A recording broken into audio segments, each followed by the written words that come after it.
Hello there.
Well, hello there. Real Zamir, how you doing? Hello. Let's see. Will you poop that way? That way?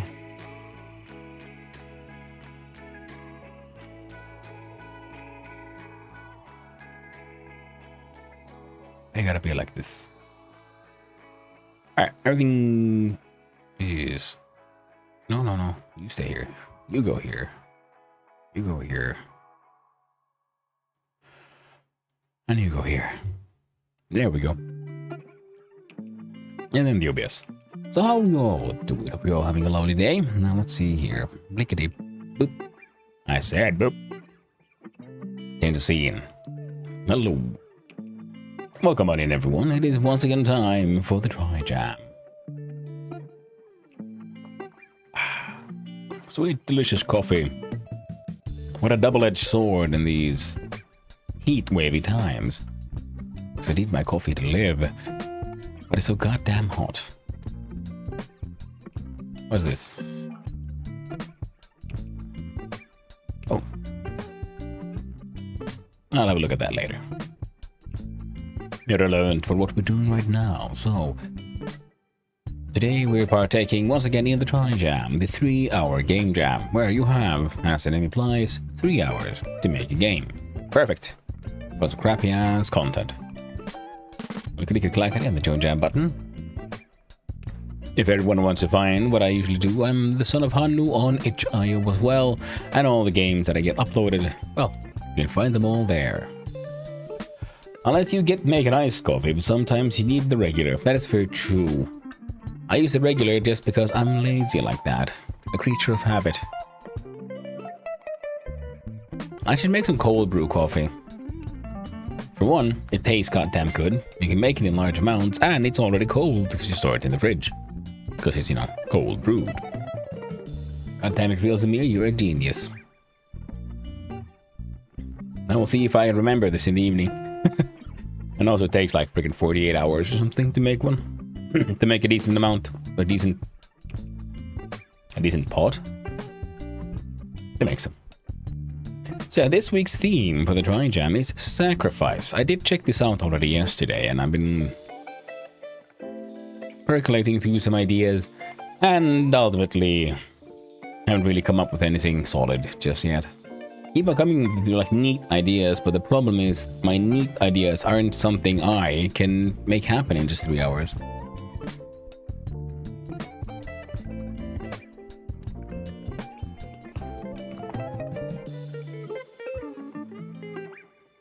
So,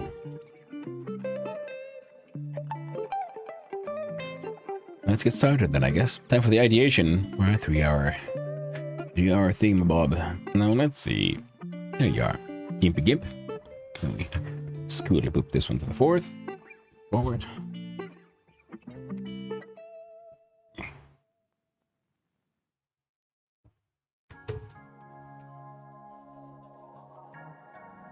The funny thing about the cold brew one was, as soon as I remembered the cold brew exists, I also remembered that I actually have bought some, like, better coffee beans, specifically to make cold brew coffee, and I've completely forgotten about them. Very tragic.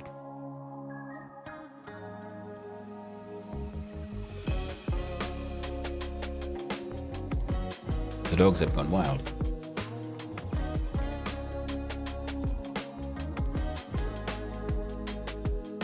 They moved their entire dog bed. So, theme. Oh, wait, no. I'll zoom in a little closer.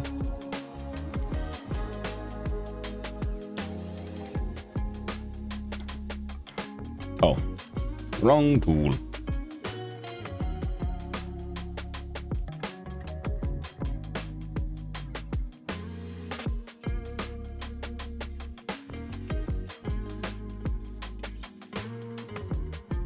And I did download Krita like yesterday, and it seems like a very cool art program. But I decided that we're gonna continue with GIMP for now, and I'll learn how to use the other one later. I think GIMP is probably better for like a photo editing and stuff, perhaps. Yeah, both free though, so that's nice. We'll do.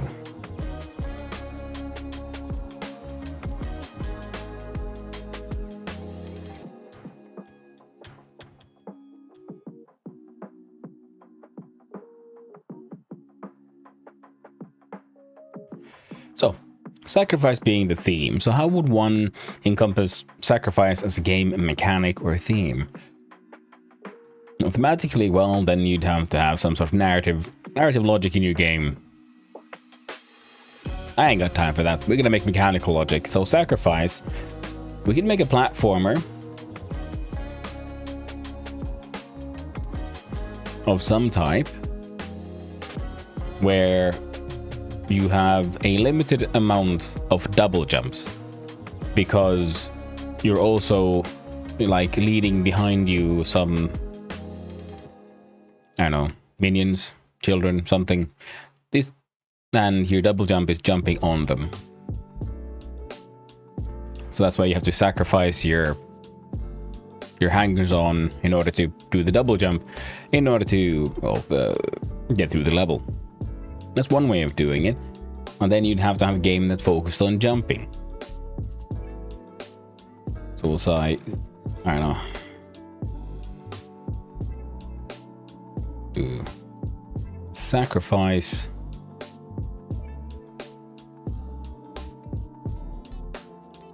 Minion. Yeah. Which would work for a, say, like a tower climbing game where you have to get as high as you can, and sometimes you have to do a double jump, and when you do that you have to sacrifice a minion. Now, should that then be this how high can you get in general, or should there be sort of point system, like every level, depending on how many minions you get to the end, you get different kind of points? And that could work. And another would be a bit of a maze game or something, where certain doors require sacrifice again off. So we're going with the whole sacrifice being based on this. You got minions. Hello there, Akash. How you doing? Hope you're having a wonderful day, my friend. Maze where,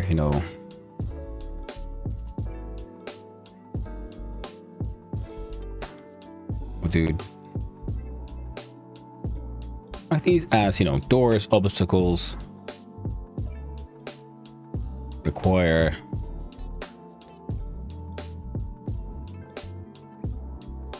facing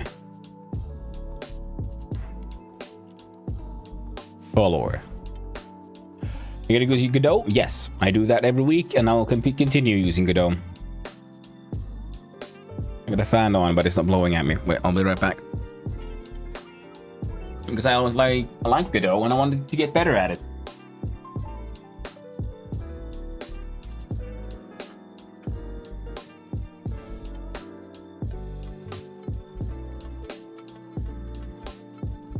There we go. A poorly aimed fan isn't very useful in this heat. Now, using Godot, as soon as I wrote down this idea, It grew on me. I even have a name for the game already. It's called Shepherd. So you're shepherding something across a map. And there are certain threats to the things you're shepherding, and some of them can only, you have to sacrifice some of the flock for it, for example. And if we use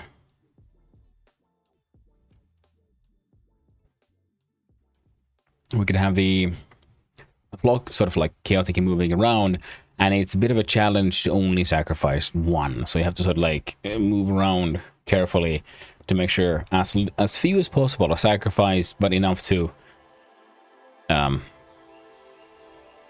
make the door or whatever blocking thing is to open. So you'd have like, say, that's like a path. Oh, dang it. And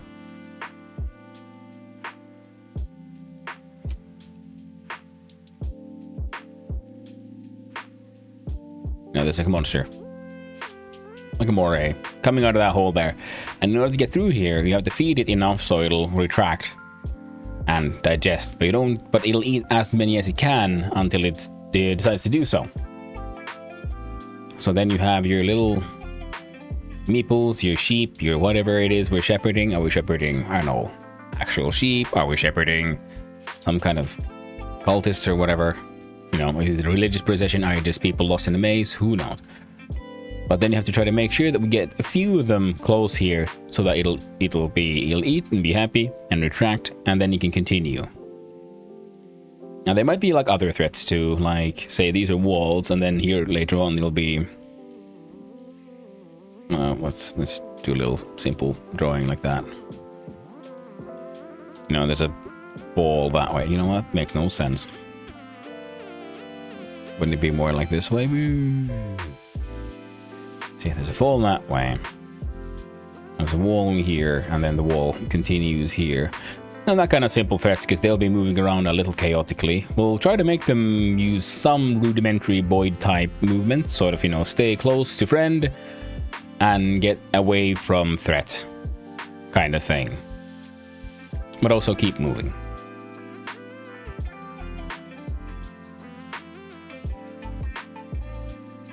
Or to stay within X of something, because that depends on how we do movement. I would like to do a Boyd type system, but I've never actually done those. I know of Boyds, I know how they function in theory. Practice, never done it.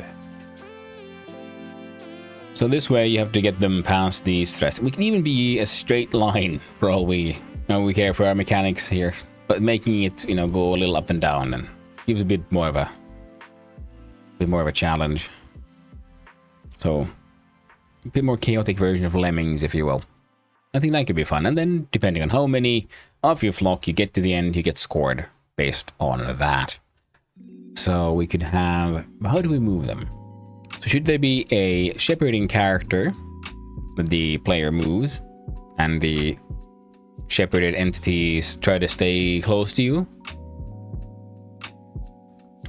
Or do the entities try to just stay close to each other, and you can do stuff on the map to try to, you know, scare them, do a little boom or something, and then they'll go away from that one,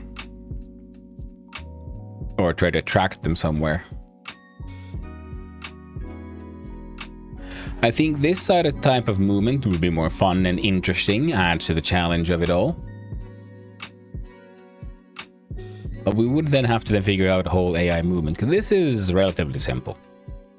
You have the area block used here. When entity goes in, it gets eaten, it dies. Then this one has a requirement of X. We can even have it just minimum of 1. But it still has a cooldown, so when it gets that first food, then a timer starts. When the timer runs out, then it'll retract. But still, during that time, it'll still eat any and all of these that come in there. And here it'll just be falling, so if they cross over into this area, they'll just, you know, fall down and die.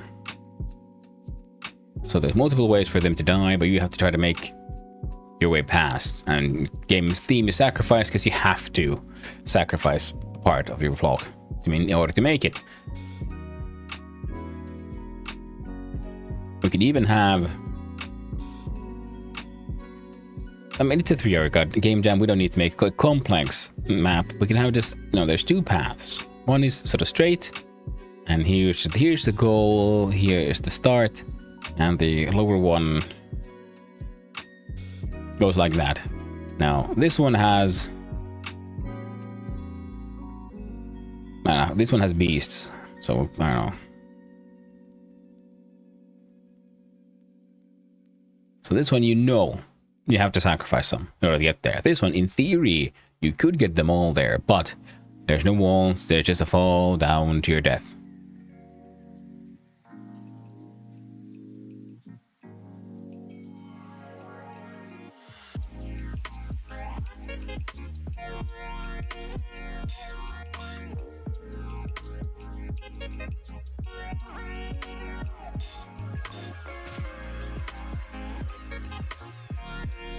Yeah, I know, we got multiple perspectives going on here. Just don't worry about it. So that way, you have a simple test map for the game, seeing different kinds of threats, different kinds of challenges. And then the question is, how do we move our entities from point A to point B? Now, having lures is good. And then we have some way to scare them. Both of those commands come with a cooldown, so you can't just spam them. You can use like 1 and then take a 1 second cooldown or something. So doing the 1 second, depending on how stupid but functional we can make the AI, the worse things you can get. We can even have like 2 timers. So there's one absolute one, so it'll take 1 second between them. But if you do it, if you wait 2 seconds, then you can do it without a penalty. If you do it within 2 seconds, the sort of absolute cooldown grows.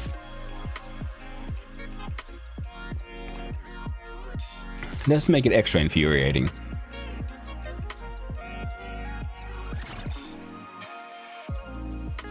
That could work. So then we'll have to,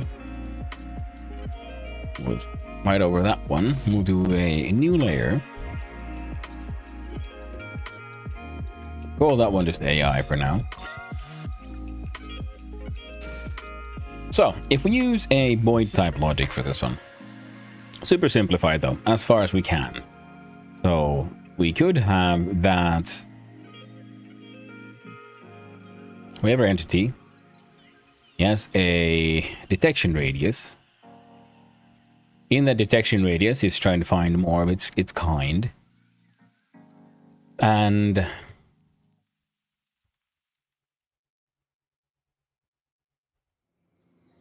it'll have to like maintain a list of distances. So we'll have an array that we keep on sorting through every tick, so that, you know, we know from closest to furthest, for example, or furthest to closest, and so on. We'll do... Whoa, that made no freaking sense. I can't write at all.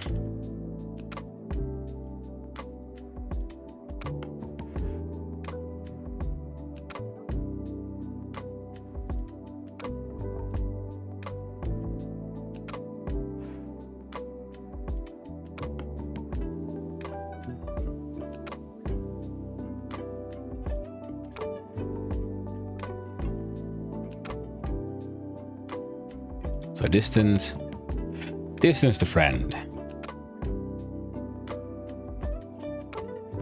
If there's none there, then we'll do random direction and it'll move, and we'll have 2 different speeds. So we'll have normal speed,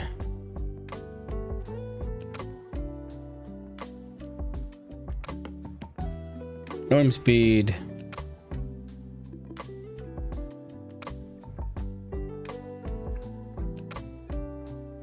and fear speed. So fear is the boom. Norm is just how they move around, and if you lure them, they also just approach it languidly using norm speed. Fear is they move faster, and they go try to get away from it.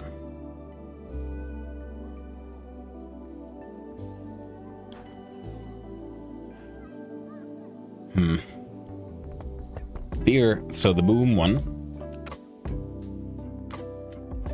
would have its own detection radius, and if it detects a friendly inside, then it will signal to the friendly that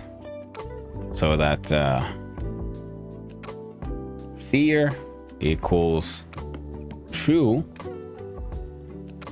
until it leaves the detection radius, so we get the speed. And also, while the fear equals true, its travel logic needs to be in fear mode. In fear mode, so the boom tells it its location. Yeah, that'll be easier. So it does fear equals true. Inputs. Sorry about that. Location, which informs the goober here. Good morning, Axel. How are you doing? Hope you're having a lovely day, bro. So location, and based on the location, we can determine the we'll call it the escape vector, just because that popped into mind, and it works for me. So which direction it's running into. And because it knows the exact location, we can also calculate dist to your location if distance greater than x, something we determined, then fear equals false, and we go back to the other movement logic. So we could do that, right? And we'll also add if distance is greater than x, or timer, because we have a timer that also makes fear equals false, just so that, you know, we don't have the. So what if it, we give it a fear effect and it runs into a wall, and then it'll just keep running into that wall, but it can't get through the wall, so then it'll be stuck there forever. So it's better to have a timer to sort of save it from unexpected situations. And it'll be afraid for around 1 or 2 seconds, and then it'll be like, back to normal travel. And we can have like if lure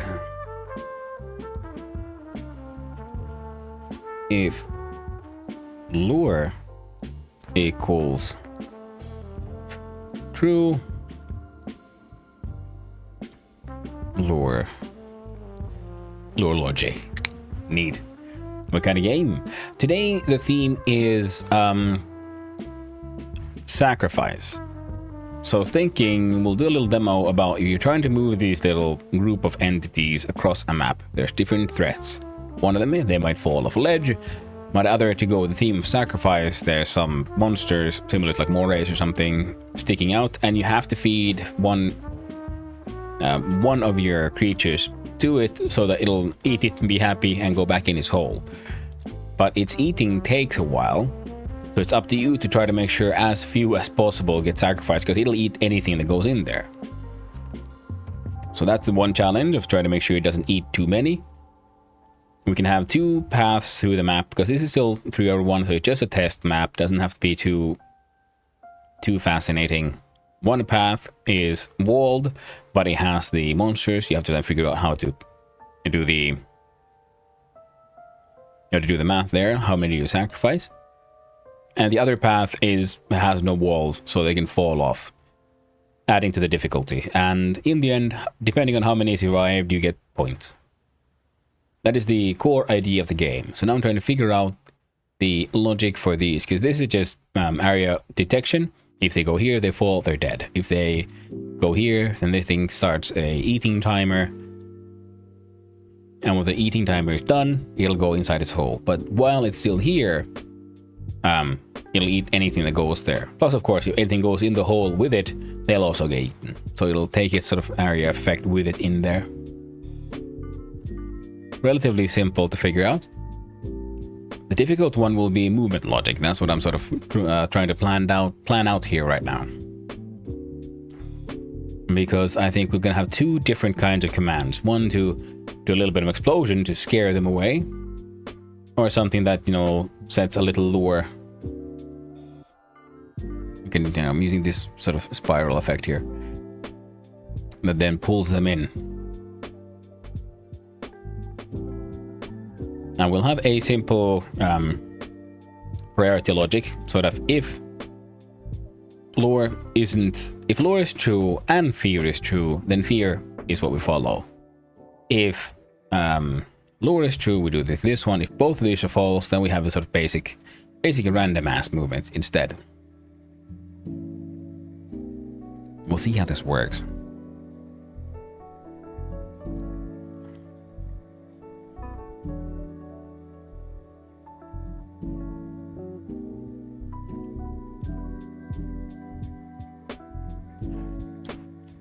If they'll all have their own sort of array of where they're detecting friends, they'll keep a array just made from the closest to furthest kind of thing to make sure that their closest one doesn't go too far away. Because if the closest one goes too far away, then they need to change around to maintain a minimum distance.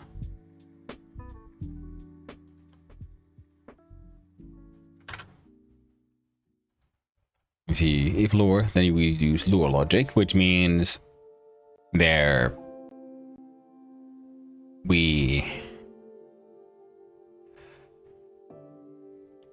the lure is within the detection radius, and they will try to get to it. This explosion exists only for a tiny little sec, but the ones who heard it will remember it. The lure will remain for a long time. So if you just get a few to come over, then the rest should start heading in.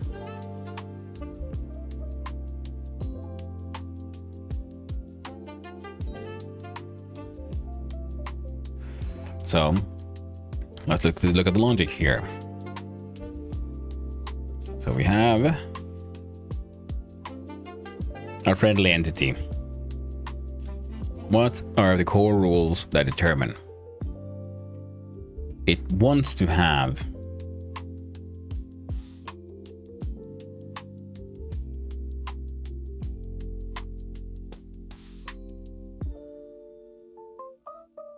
minimum distance to another friendly greater than 1. We just say greater than X. That's it. Don't know what numbers. Will you go greater than X? GIMP is a nice software. It is, isn't it? It's super handy. What to do the next week, I'm gonna start to learn a new one, which is Krita, because it was recommended for me because it can do animations and stuff pretty well as well. So we'll see how that works out. It seems pretty neat. I downloaded it last night.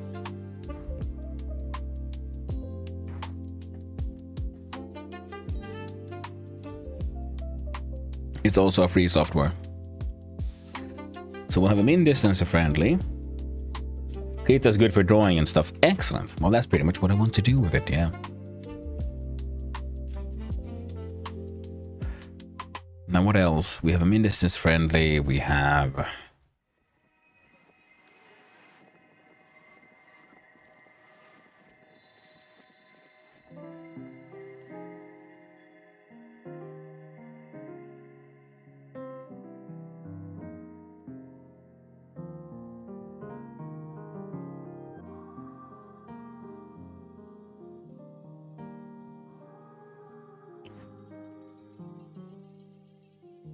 Don't walk into walls. Or another form would be avoid obstacles. If you want open source vector software, use Inkscape. I do. I do have Inkscape on this machine. It is, yeah, my vector vector graphics of choice.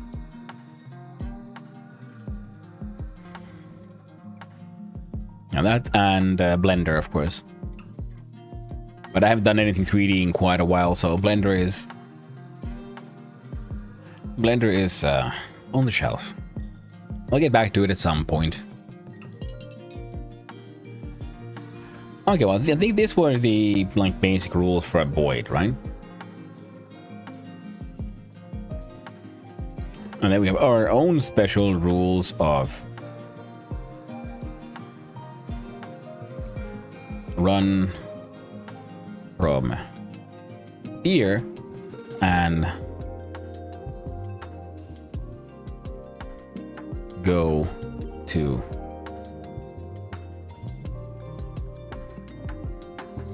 to attraction.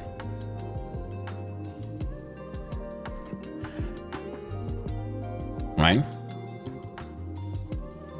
Build game of Vikings for Game Jam as you are Viking yourself. We could try that. The theme was sacrifice, and we're going with a sort of a shepherd analogy.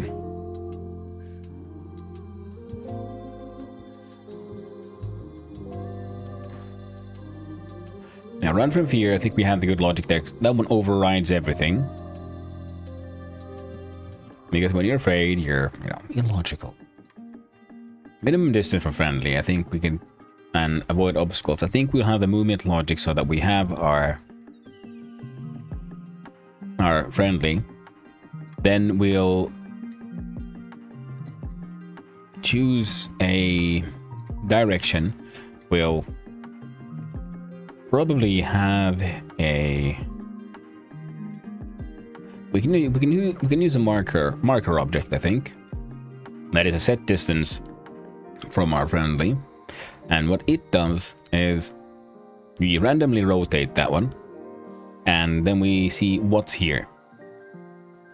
And we'll determine, is this point too far from a friendly? If this one says no, then we shuffle again until we find a spot that looks like, oh, that should be acceptable, close to a friendly. Then we check, is this inside a wall or inside an obstacle? If the answer is yes, we shuffle again until all of these rules are accepted. Once everything accepted, that becomes our new destination. We start moving that way. If at any point this becomes false, we sort of emergency determine a new direction. Including with run from fear. So we want to maintain herd cohesion even when we're afraid. And in go to attraction, we'll just have to find a way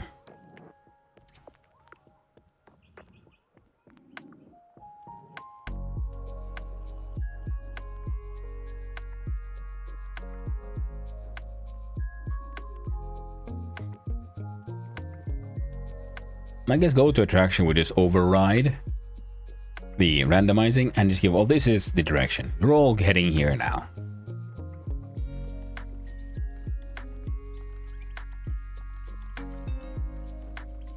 And also that should be max actually, not min.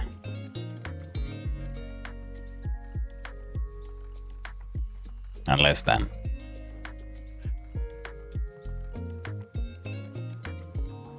In fact, we should probably have both. So they should not want to be inside each other, so we'll have a max this to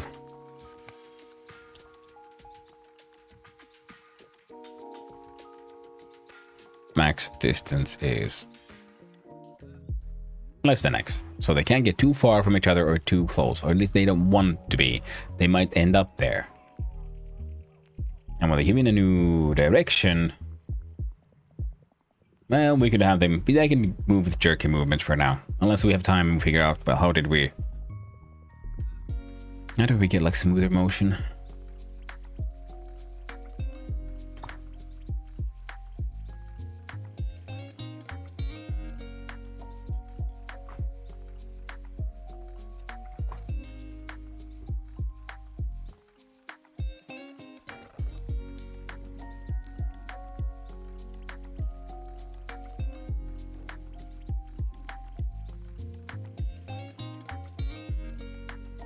With the way I'm building this, I'm feeling that there's a whole lot of like, it's probably gonna be a lot of really random ass movements. So maybe not a maze, maybe it'll just be a giant field, and this has these man-eating traps or something.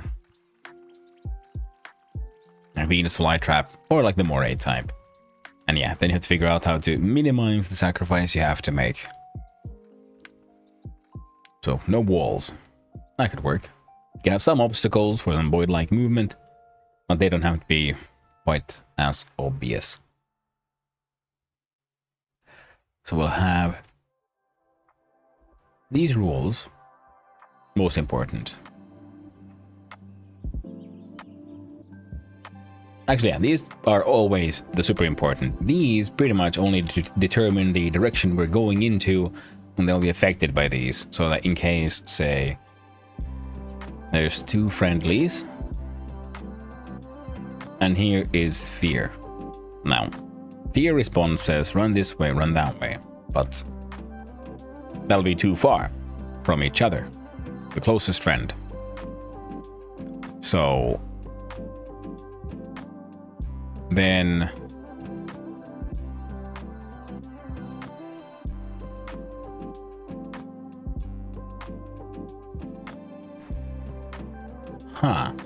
how should we then make sure they maintain cohesion? We need like either a weight system or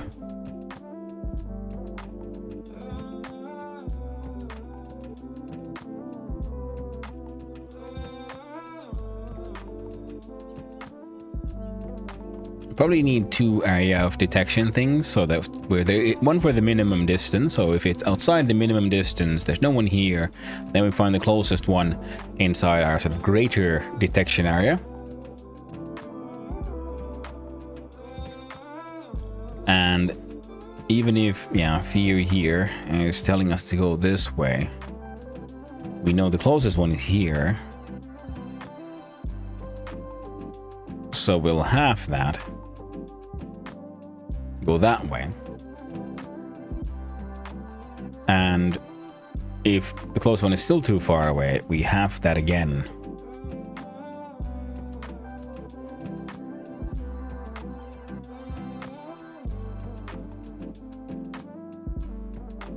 Yeah, that should lead to some kind of sort of quasi-void-like movement.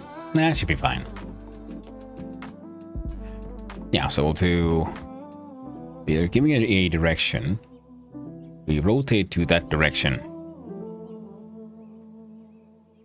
We get a direction towards our closest one.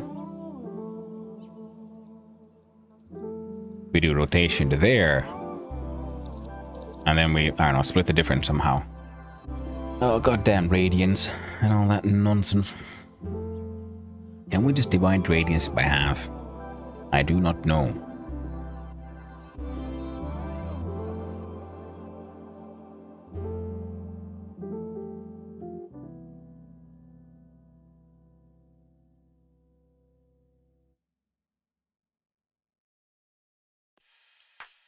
We can use move towards, I think.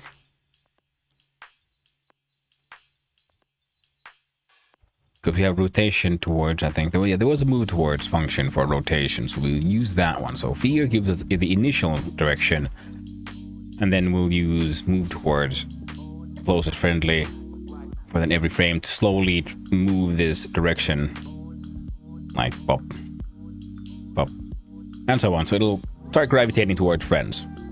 Holy shit, if it ain't Raggy himself. Well, hello there, how are y'all doing? Hello there, Casual, hello, Essie, hello, Raggy himself, and hello, Blocky the Curator. How y'all doing? Ragspin rolling on in, Ragspin indeed. How are y'all doing, friendos? Hope you're all having a lovely day. We're doing the Trijam, trying to figure out a silly game. The theme for today is sacrifice. Roll it on in for Hanu. Thank you, Blocky. I appreciate it. Yo, this is a raid message. Indeed, Jello. Indeed. What are y'all doing? And of course, good old classic tape. For those who don't know me, hello, I'm Hanno, son of Hanno. Variety streamer and occasionally, as one might see, an extremely amateur game developer. On the weekends, on this very day, I take part in the Trijam, the 3-hour game jam where you have 3 hours to make a game. Of course, you have as much time as you want for planning, so we're now in the planning phase. And then when the time is right, we'll start the timer and start taking part in the 3-hour game jam. We're actually developing our game with the theme of sacrifice. We'll be using the Trijam official, unofficial 3-hour music timer, but so far we're just writing down ideas. I learn as you go, streamer. Yep, that's what I do. And I find it super fun. A 3 hours good challenge. It helps me like avoid scope creep, because I've learned like no, what is realistic for me in 3 hours? What is the minimum we can do? And of course, we're already overscoping, because of course we do. That's how it goes. So first I had a sort of platformer where you sacrifice minions or something, and then I realized, no, we're doing shepherding. The sacrifice idea comes from, we have our little herd of things we're trying to navigate to a map, and some threats have to be fed. It's up to you. Can you feed, what is the smallest amount of herd creatures you can sacrifice before the enemy sort of retracts into its hole and it's happy? Technically, the minimum should be 1, but they should be difficult to control, and it takes a while for it to eat. So when the first one goes inside its area of like detection radius, it gets eaten, the timer goes on, and then when the timer is done, it'll retract and you can pass by safely. There might be ledges to fall off as well, just to make things extra difficult. More points for killing them creatively. Lemmings with sheep, kind of thing. And replace sacrifice minion with sacrifice blocky. Spitballing here. Messy. It could work. Well, right now it's just herd of things, and I'm trying to figure out, so how do we control them? Then I feel, we don't actually, you have no direct control. You have 2 things you can do. You can do a little explosion that scares them off, or put off a lure that lures them in. Other than that, they should be having their own void inspired movement patterns. So we'll have a sort of detection radius for different things. When the explosion goes off, they get a sort of flag for fear equals true, then the location where the explosion happened, and then they try to get away from it. And there is both, once they reach the minimum distance away from it, then they return to normal behavior, or there's a timer in case they somehow can't get away because they were blocked by something. Then fears go back to false. Whereas for the lure, it remains for a longer time and keeps luring them in. Now, I'm not figuring out what is the movement logic, and we're using void-like logics of there's a maximum distance to friendly or a minimum distance to friendly that they try to maintain at all times. Don't walk wall to walls, avoid obstacles, that's the thing. And then our rules run from fear and go to attraction. And the idea is we'll see how many survive to the end, and that is how you then get scored. Now again, we're going to use just colored rectangles for everything, unless we somehow get it to some strange miracle happens and it just works. Then we might have time for some art, which would be fun. But I've learned to not to hope for the best, especially when I'm trying to do something this big, as in something I've never done before. I understand how voids work in theory, but I never made anything void. Oh shit, Axel, thank you for the 100 bits. Holy shit. Thank you for the cheer, my friend. Bro.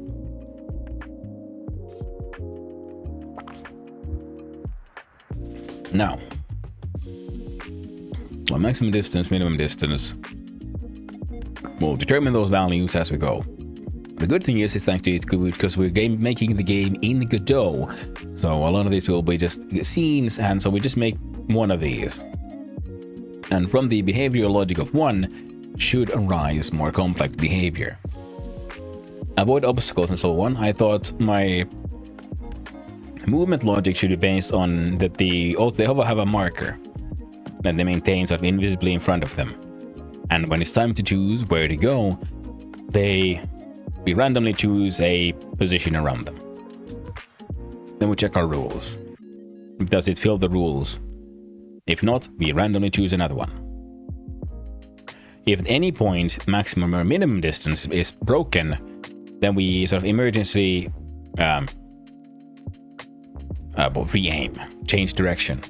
If not, okay, I go because late night, see, and have a good rest of the team. Well, thank you for coming by and saying hi, Blocky. I really appreciate it. And I hope you have a wonderful evening and I get some good rest. Rolling for no. But how about you, Raggy? How did your stream go? What did you get done? Yeah, so you keep on working on OBS and all your cool stream stuff, and I'm keep on like feeling bad about not doing that myself. I really should get working on it. I keep on getting like sort of like vague inspiration from all the cool stuff Casual does, and I see you also working on all your cool effects and so on. I'm like, man, I really should get down to that. But then I get distracted by things like Casheim and so on, so it's hard. And all the other things I want to learn. At least I maintain this game dev stuff. Constant state of broken. Isn't that all software?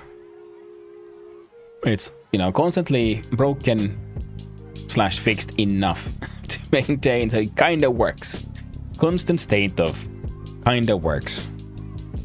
Everyone would like it to work better, but in order to work better, you have to break some other things because it's, you know, it's a living project, mostly software. Whereas you can only bitch at yourself. I think it's better that way, to be honest, because at least you then have to accept the fact that, well, I need to get better. If you have someone else to bitch at, that means you can hide from your own mistakes. Like, you did this. Who did this? Why is this broken? You did this. You're the one. How dare you go behind my back and make my code not work? You're at fault. You made choices. Nah. Better to bitch at yourself. Own your mistakes. Get better. Learn. And so on. At least that's how I feel. Then again, I'm just also paranoid. I don't like other people. But, you know, I have many other excuses.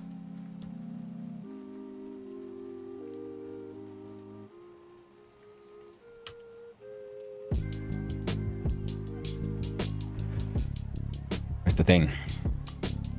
That annoyed me. God damn it, it happened again. There we go. Finally, I could draw a line. Alright, but the question is here, so so how do we do this? Like I was saying, so we have this thing, we randomly choose. We go between 0 and 1, random float. And use that to randomly choose a direction. Because we don't need sensible voids, we need just random ass chaos. That's okay with me. Minimum distance, so they don't walk into each other. But yeah, they don't try to go inside each other kind of thing, so if they minimum distance is reached, they will try to re-navigate to just keep moving. And these are essentially the same thing. So it'll be mostly this thing. Okay, so yeah. Find float between 0 and 1. Determine direction based on that. We could use the path object. Path follow one. The similar logic I'd be using for randomized enemy spawning around the map. I think we could use that one. Then we don't have to like write code. And no, the best part is because it's an inbuilt thing, so at least it should be, the logic should be optimized for Godot. So we'll have a sort of, you know, path going around our individual here, and we randomly choose a point along this path, and then we try to go towards that point. And this will happen, and then when you reach that point, then you randomly choose a new one. And yeah, and while we're moving, we have detections for those things. And this one, these can be achieved using detection areas. So again, we can use inbuilt signals and triggers to do these. And the minimum distance should be above. Yeah, these also work together because minimum distance friendly or wall. So it'll try to turn around. And these should just naturally go into each other. And run from fear is a logic that we discussed from here. So we'll have a, now this boom happens. Here's what we're thinking here. So if we have two friendlies and a boom happens sort of in between, they start running away. So how do we make them follow these rules? Well, first, the fear should make them slightly more illogical. So it'll run away, and it has its detection radius for the maximum distance for friendlies. So like, oh no, I've gone too far, I have no friends near me. Then they should have also a larger one where for like friendlies they can see, if we will. And it'll do then, for every tick, we can have the move towards function, where we're first given a distance from away from explosion. So it remembers where the explosion and was trying to get away from. Its closest friendly is here, who's probably doing the same thing. So every tick will have the move towards function, move a lot, slightly like shift this rotation towards the friendly until friendly is found. Or like, you know, until we get close enough to keep this happy, and then we'll maintain that direction instead. Well, still trying to get a enough distance from explosion to no longer be afraid, or when timer goes out. Now, we would also want this to be true in general, so that if you have no friendlies close to you, but you can see a friendly, then the randomized direction choosing is also overridden by go to friendly. So like if lonely, find friend. If lonely, find friend. If cannot see friend, well then randomly wander about. Sorry about that. Yeah, we can use lonely as a flag. So now we have flags for important flags. Is lonely, so that means if it then detects, if it sees friendly, it goes try to get to friendly. We'll have fear, which means movement logic is overridden by get away from fear. We'll have attraction, and also fear also makes affects movement speed. So when they're afraid, they're running away. And when they're attracted, or like normally walking around, then they're just like meandering about at a more leisurely pace. And then, yeah, for the sacrifice thing, I'm thinking my rules of movement will probably make them weird, move around in a strange way. So having a large open field might be better than a tight maze. So we might leave some holes open on the ground, because while they avoid walls, they can't avoid pitfalls. Or maybe they'll avoid pitfalls, but we'll make them sort of visually clear to the player, like this might be a problem. And then we'll have some traps as well, which would be, some, trapdoor spider, BCs, Venus fly traps, that kind of logic of different hazards, which then turn off once they've been activated. And like, say, unstable ground will get, well, the first one to go on top, it'll fall in the pit, and then you see the pit, and then the others won't go there. Whereas for a hostile, I cannot into word, predator type, the first one to go there activates its, eating timer. And then once the timer is done, then the threat disappears. Oh, sorry.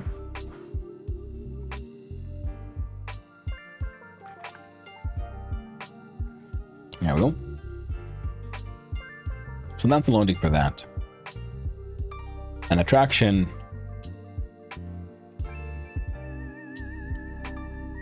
Yeah, all attraction does is for while attraction is within the seeing radius of our beastie. Essentially, it activates the same thing as lonely. So the walking path for everyone is just automatically try to get the thing. And then the game will be make the things move on the map. Excellent. I think we have it. I think I have enough bits and pieces here to try to build something.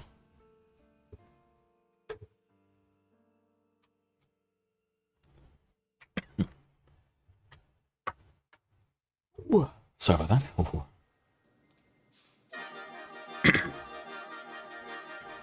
So, scare times. Don't activate that hot dog and timer. And get ready to have a potentially bad time. Well, we'll have a time at least. We'll turn off our sweet chill hop tunes for a bit. And jump on here and I'll... Wait, what the heck did I just do? Terribly sorry.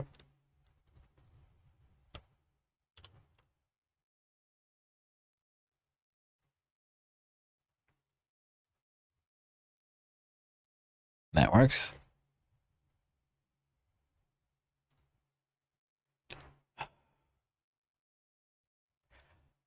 Now we go here.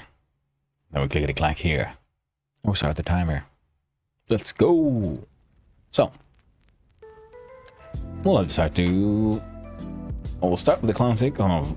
Let's create some folders. So our first folder will be... We'll just call it level as I usually... level as I usually do. For the level sort of object itself. We'll have one for... Can't write either. We'll call it friend. Friend are... They're the ones walking around.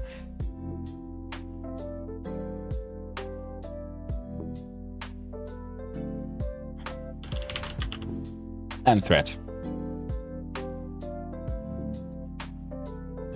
New. We will need... Well, we don't need, but I want a... Well, okay, we'll need a global for just...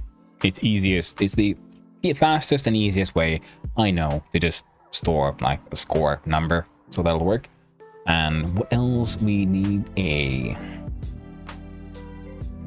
Call it UI. Menus.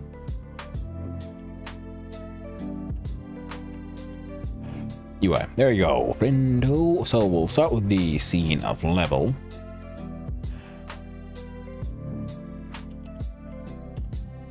Scene name level.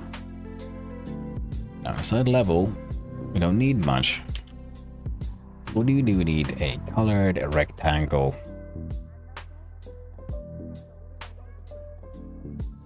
Open up the grid, make sure it's the same size as the viewport.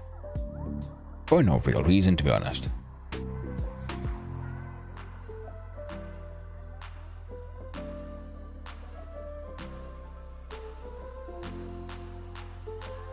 That's a good meadow color. There we go. Heckin' done. And you'll need your own code. Does it do anything? Not just yet. Not at all. Well. Then we'll start with friend. Create new scene. Scene name. Friend. And what kind of node should friend be? Well, of course, you'll need to be some kind of collision object because the, physics and all that.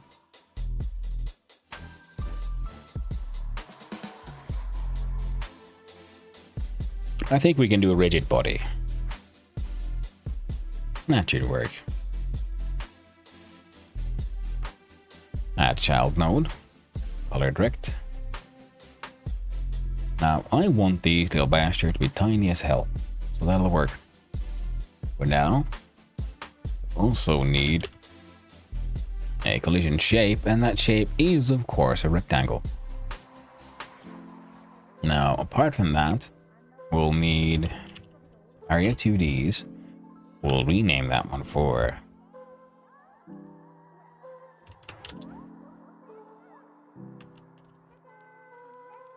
Mindest.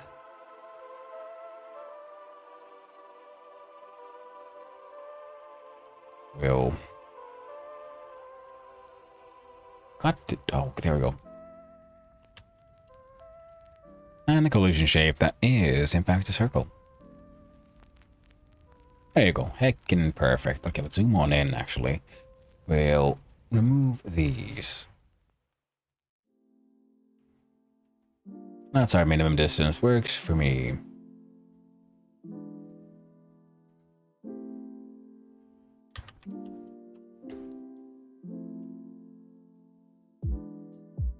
Up to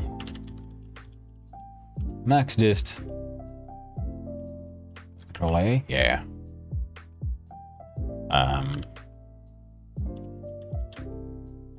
Min dist, max distance sight.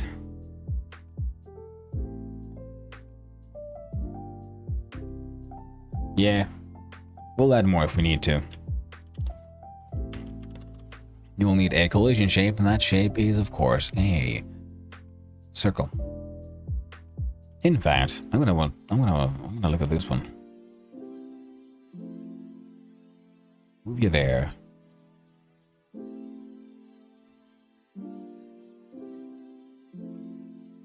There. Now you're actually centered on 0 in a way that makes sense to me. What dog? Okay.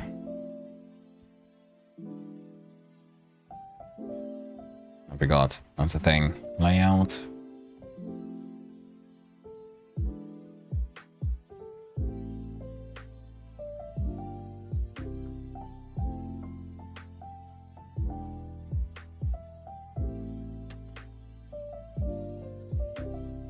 It's not the pivot offset.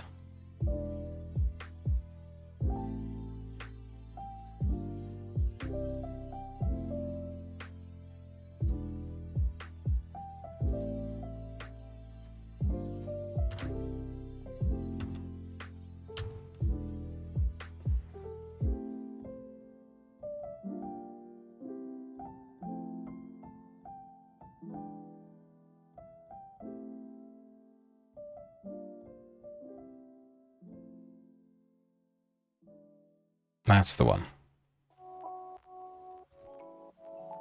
Oh, works for me. Okay. Now, do we want them to be white?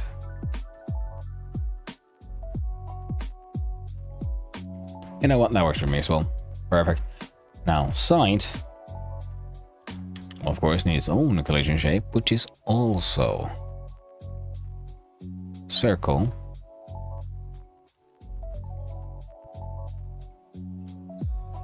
Now look at the grid again. On sight to be relatively big.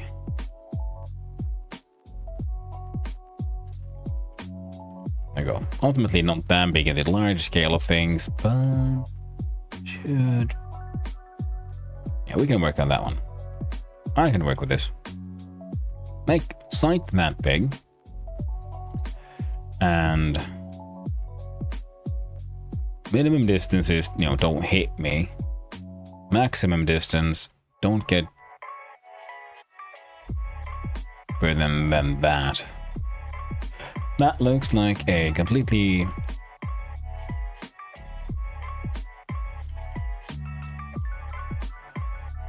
somewhat, not completely apparently, somewhat acceptable. We'll do it like that.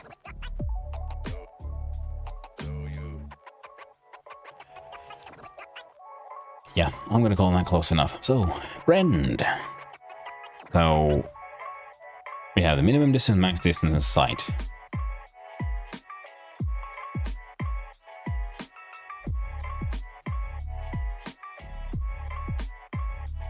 Now let those hang out there for now, because right now what we need, more than anything, is some interesting variables. One variable would be for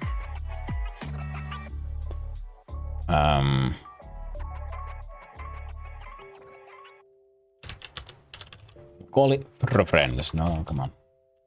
Call it friends. Need to be an array, and it starts out not as a an empty list. And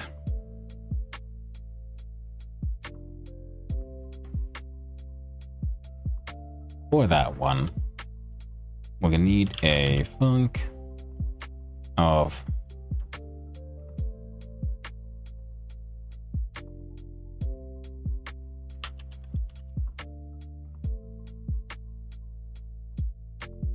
call it that just order friends.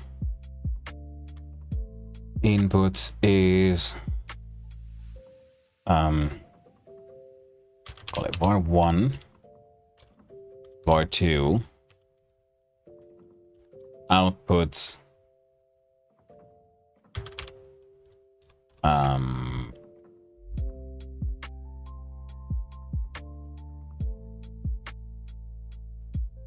can't remember. We'll figure it out. Right now we just need to get something, and the output's a node 2D pretty much. Well, hello there, Mini-Omi. How are you doing? Hope you're having a wonderful day, my friend. We are doing the Trijam 3-hour game jam.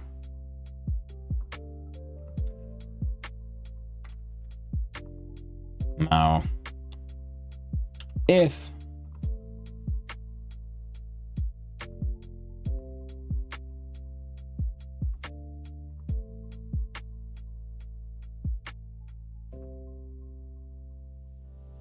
let's see, did we have a distance to, that's right, self dot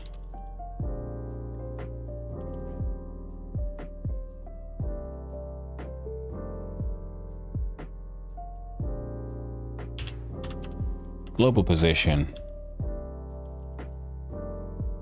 yeah, distance to var1. There we go. So var1 of type node 2D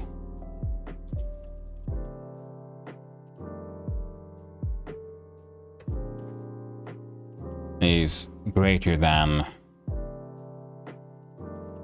same shit var2, no, not 3, 2 return var1, else return var2. This function argument 1 should be vector2, but it's node 2. Global position.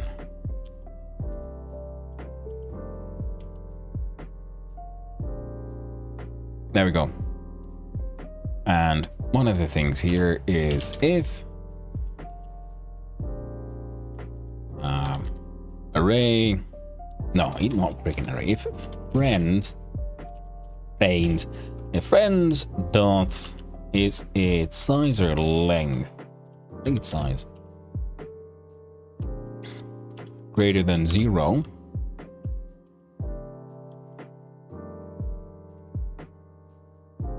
I always wanted to learn how coding, same as learning how to draw, but somehow my brain refused to work whenever I want to learn those. I guess just myself being lazy and refuses to get the motivation.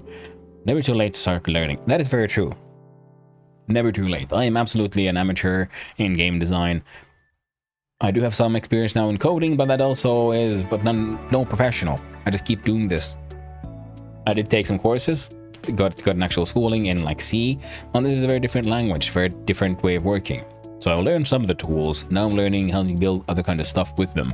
Similar to, you know, I've had some art education in school and outside it, but I'm far from the best. I'm not very good, and also absolute amateur in digital art. Yet I've decided I want to learn, I want to get better, and so, you know, practice makes perfect. Some people say like, oh, look at all these great artists, man, they have all the talent, and some of them might have talent, but that's not why they're good. They're good because they practice. Practice is what's all based on. Talent might just be for like how good you are at hand-eye coordination or visualizing certain shapes and keeping those in your head and then trying to transfer that to paper. And that's not enough. On top of that, you must learn, you must practice. So yeah, make bad art. Make shitty games like I'm doing. Find something that you have a goal for.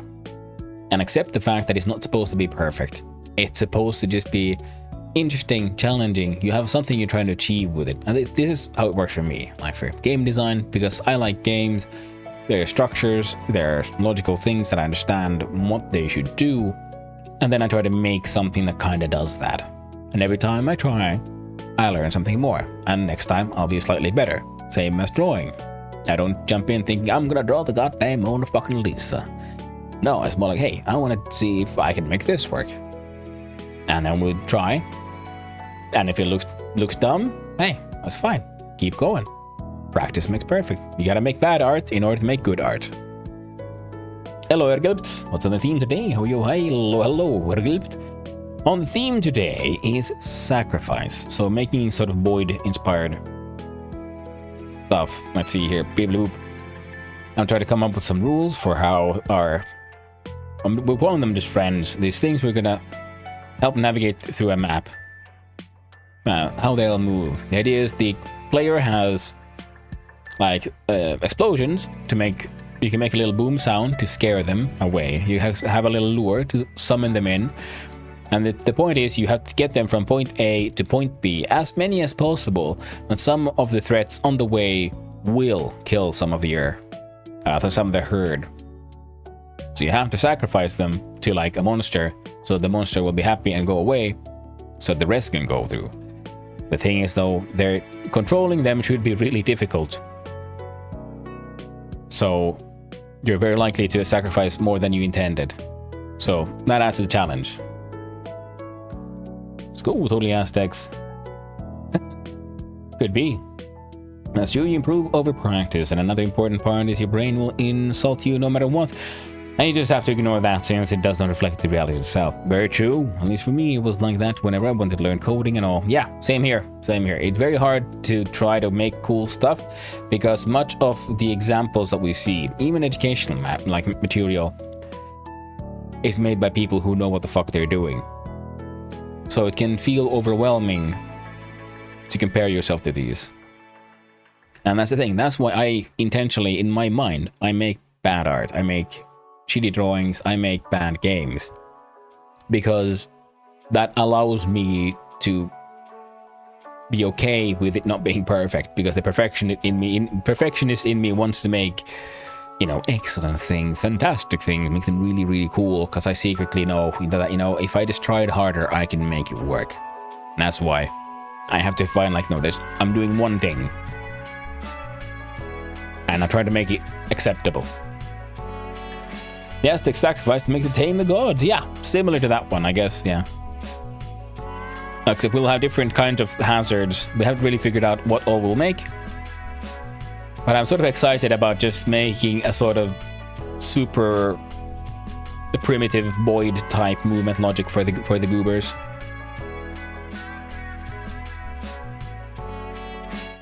Maybe the music was a little loud, I just realized. There we go.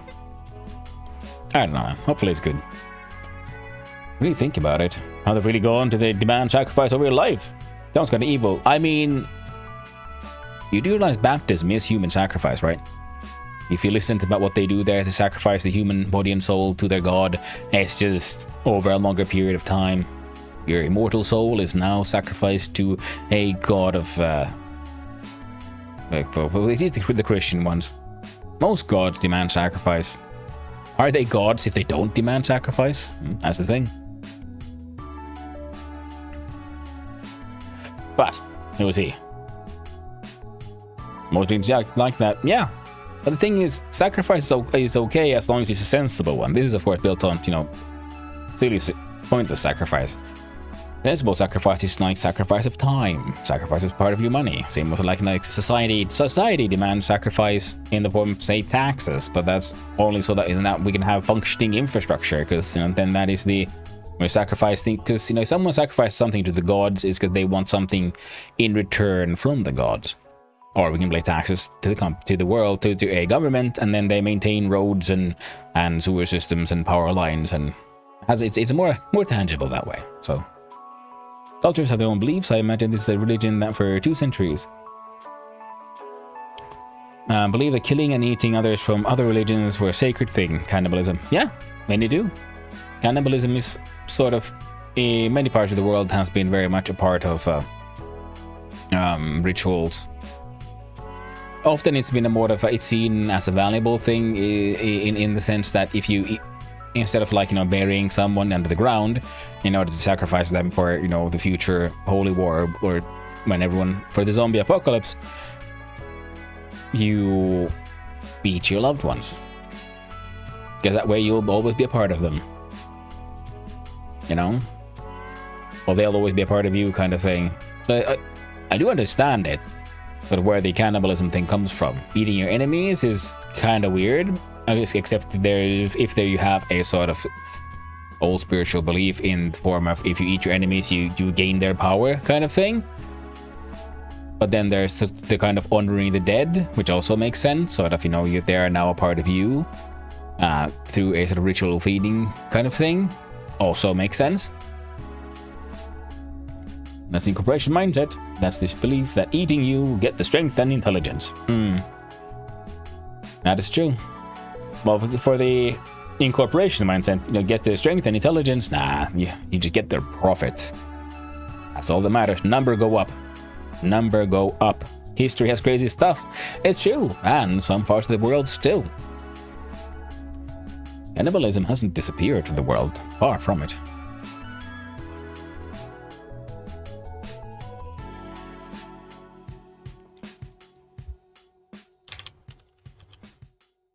Other friends. Oh no. Friends dot sort custom order friends. So now the friends should be sorted by this.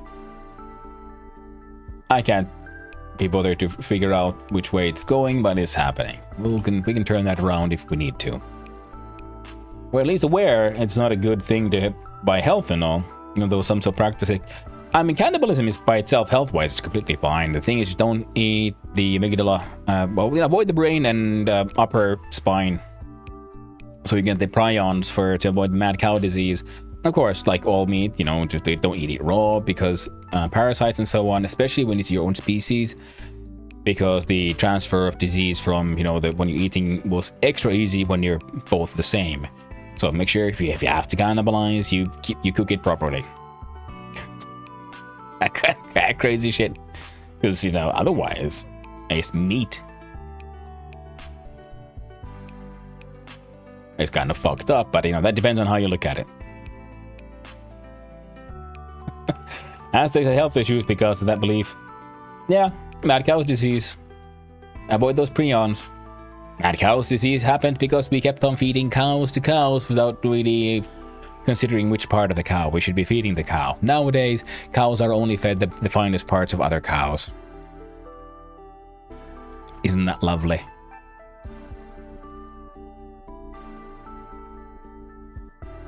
What cows eat meat? Massively mega factory produced meat cows and so on. You gotta get, because they're given the cheapest possible food to make them grow. And often then that is lacking in proteins and so on, because they don't get a good diet. Then they're pumped full of what's the word now? Antibacterials, virals, that kind of stuff. So they're a little sickly. So you need a nice, cheap, effective protein source also for your cows. And what better than all the cows that weren't of a good enough quality to be sold as meat to people. So you feed the leftovers to the other cows. You dry it up, you grind it up, and you mix it in the feed.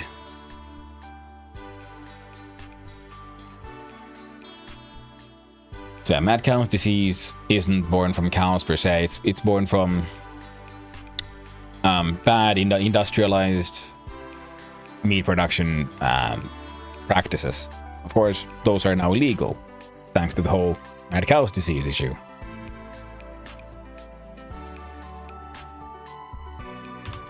And most places, if you have fields and meadows where you can have your cows grazing, they don't practice that. In fact, that's why I like, being a European, Northern European and all. We have pretty strict laws on what can and can't be done to your animals. Not to say it's perfect. There's still much room for improvement. But some of the craziest shit has been illegal for quite a while now. Oh wait, I'm making a game here. Random rant. They happen. Sorry about that. Oh, wait a minute. This isn't supposed to be in ready. It's supposed to be in process. It has been not happened once, but at every single frame. So now, if friend size is greater than 0, then sort them by order friends. Just because I don't want to sort an empty list, because there might be an inbuilt thing where they doesn't try to sort it if there's nothing in there, but I don't know if it's there, so I'm assuming it doesn't have that, so I'll add my own check of don't sort an empty list, okay? That's just a waste of a tick. What we do need to do, though, is make another function for func. Choose did.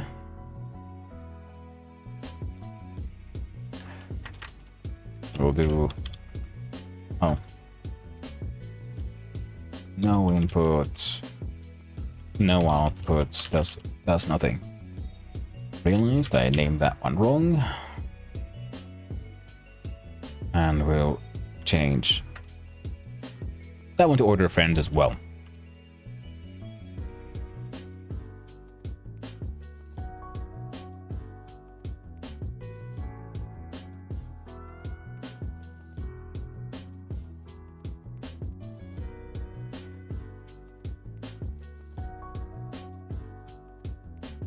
Okay, we're gonna need a couple of constants. We don't, but I'm gonna want some. So one will be const speed of type float equals 100. No, 100. We'll do beer speed, which goes at 150. Oh yeah, then we'll need the flags. I'll make them slightly separate here. So we'll have beer, bool, balls, booled.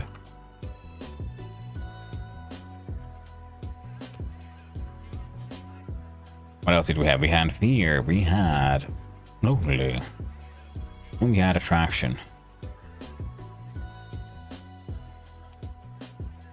Fear, attraction, and lonely. There we go. Now we have the flags.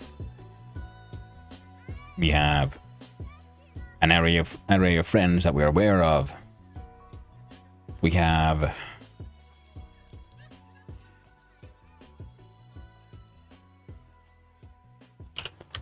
a variable for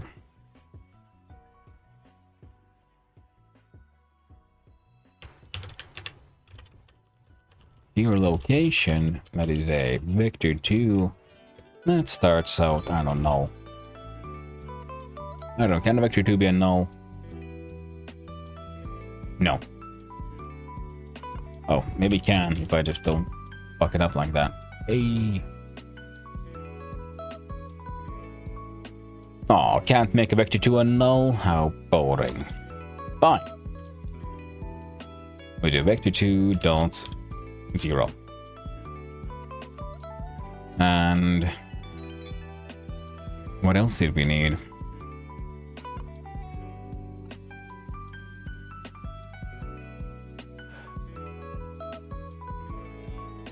A fear location.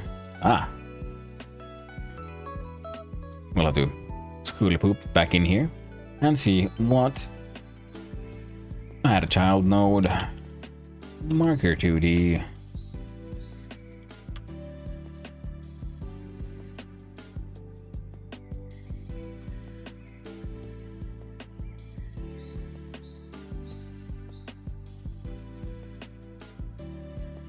That should work. Okay. And we'll rename our marker 2D as your mama. No.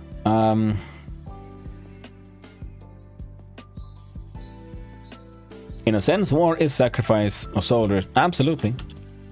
They are spent like any old resource. It's actually very tragic.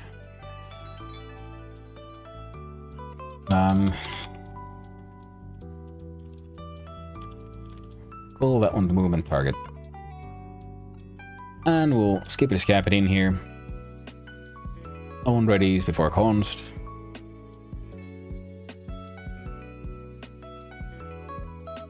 War is a little bit different, but I get what you mean. Yeah. War is a complicated process in many ways.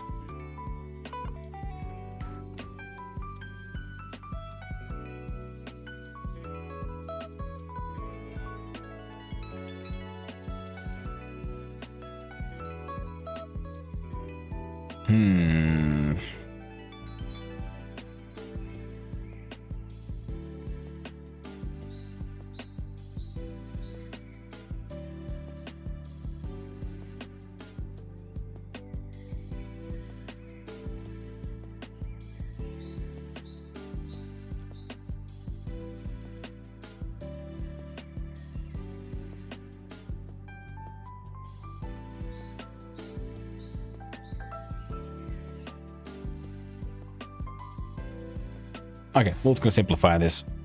Movement target does nothing of the things I chose. It is in fact only choosing where we might go. So go back here, and we add a child node. I'll do the path thing. Path 2D. Path 2D. The control. You know what? No, we just.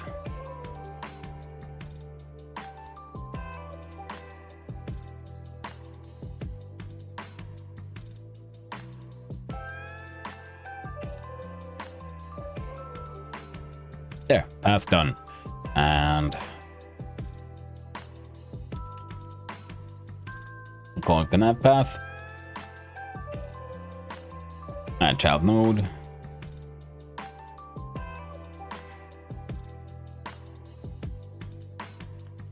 F2 nav node. Movement target. Delete the hiatus. What the hell? You moved?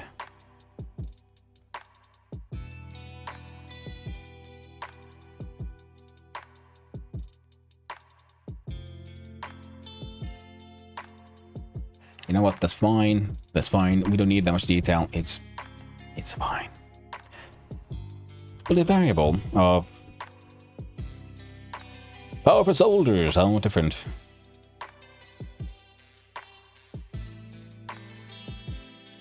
Kinda, yeah. It's one of those things, yeah. So yeah, you sacrifice resources. It's just that human lives are seen as a resource there.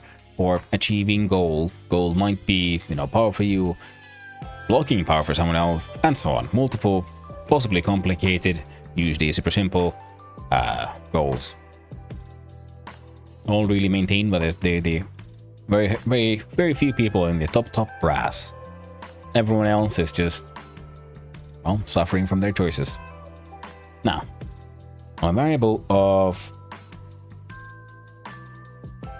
no.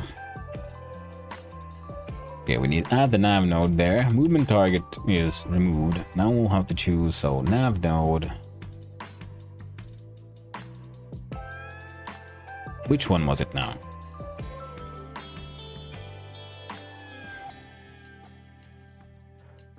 Distance along the path, number in the range. This is just another way of expressing the progress within the path. At offset, splits, multiplied turn by path length. Right. Progress ratio. That's what we want. So we'll do.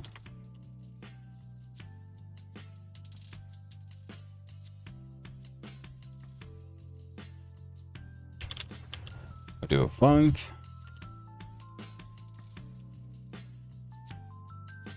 Randomize direction. No inputs. an output of a vector 2, and we do nav node dot progress ratio equals rand f range 0.0 to 1.0, and then we return nav node dot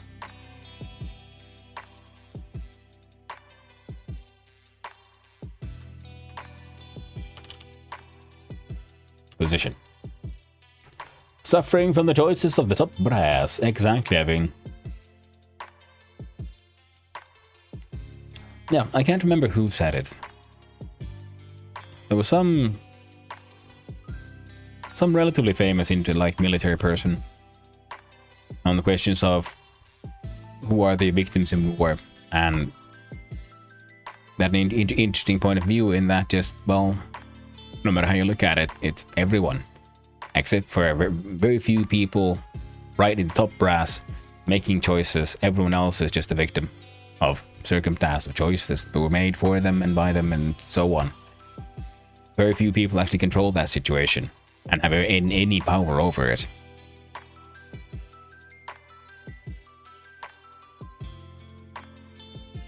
So we're usually horrifying for everyone involved. Except, yeah, the very few people who actually carry the ultimate responsibility.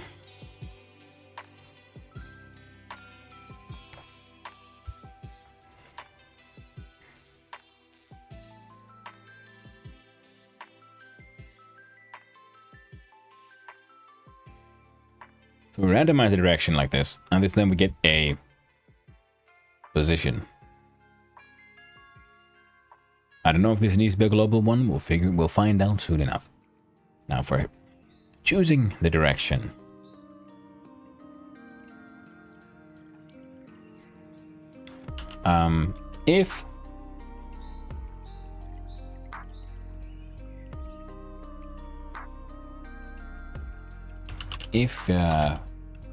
If here equals true, we'll say pass. Elif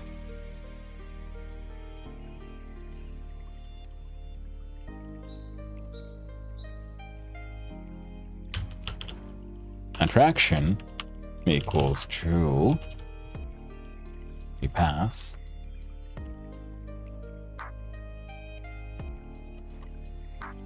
Wrong one. Else if lonely equals true, you pass. Else. Now, so these are the special rules. Else, we do standard. And standard is var. Now, we should probably do that first for the whole logic, so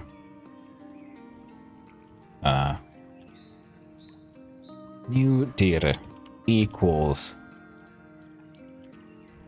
randomized dir is of type vector 2. After this, these might affect this one, so that way we'll have new direction is where we're headed.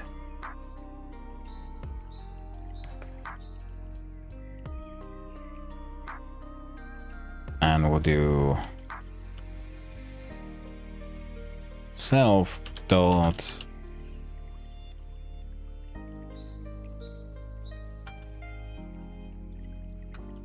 rotate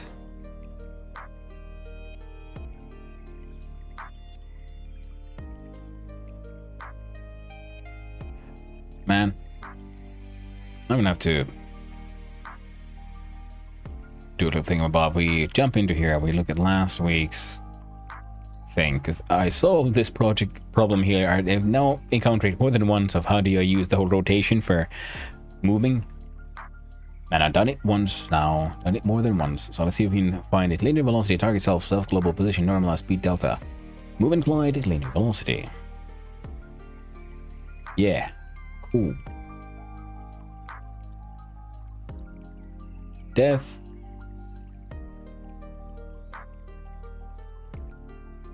Vector right.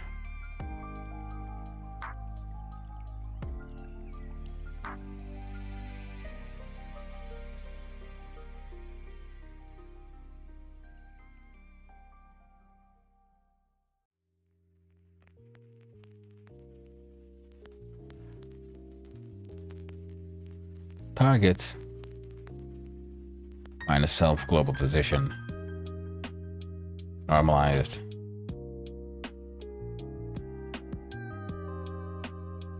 That is very true. We can just use linear velocity and stuff instead of the whole rotation thing.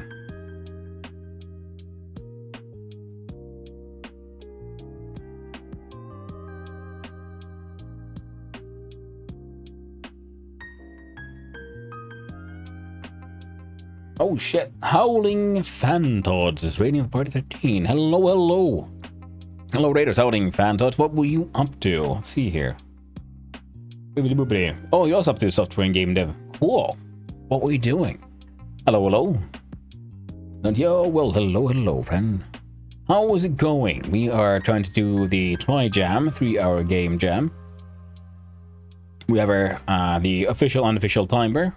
So when music's done, it should be pencils down. Until then, we're doing the Trijam 3-hour game jam, where we've spent like an hour first designing the game, and now we're gonna have 3 hours to actually make it. Today's theme is sacrifice. Yo, lead go, rip. Oh shit, little sick. Thank you, Howling Fantot. Yeah, but it's a fun one. It happens every weekend. You find it on itch.io. And it's just a fun, crazy challenge because on Friday, I think they sort of pretty much have their votes are in and they decide the theme, and you can have as much time as you want to plan your project, but execution needs to happen within 3 hours. You can use pre-made assets and so on, but then you just have to, you know, accredit them. But if you're gonna do art specifically for your project yourself, then that should also happen within the 3 hours. Working in teams, absolutely fine. Everyone gets their own 3 hours. But it's a really fun sort of thing, and I try to do it every weekend, and, you know, sometimes they work out, sometimes they don't. It's only 3 hours, and every time I try to do something new, so it's also super educational and fun. And it's a cool way to just learn Godot, because I'm very much an amateur in all of this. So I do my best.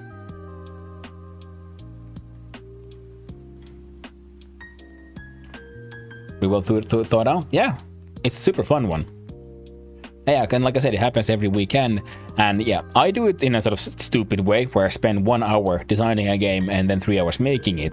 A sensible person would, you know, spend a couple of days making your game design document properly. But, you know, I stream the entire thing, and I have ADHD and all that, so I think it's just more fun to sort of just half-ass it for the lols a little bit, get a little bit of a, you know, get chat involved in design every now and then come up with something fun.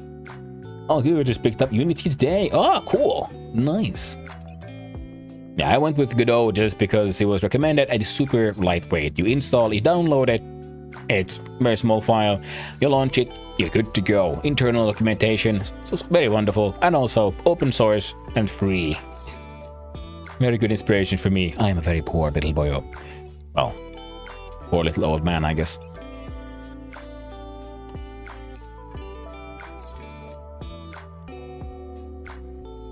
But it's a good way to learn, because I've tried to, in previous years, try to learn game dev earlier, and I end up trying to build something way too big, way too soon, over-scoping, adding all these little details, or spending half a year in trying to figure out how to make an inventory system, and end up without a functioning inventory system, because every time I get something to kind of work, I discover a different way of doing it, and then I end up like scrapping what I had and building something new, and in the end I have all the disparate parts that don't work together. It's just annoying. Yeah, I remember a lot of people going to Godot after Unity drama. Yeah, there's that. I neither think too big or have no thought at all. Exactly, yeah, and having this every weekend happens to try and jam. And so it's an easy sort of low barrier to entry and low barrier to accept failure because you only have 3 hours, and also helps you really focus down on what is the core concept of what we're doing, what is an actual minimum viable product. If I can make something that seems interesting in 3 hours, even if it doesn't work out, but I like the idea, then I can later on try to build on that one. At least I'll have my core concept done. You know, my art is usually, I sometimes draw stuff actually and I do actual art if there's time, or you know, the idea sort of really needs it. Otherwise, I just use colored rectangles. It's squares all the way, because squares are surprisingly versatile, I've noticed. Now, what the hell am I doing? Oh yeah, I'm doing friend. I'm using to choose direction, self-rotate. But instead of doing rotate, I'm going to look at just last week's project, like what I was doing. I'm going to steal some code from here. A lot of that makes no sense, but the concept will carry over.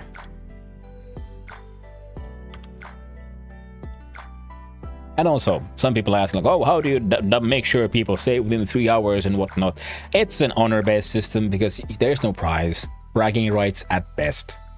You know, it's a personal challenge kind of thing. Pick a brain on design sometime. Hey, no worries, I'd be glad to help. I can't say I'll have any good ideas, but I'll have ideas. I finally finished the twosome. All your fault for mentioning. Oof, lols. Hello there, Distractland. Hope you're having a wonderful day as well.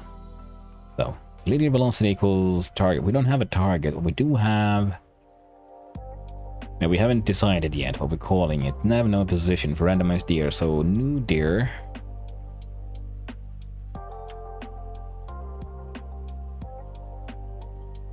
Minus self, global position. Normalized times p times delta. That can't be here.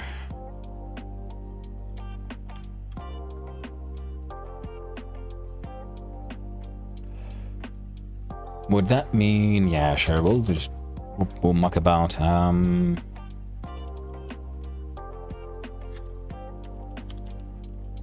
Move target, type, vector 2 starts out as vector 2 right. And out and sleep. Another just your stream. Well, thank you, Howling Toad, for the raid. I very much appreciate it, and I hope you have a lovely rest. Oh, and also terribly sorry. Oh, wait, I had a solution in mind, but now the code is a mess. Happens sometimes. No thoughts. Yeah, night text again. I keep in touch. Yeah, well, yeah, there we go.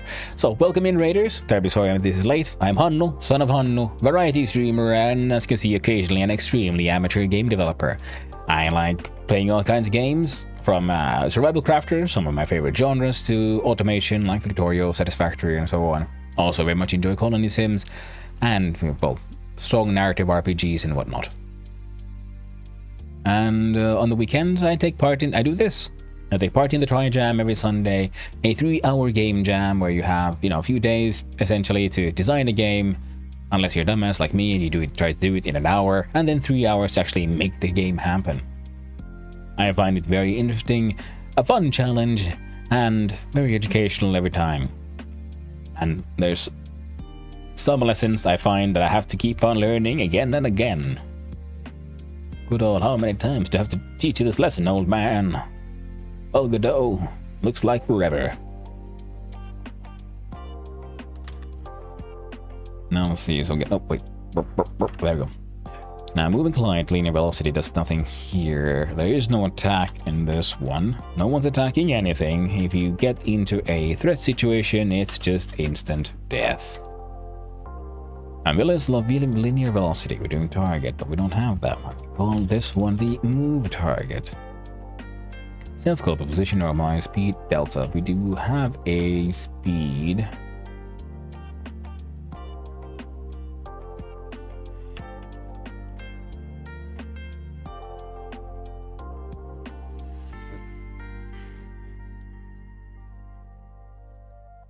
Actually, let's do something silly here. So if more speed equals speed, and Yes, I know there's lead code ways of doing this all in one line, but I'm still learning all of this. Plus, I like human readable code. If fear is true, then speed has a value of fear speed. And now you can go back to the small speed. There we go. And if friend size is bigger than 0, you sort it, linear velocity, move target, minus self, speed delta, moving collide. Okay, so this just moves us. Depending on if we have fear or not, we do this one. Also, must if fear is false, speed has value of speed. Just make sure that, you know, once you get afraid once, we'll just stay afraid all the time. And I can't be bothered and try to make that elegant. We only have 3 hours. We gotta make it, you know, quick and dirty all the way. So linear velocity, move target. That should work. Now target here is position needs to be changed to global because global is used in the other one. So new dir equals vector 2 randomized direction.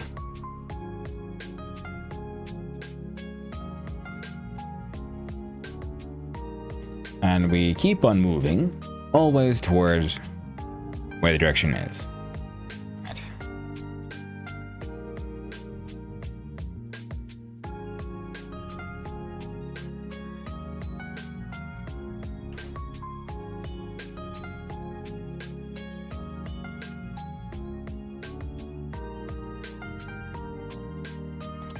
And if self dot global position, not hyphen, but dot self global position is the same as move target, and then we choose direction again. Because then this does that. Because we have then the flags for if you're under the effect of fear, attraction, or loneliness. That should be fine. And then we have an else, but I'm not sure if that's necessary per se. We'll find out. I have a feeling that the thing will either move around or just instantly break. And the only way to find out is to place a friend on the level here. And press F6 and see what happens.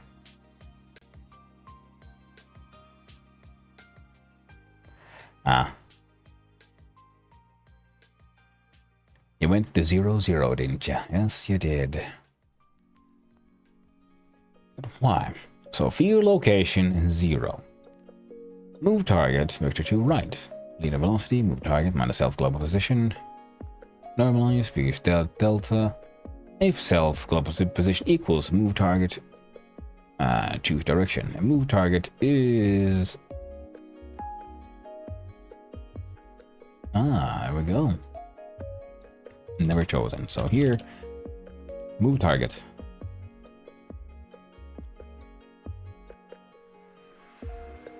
And when ready, we'll choose dir. And let's see. There we go.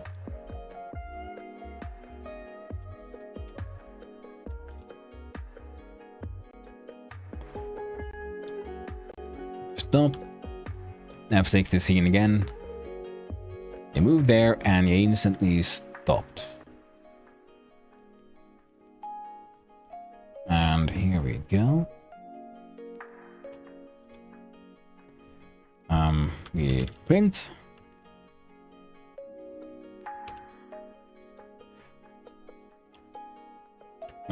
GP equals. We stringify self dot global position plus not comma.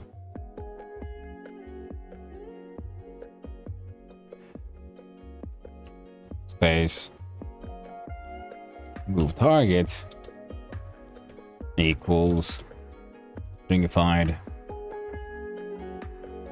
move target. F6 again. Hello, I see Milk Diab. I've been coding for a while. Few years maybe. But I haven't been active. I mean, I took like a year and a half education in development, focused on basic C, and once we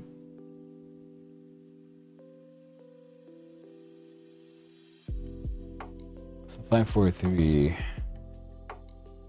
Oh, right. Yeah, sure.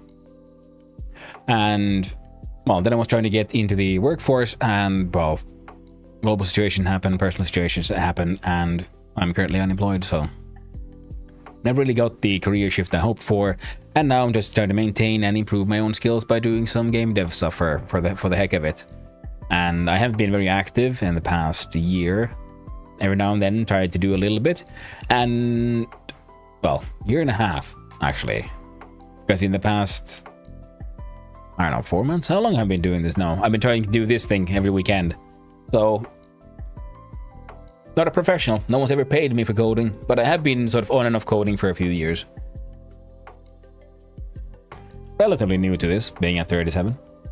My original vocational training is in, I was originally a goldsmith. Then I became sort of metal worker / I wanted to become a blacksmith, but that didn't really work out. In the blacksmithing industry is kind of dying in Finland. So then I tried to get into IT. I did all kinds of things. So, and now I'm trying to make games. Mostly for myself. Ah, see, that's good discipline to code in your spare time. Exactly. And I had a lot of trouble maintaining any kind of coding on my spare time kind of thing. That's why then after I discovered streaming, very much enjoying this, then I realized, you know what, I can combine the two. Because I enjoy streaming, it's easier to maintain this as a routine in a way, and then combining that with coding allowed me to then have a sort of consistent practice.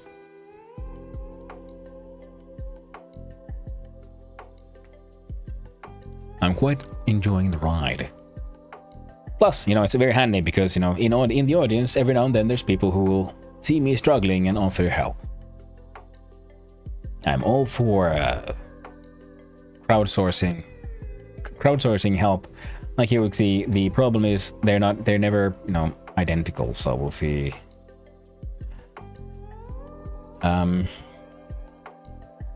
Let's see if I can remember how to do some casting.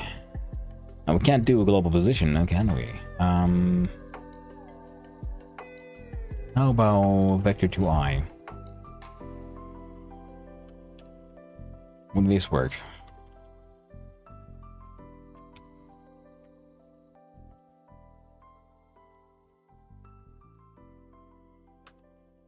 Again, I'm aware. Hey, it works. See, now it's chaotically it's running around. Heckin' perfect. Until it got stuck. Why are you stuck, friend?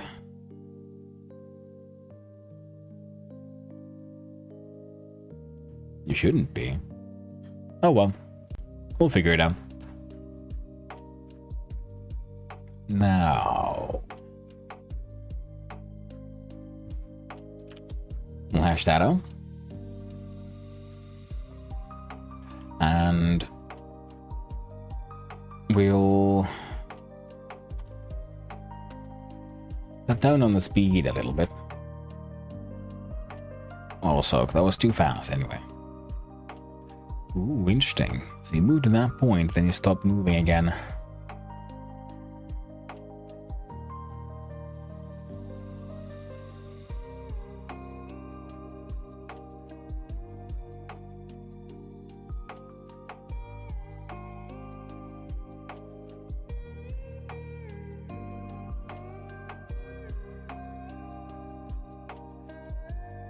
You know what? I think it's probably easier if we just add a timer.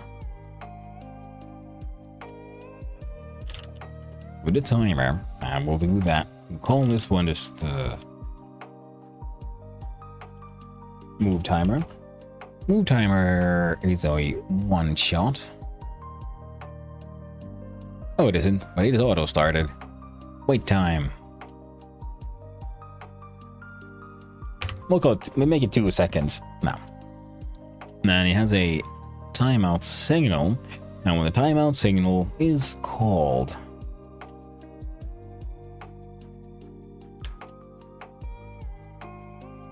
there we go. So let's choose direction, and then we'll hashtag that shit out. Press F6 again. Whoop, wrong one. Also,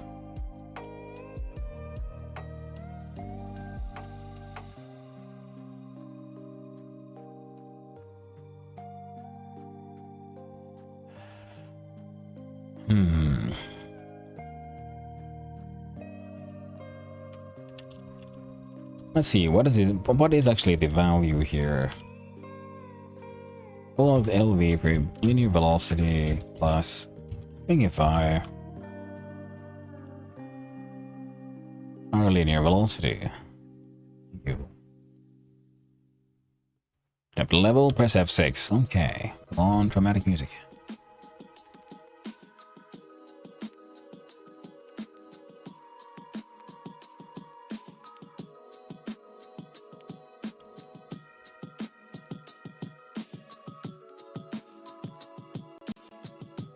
Okay. So, is the problem then new?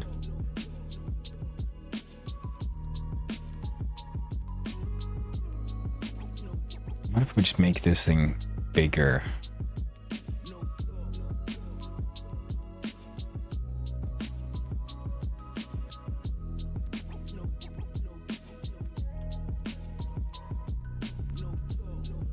Save that, jump here, press F6.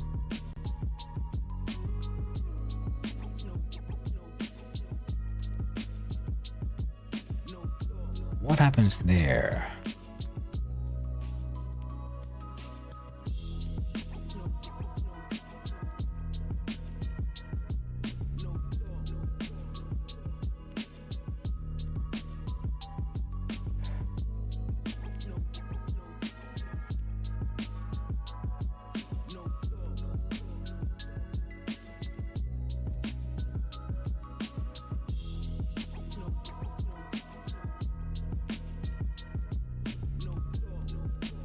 Huh.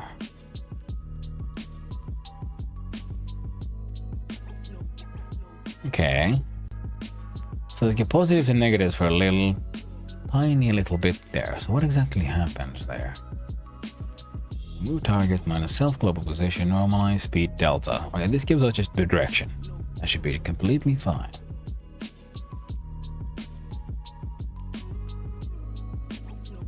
I know for a fact you do nothing.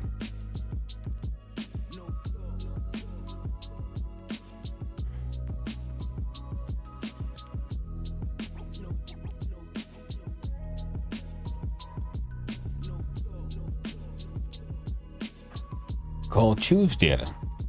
Move target randomized data. Randomized data gives nav node progression random range and returns global position. Timer timeout, we also do choose there. Gotta go now. See you later. Well, thank you for hanging out with me, Naomi. I appreciate it. And I'll hopefully see you later, my friend. Hope you have a lovely day.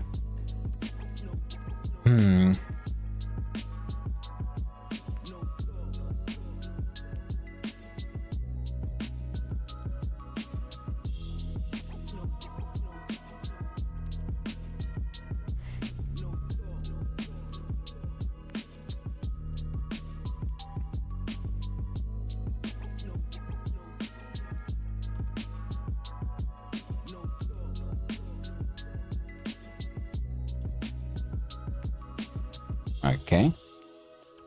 Let's do it again. So does move target do anything weird here? 501. Another image the same. So you're not the issue.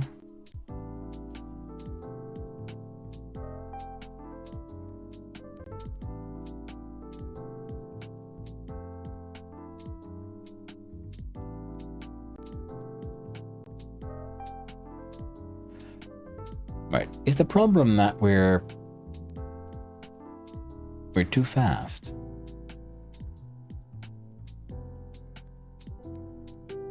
So we change speed from 50 to say 40. Beer speed goes to 80? No, 800. 80. I think it might be.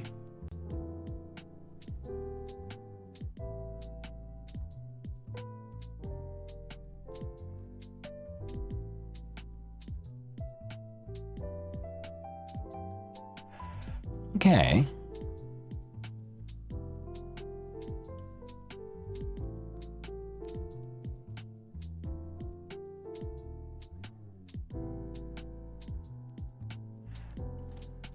Okay, the problem is that we have a target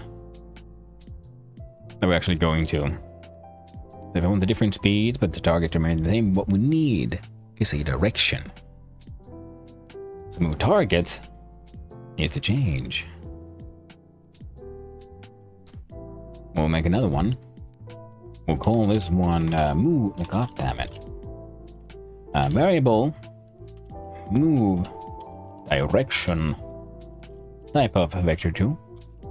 And we'll start with good old vector 2 right. So if all else, I'll just go to the right. We'll know something's gone weird. And we'll do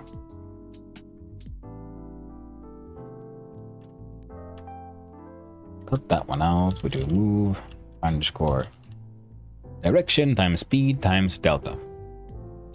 Now on choose direction,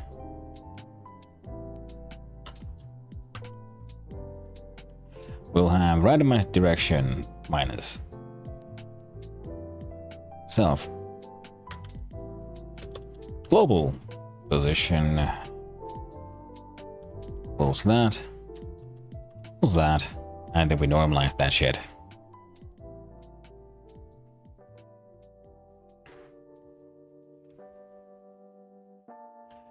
Oh, game's running in the background. Let's remove that one.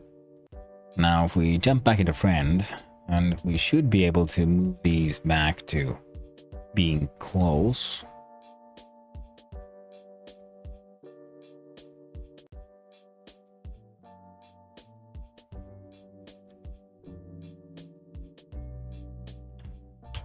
And it should be just fine. So level F6.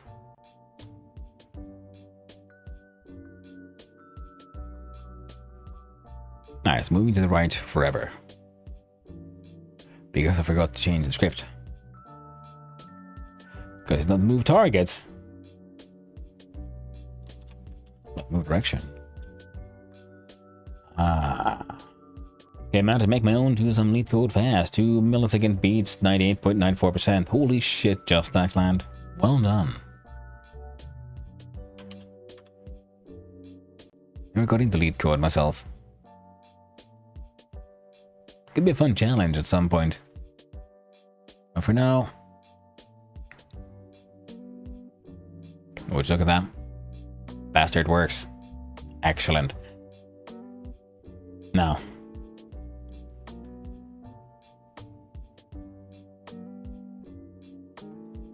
think we do move underscore target equals randomized direction, and you here go under else, and instead of randomized direction you're working with move direction. In fact, you should probably not be in else. You should be just no matter what, that happens. So we choose move target here, and then we'll have, in case fear happens, it'll do something to move target, attraction as well, and lonely can also affect that one. And then based on the move target, we determine the position, and that gives us our new move direction. Are you using Git for your game dev jams? Oh, well, these are 3-hour jams, so no. Otherwise, yes. But I haven't down for ages though. My Git is my GitHub is very what's the word, unattended currently. I really should get back to it. But for a 3-hour game jam, yeah, there's not much point. Now we'll double check. It should still function.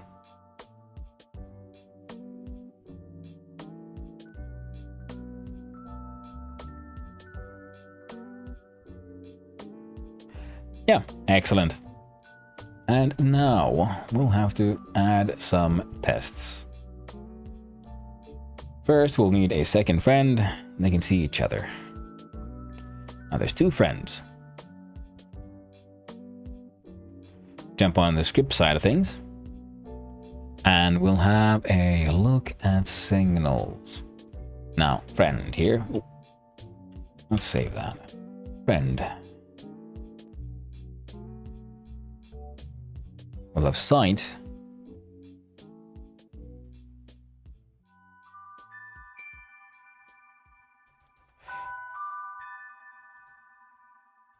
Inspector, not site, but friend itself.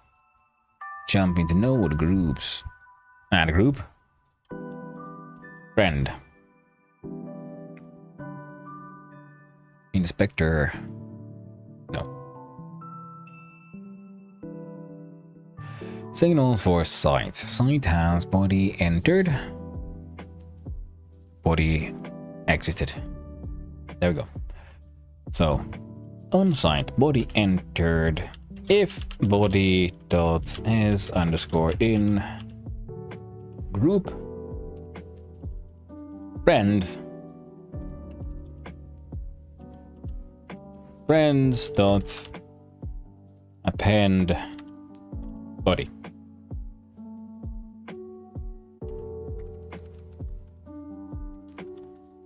Need a copy of that one. If it is in friend, if body dot right, no, if friends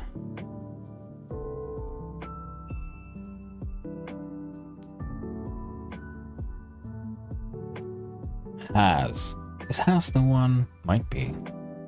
If friends has body friends dot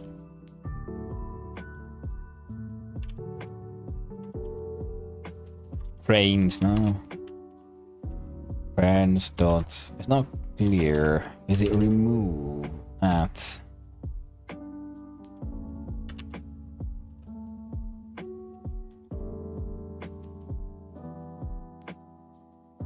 find and remove the first occurrence of a value from the array. If value does not exist in the array, nothing happens.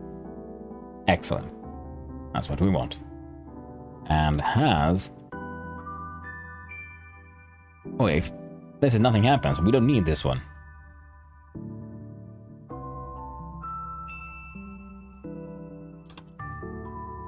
Its own check in it. So if body is in group friend, erase body where site exited. So yeah, we don't care about. We can't see it. We can't find it. So when we look at here, so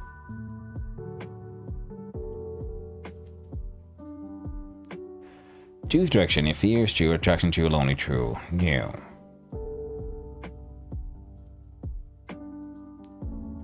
So if lonely. So if lonely.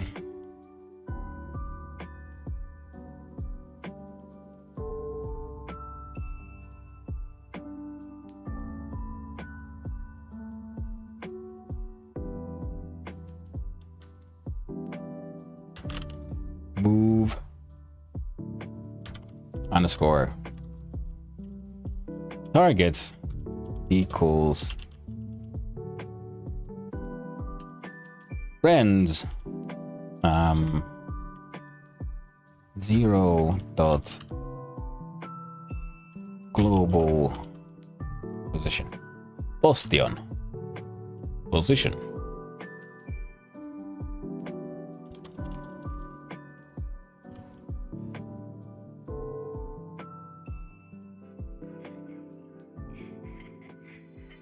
which means we need to have max distance.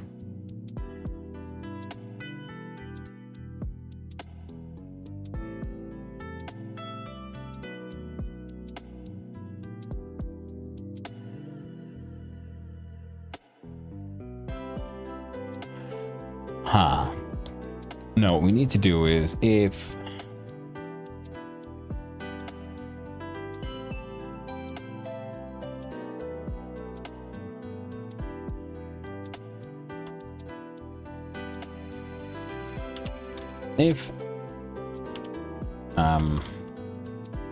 friends 0, which would be the very closest one. How do we do it in our ordering thing?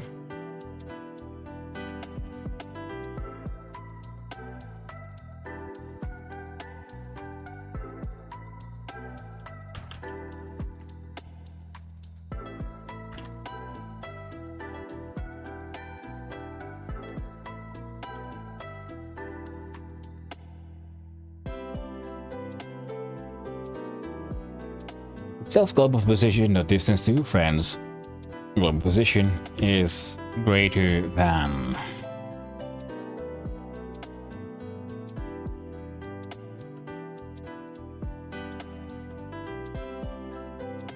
Max underscore dist of float equals 10 for now.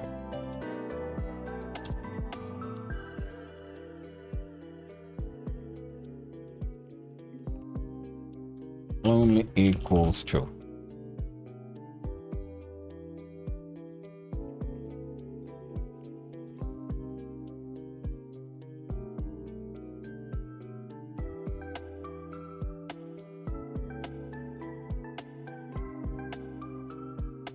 Else lonely equals false. Lovely. No. Only. There we go. Right. It might or might not work.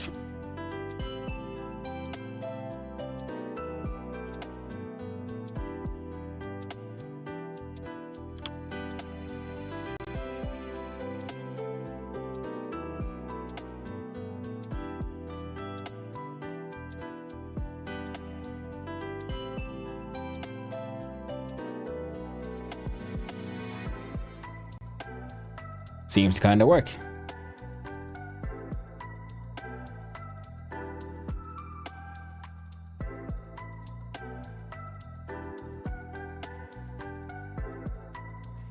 Thank you, Oxel, for the hydrate. I appreciate it. Thank you for keeping me working.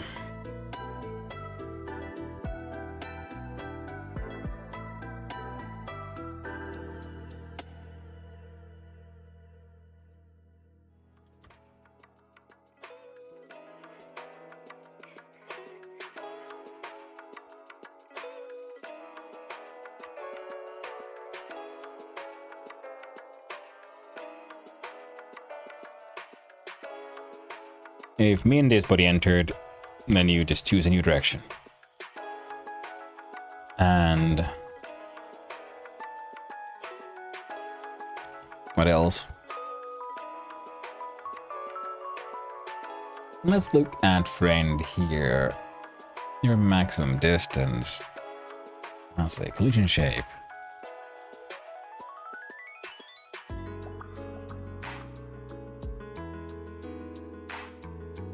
Circular radius of 32.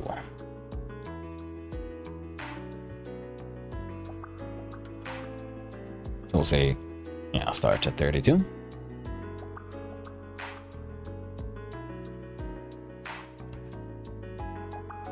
Now, if we look here at sites, so area shape entered and exited.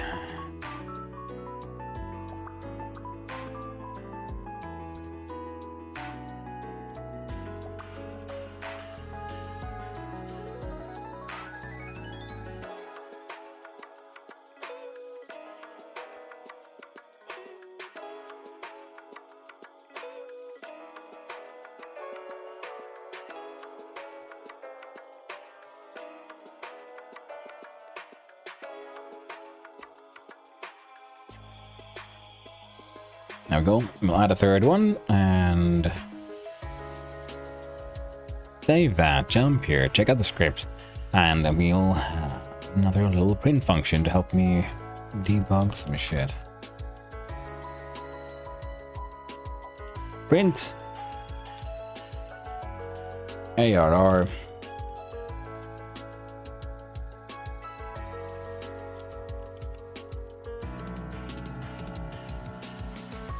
print friends.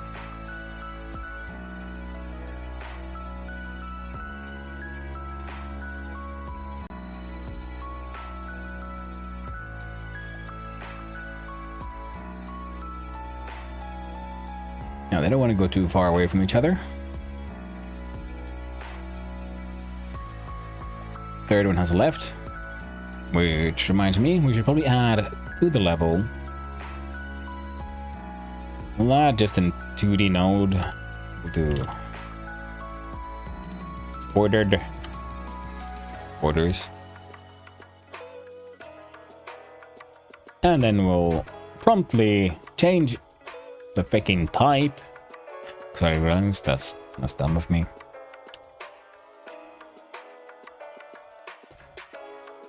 It needs to just be static body with multiple collision shapes. The shape should be world boundary shape.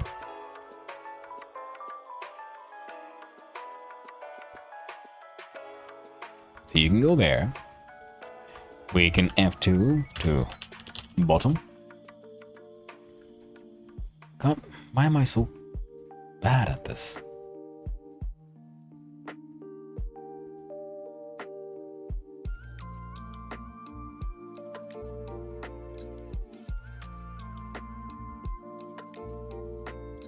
And another friend. Okay. Control A. Collision shape. Border. I got boundary. There we go. There we go. F2. Right. Why do I keep on doing that? Hey there, Knapzor. My accordion Venn diagrams, because that's cool. Nah, these are the friends, and these are their detection radiuses. Radii. How are you doing, Knapzor? Hope you're having a lovely day, my friend. How did it go with all the cool space shenanigans? F2 left.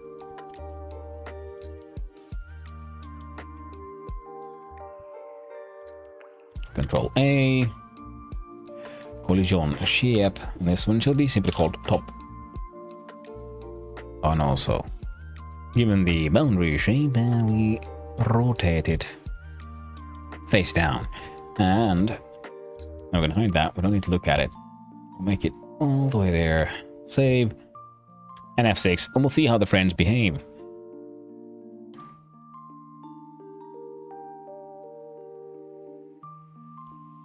Okay, they found each other. So now we got two groups of friends.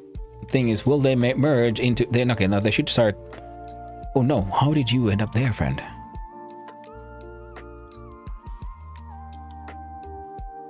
You see, these three are now trying to hang out. It looks like my sorting is working, so the old boy is heading back towards the closest, you know, quote-unquote friend. But what did you bugger off? You're also leaving.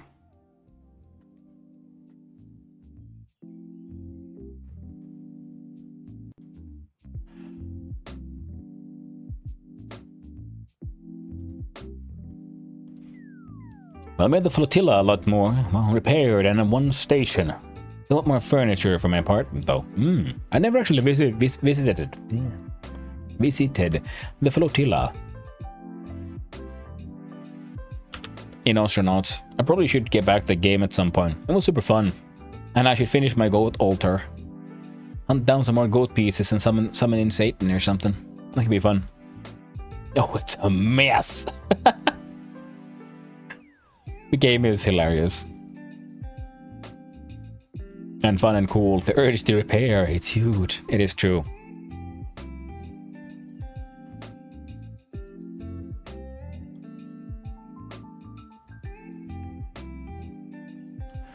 Now, if self-global distance to friend lonely equals true. If lonely equals true, that should happen. So lonely equals true, followed by choose direction. And we'll try again. Alright, their guys are they're doing their thing. Because they shouldn't be able to get too far away from each other, I think. Hey, works perfectly. They're kind of dumb as shit, but they kind of work. We have herd behavior, of course. I think we're gonna increase this one from 32 to 64 and see how they move around. However, you gain nothing. You get personal satisfaction. That's what you get.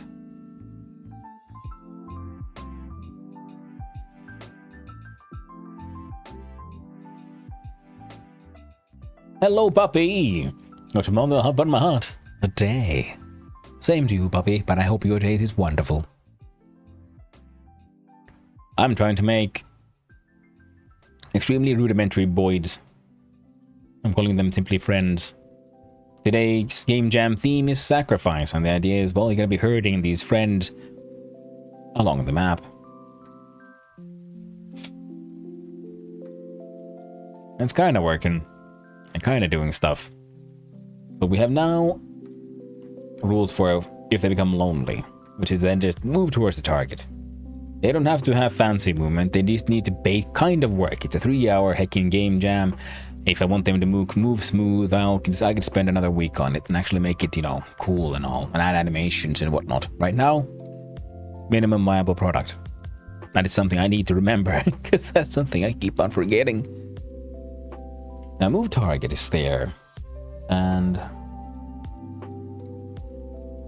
elf attraction.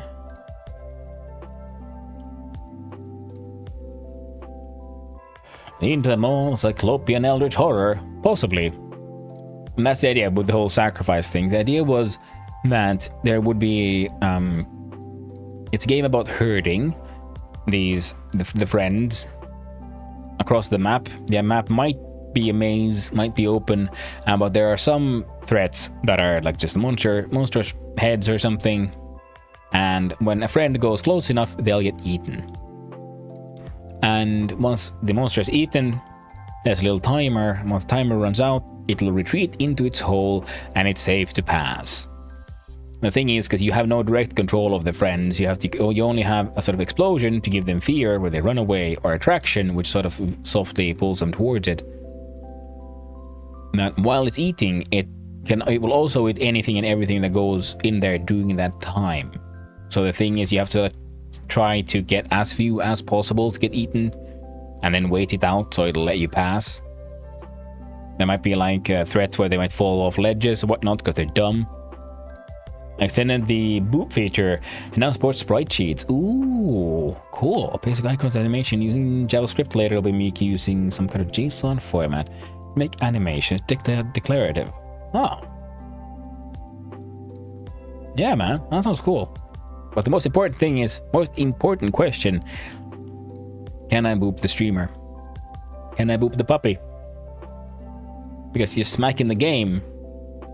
It's fun enough, per se. But I need to be able to boop the streamer. It doesn't count if I can't boop a snoot. The snoots must be booped. And the best snoot is, of course, on the streamer himself. Yes, I'll make another one for the streamer, lol. Good. Important, that.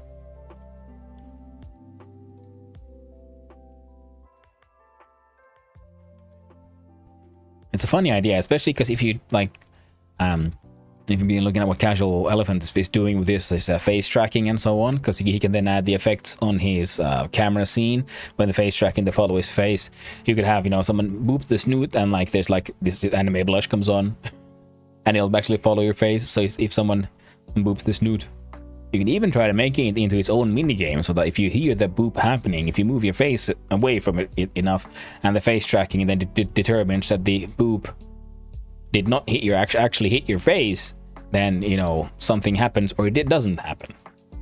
So you can make its own little mini game of just like people trying to surprise you when you're really into something to boop you before you have enough time to like move to the side. Something very simple, just, and if they successfully boop the snoot, you know, anime blush happens or something. Or just, you know, like, oh no, or like a little like declaration of like snoot booped, you know. It's a fun idea. Oh yeah. Now, again. They are moving. They're moving stupidly, but they are moving. With Genius Bit, first I'll try to implement more animations and a combo system. Yeah, exactly, that kind of stuff. And, you know, with the combo as well, because that means it's more interactive with what the audience can do and how they interact with the streamer. Because that way, you know, if they get the combos, they boop the snoots, and then, you know, they get a little declaration that pops up on the screen like, snoot booped. If they actually hit you, but and then you can play along, like, oh, no, you don't, and dodge. Because it doesn't have to be anything, you know, not crazy per se. Because you don't even have to have like complex face tracking, just enough to say like, is your face within like the square where the boop happens when it happens, and if you have the audio coming slightly, and you know and they have to just time it so that you have enough time to hear it activate and then like dodge it. Should you choose to, you can almost let them boop you in the snoot, and so they get their little fireworks like bah, snoot booped, or other combo things to combine with that, because then it's more interactive. And you know, you don't have to do much else than, you know, maybe dodge around to the camera a little bit. I've also been trying to like come up with some sort of interactive system, but I don't think my rig can do all of this, the face tracking and all the other stuff. My machine can. It sometimes OBS ends up chugging when I'm just playing Valheim sometimes. Oh good, I can't maneuver. Stay on target. Oh, well, thank you. Stay on target. Lurk, Jimin, hope you have a lovely day at the gym, puppy. You lift that iron. You pump that sweat. And I'll be trying to stay on target. Thanks, Oxel.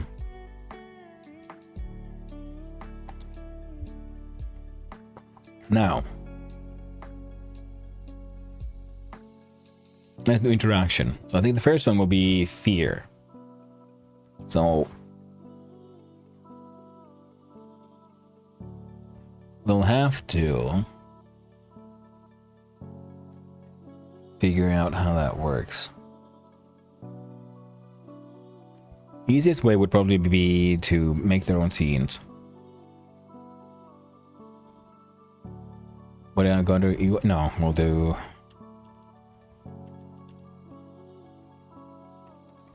interactions.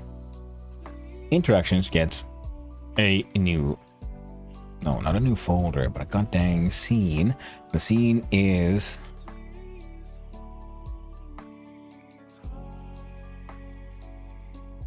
I don't know. So we'll make it a 2D scene for now. And we'll call it threat. No, there's a threat folder, so we'll have to call it, we'll call it the boom. Now boom as a scene will need a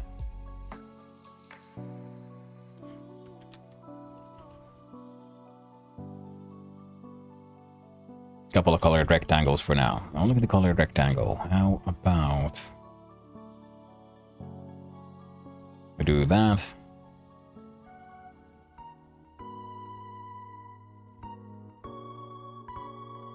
We do that. Do layout, transform.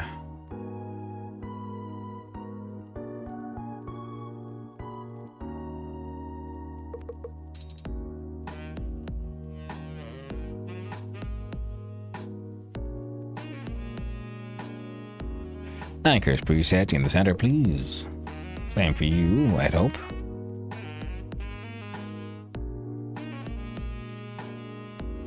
Anchors in the center, there we go.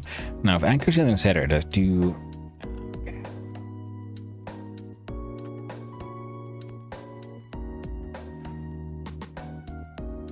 And we look at the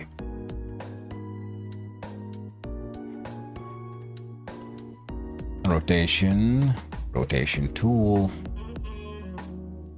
That works for me.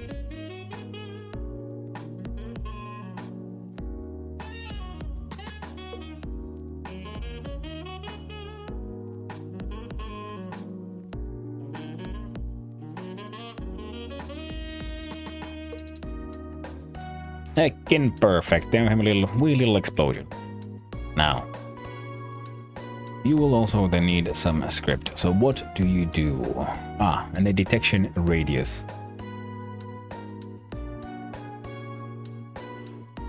Which means we are going to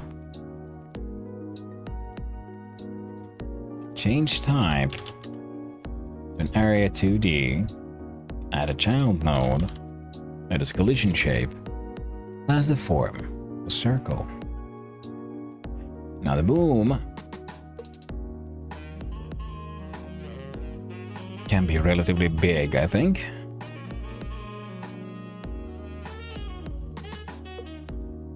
I have an issue. I'm trying to retire Fortress and DF so I can do other things in that world, but the game doesn't like let you retire. You try to push the button and it says, "You're in it now. There's no way back, my friend. This fortress goes on, whether you like it or not." Now,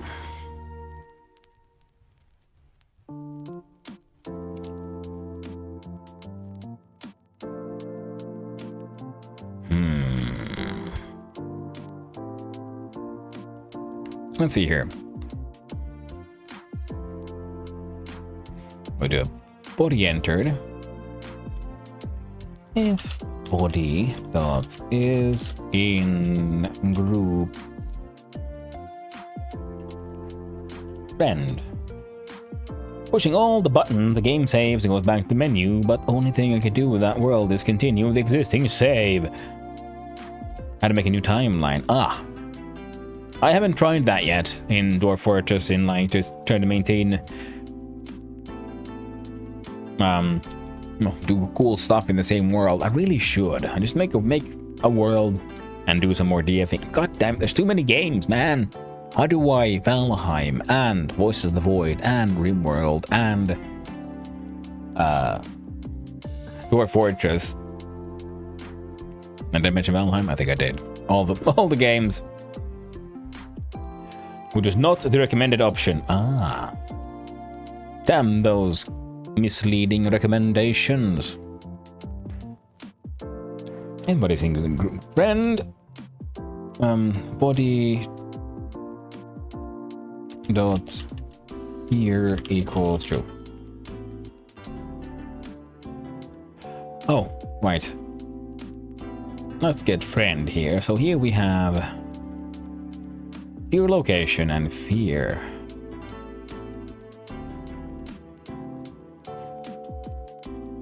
We'll have to add a function called get scared. Input is fear lock, which is vector 2. Output nothing. Void. And we'll do fear equals true and fear location equals fear lock. There we go. And we will need a new timer, which we shall call the fear timer. Now, fear timer shall also be added to here.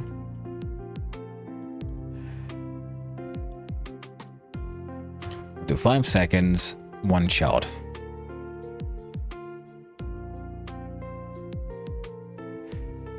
timeout on fear timer timeout.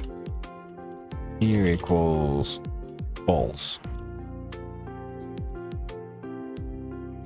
Get scared. Does this one?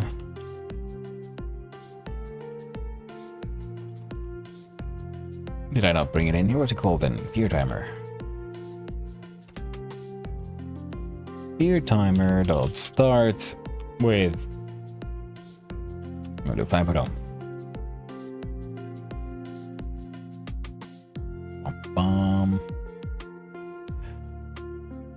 If fear equals true, fear location.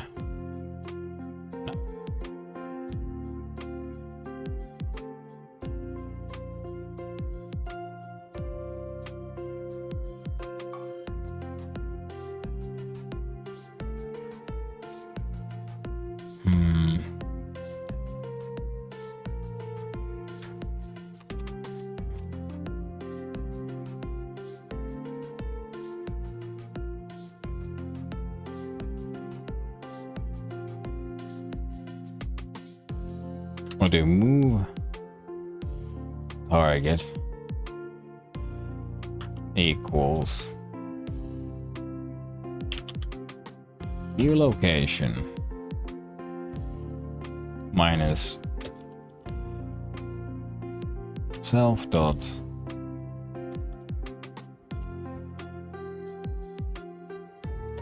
you want to move away from it, not towards it. So we'll do it in a dirty fashion. Fear location minus self global position times -1.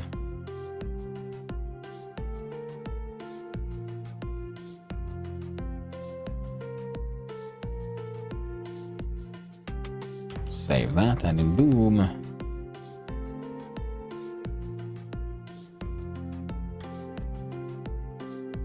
So body dot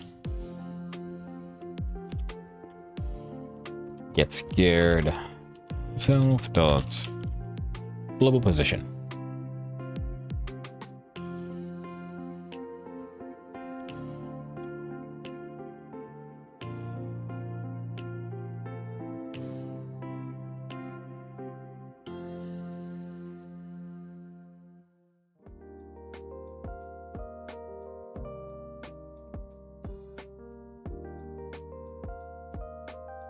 Now, boom, friend. How about got I? Look here.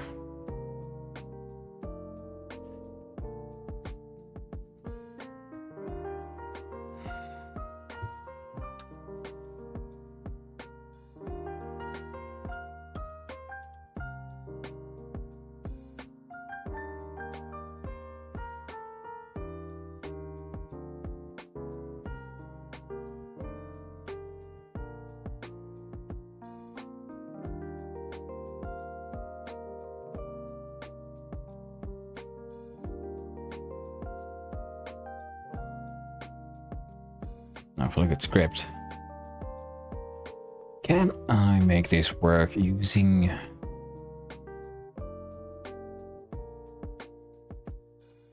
a tween? I think I can. Now, so do ready var tween equals new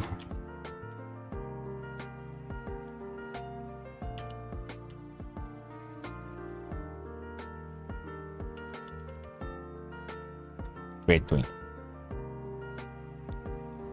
We do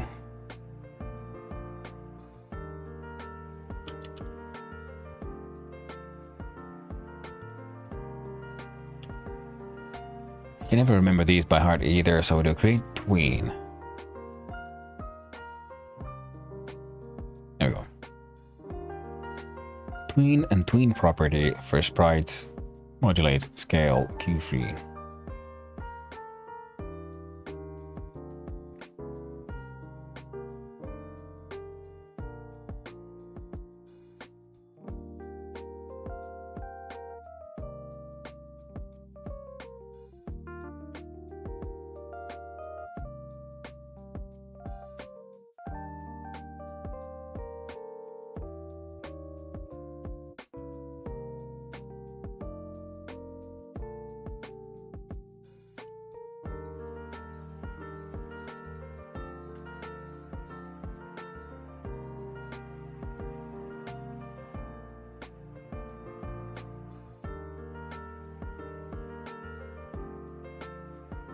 We'll do tween dot tween property self scale 10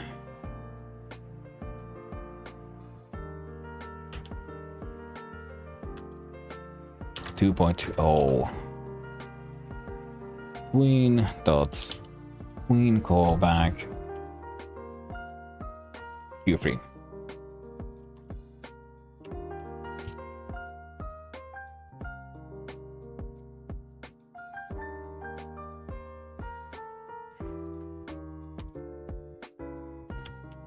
There we go. Now, level. I'm gonna need you input map.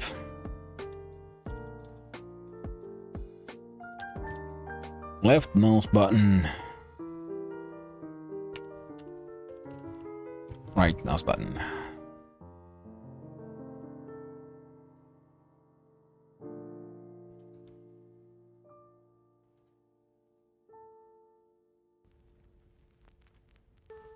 Now, process if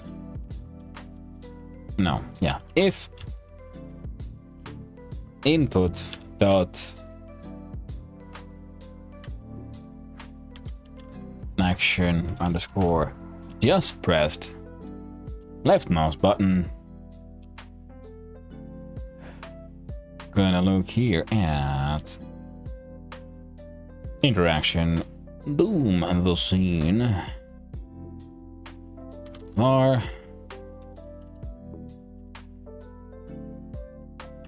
new boom equals boom instantiate. We'll do add child new boom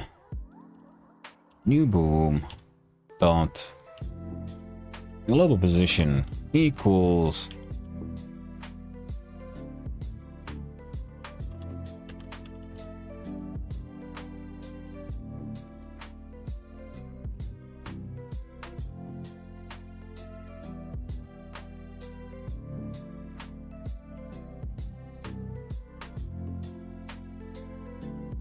get mouse global position.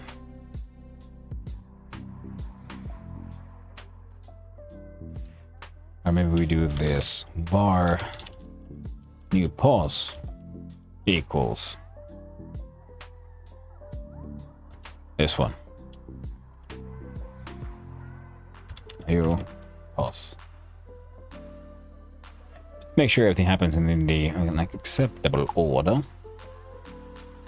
Now, I'm feeling something's gonna get really busted.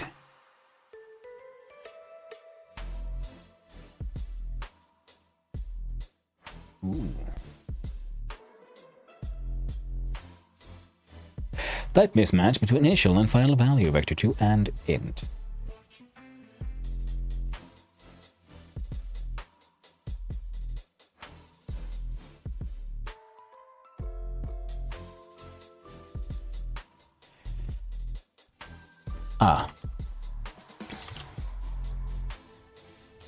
Vector 2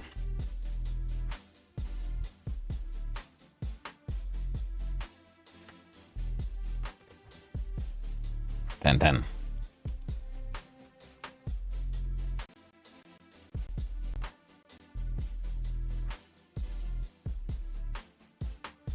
See, they're running away from it. See, it works. Like, no.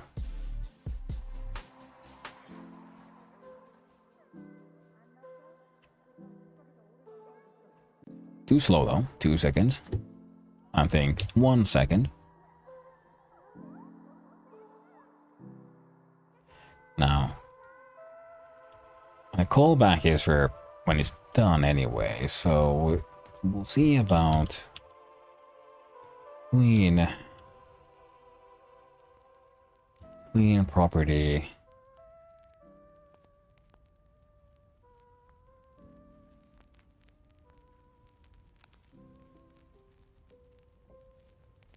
I don't think you have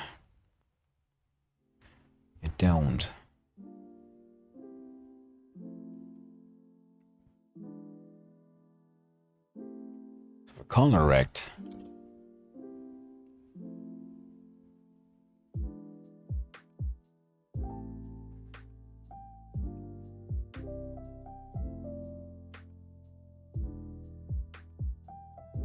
Property.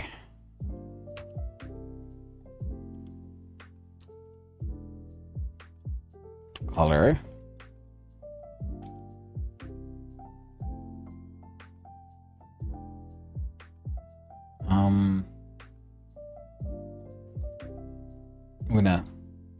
Alright, we still have a little bit of time, so we'll do queen alpha value.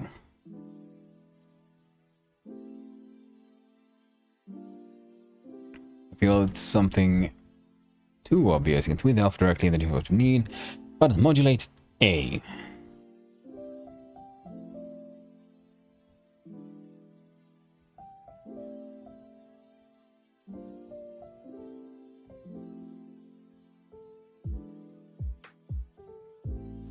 So this is taking this value, then this is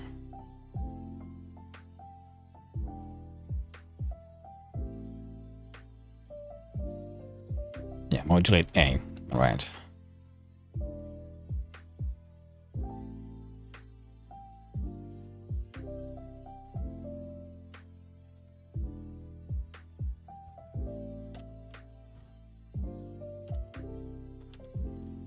Modulate A path with the first object, node path, final value 0, duration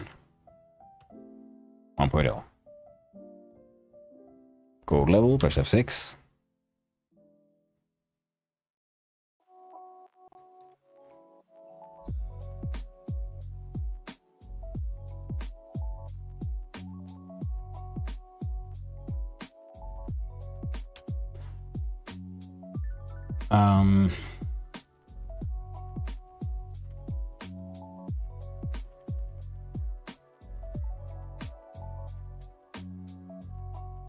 No, it's not a gets, not the sets. Come on, between.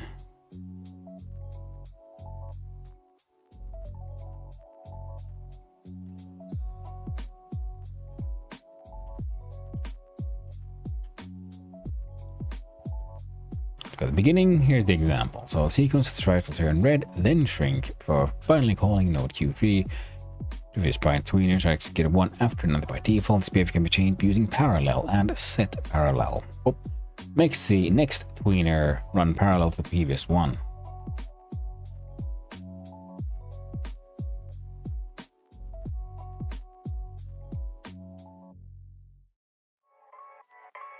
Tween parallel.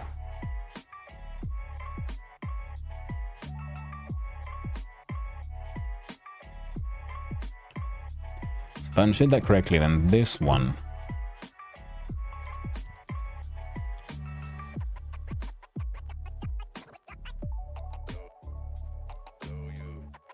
parallel. Okay, last one's 1L.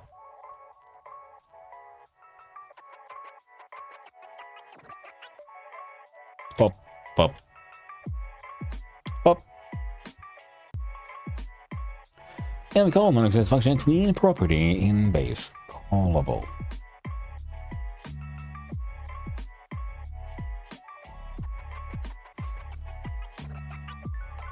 Ah.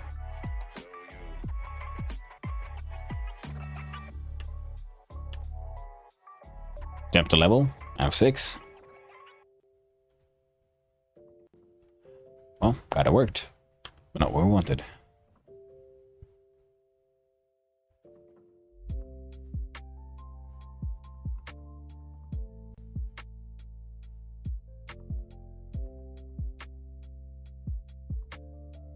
You know what? That's working kind of perfectly. So, let's have a look here. So get scared. If you're true, for your location, for your location, for your timer, start. Also, choose direction. Wheel. Save and F6.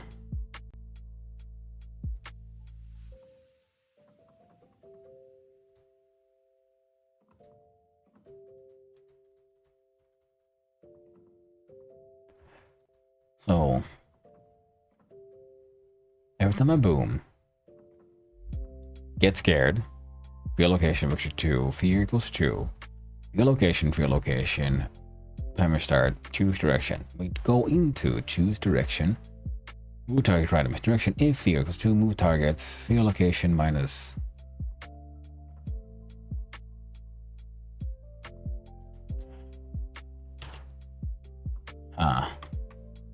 Oh, wait. Silly me.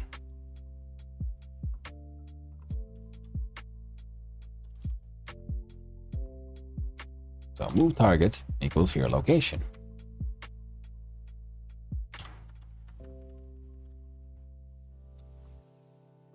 A second, if fear equals true, move dir times -1.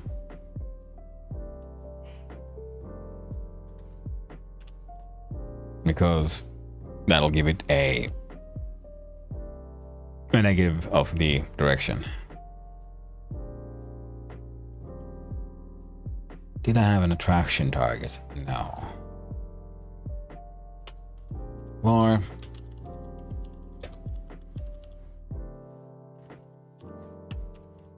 attraction target vector 2 equals vector 2 0. We'll see if attraction equals true. Well, then move target equals attraction target. Let's see.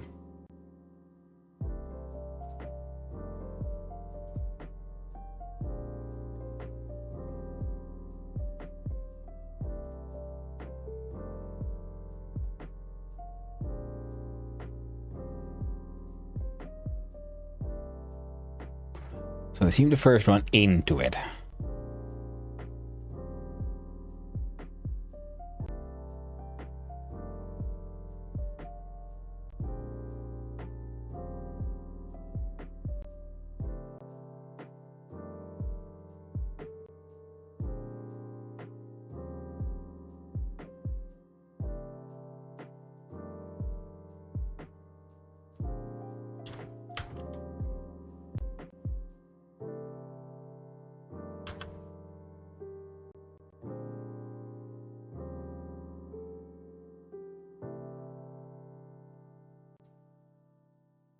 Time to dwarf. You dwarf hard. Knapsaur, you dwarf hard. A good time sacrificing. I'll do my best. Knapsaur. Thank you for hanging out. Always a pleasure. And I hope you kick ass in Dwarf Fortress. And for those who might not know, Knapsaur is a fellow streamer. You should totally check him out. He does cool stuff. These cool games like Dwarf Fortress, Peak, and Astronauts, among other things. Sometimes even some recycling-based games. Cool dude and totally worth checking out. Just like Puppy here was earlier, I really should get my auto shoutouts working more. Then they make a list of all the cool cats. I deserve an automated shoutout. Now, in process here we have that.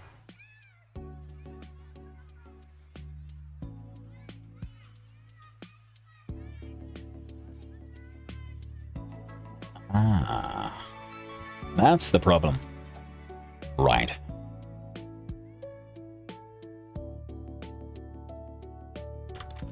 Let's make a copy of that one. Do this one.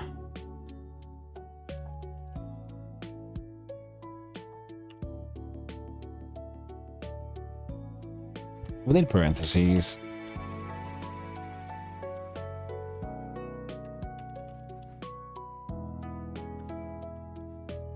There we go. Other the same. If here equals true though, we want this thing reversed. So you're moving around. You're doing your thing. Boom. Boom.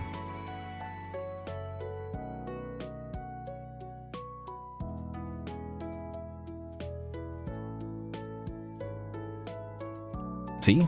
They're doing what they're told.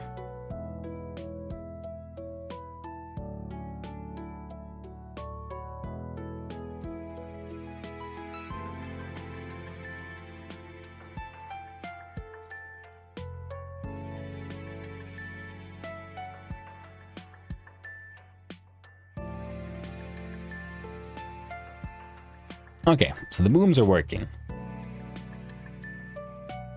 Kinda. But they are kind of working. So. Let's look at boom. We'll cut down the timers though from 1 to 1. We'll do scale increase goes to say 0.8. And 0.07, that's a bit too rough.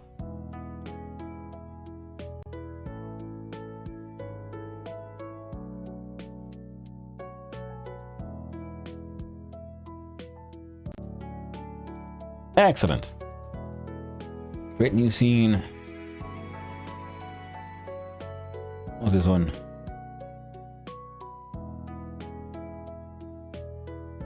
Cancel. Yeah, it's an area 2D. Whoop. And no 2D collision. Area 2D. There we go. Pick that one, and we'll call you Attraction. Attraction will of course need a colored rectangle because that's what they all need, and you will also need a child. No, that is a collision shape. Now the shape is of course a circle. I'll double chickadee check here.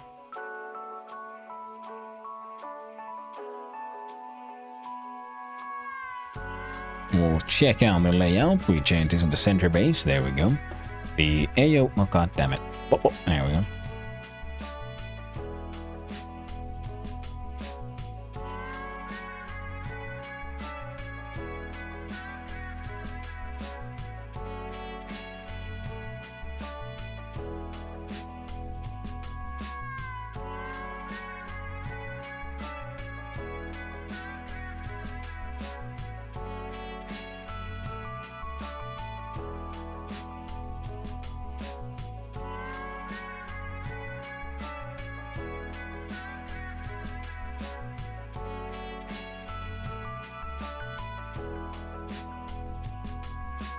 I think my booms are too big.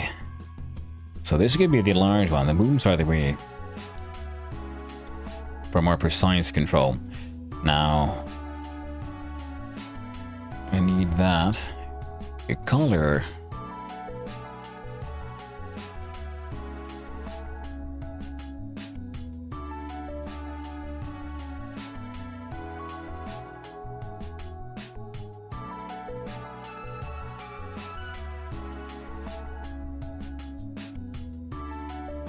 Yeah, sure. Why not?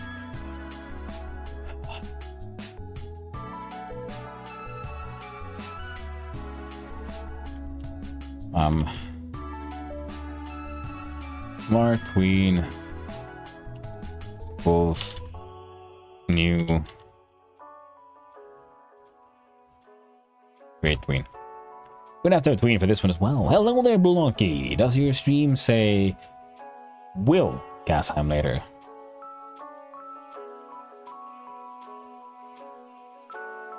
Well, yes. Once we're done with this one, we gotta play some games, and that game will of course be Casheim.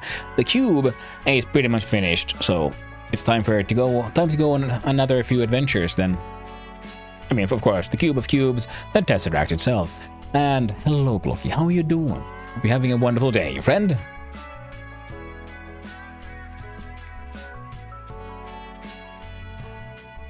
Now, let's see here. So, what is my... Okay, we're in the last hour of the jam. So, where's my stuff? There it is. Oh, there we go. Terraria for me now. So I won't be online, but I saw the Tesseract and it looks great. I'm glad you like it. I would love for the walls to be crystal on all sides, because that would look neat. But I did what I could with what I had. Still in the swamp, or do you have Mistland plans? Well, yeah, the plans. Now the test track is done, so I'm gonna load in there so I can show it to people, and then I'm gonna bugger off. Swick brought some Yggdrasil wood to the moist manor, I believe.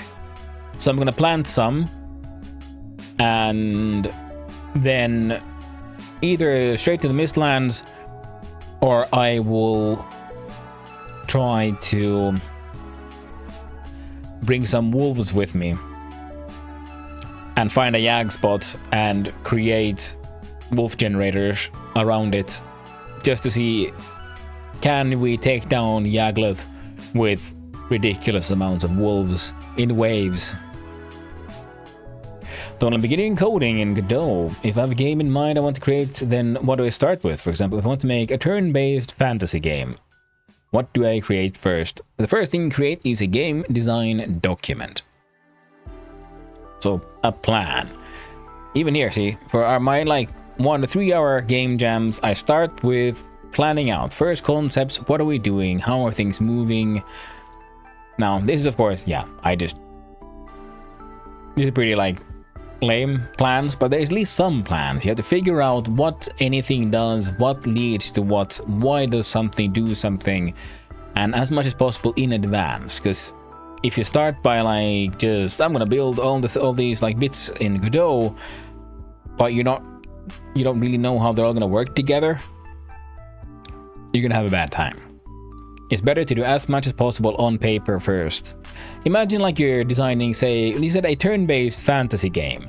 So I'd say, think of it as a board game. How would you design a board game? If it's turn-based, what does one player do on their turn? What action could lead to what? And so on. And the further you've planned all of that out, then it's much more logical to sort of think, well, what do I need next then? Because coding is just a tool, and component-wise, well, you figure those out once you know what you're trying to make. Do I need to have a game design document when I want to copy a game that I like and make it similar? I'd say yeah. I'd say it's a good idea. It's a good plan because it also helps you analyze how does this game actually work. Because you don't want to make just copies. Well, this one has goblins, so start by making a goblin, and then like, but what does the goblin do? How does the goblin move? How does the goblin interact with anything? So you want to first figure that out on paper as far as possible, and then you start making. Make sense? Yeah, gotcha. We'll get to it. Yeah, I mean that is my method. What I've learned from others, and I would gladly tell to others. Everyone has their own style of working. Some, go at it like chaotic artists, or like I'm just start building a thing, and it all just grows out from there. And hey, if that works for you, fantastic. But especially if you want to copy a game, then first you have to do is then try to understand the game. Like, why does it work? How does it work? What exactly are the different content, the concepts and like bits and pieces in play here? So deep analysis of what you're trying to copy, because then it'll be easier because then you recognize all the components, and then you can make copies of those. And it's making a copy of something existing is a very good project for learning. Absolutely wonderful, because again, it expands your knowledge, and also in doing the deep sort of analysis of the existing game, that also expands your knowledge, because you then realize, oh, I didn't actually ever think about how inventory management works in this thing. And now I have to figure out, well, if there's a button and I want the button to get a piece of inventory item into like from this inventory to the next one, how do I actually do that? Because you don't have to have the full detail, you don't have to like write down code on paper and that kind of stuff. Just a document where you just have the logic path of like, when this happens, I want this to do that, and that's when this thing does that, and that's when this thing grabs a new picture. The picture changes, so it grabs a picture from like this database that I have over here, where I have the photos, pictures I've drawn, and so on. So you gotta like pop. Gotta think, not just play. Yeah, a little bit of both, really. Just play the game, because sort of look at it like, I wonder what all is here, actually. Here. No, it's a reverse engineer.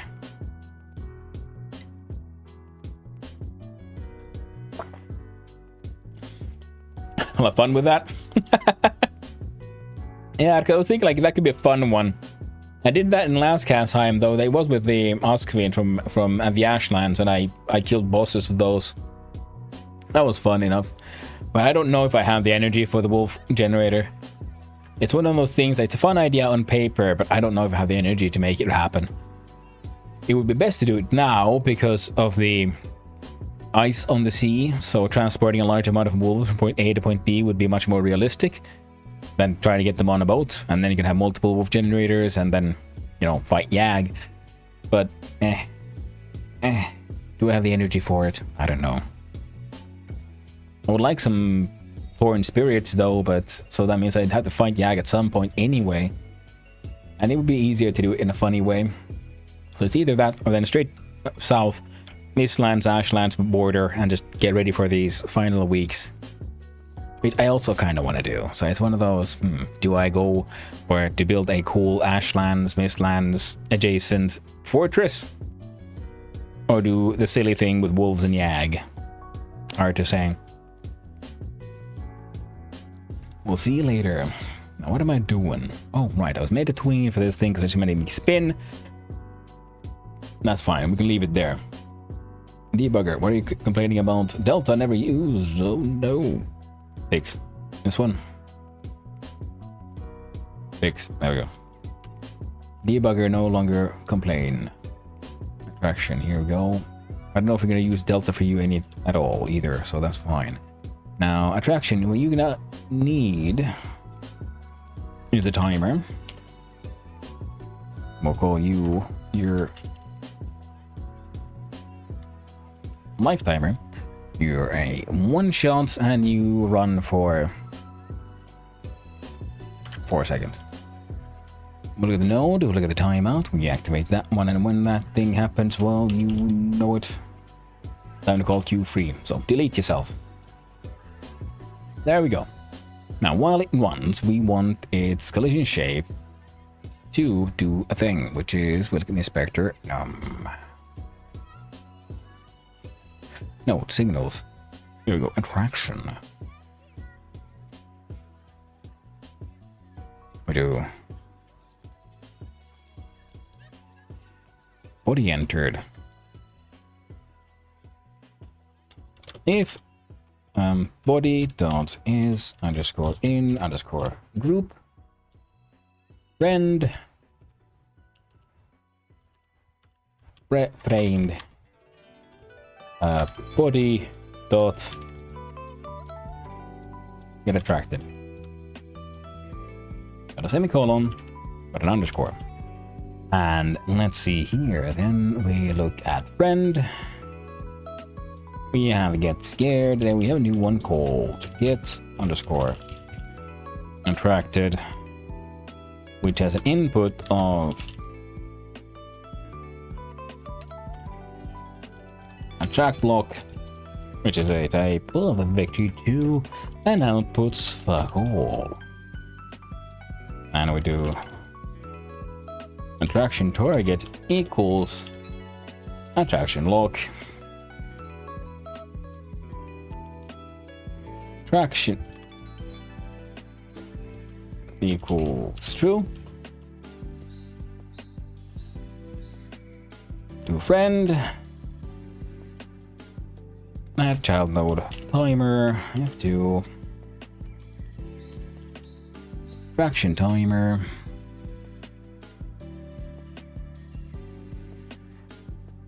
One shot.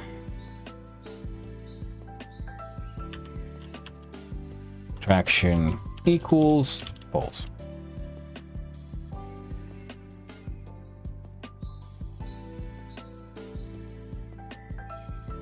We'll add that as an on ready. Attraction timer dot start at 4.0. Now the air timer for 5 seconds is far too much. We'll do 3. Or 2 actually. 2 is fine. And boom, and by the way, I think your scale is a bit too much. So we'll do that. 3, 3. and you boom for 0.4 seconds, and you also go for 0 in 0.4 seconds. You save, look at level, F5, no, F6 I mean.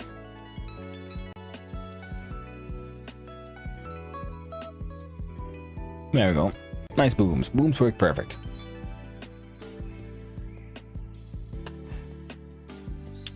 If input is action just pressed right mouse button. I want a copy of that one.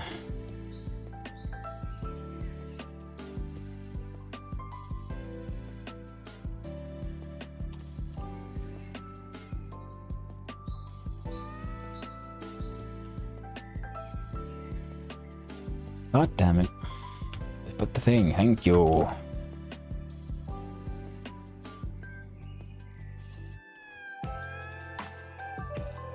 Our new attract is attraction instantiate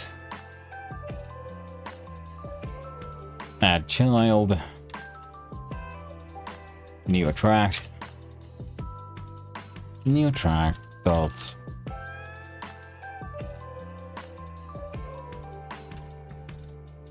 global position equals new underscore pulse. There we go.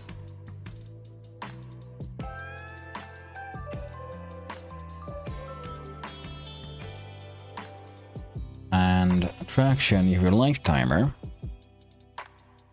auto start.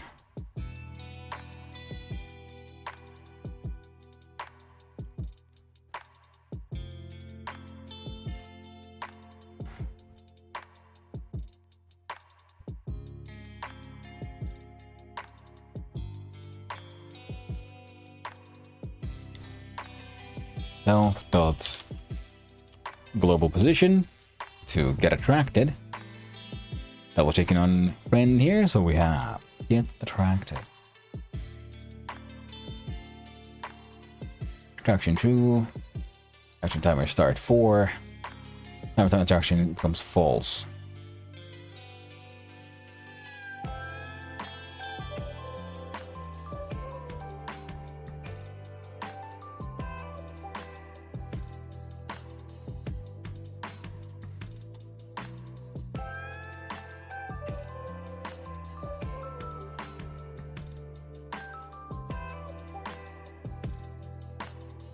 Attraction to bar. No, not bar. We do queen.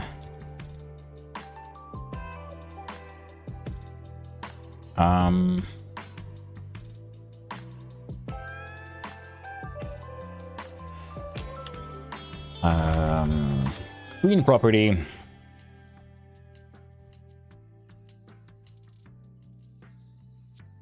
On that little bastard.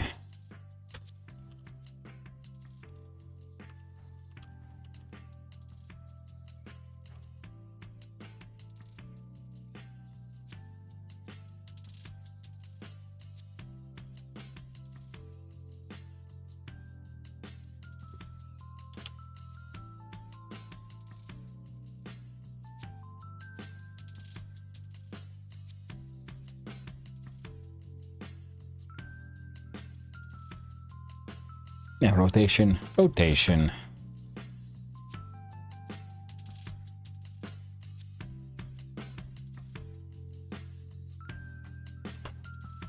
Between dots. Set loops. I think it's -1. I think we just set loops. Rotation.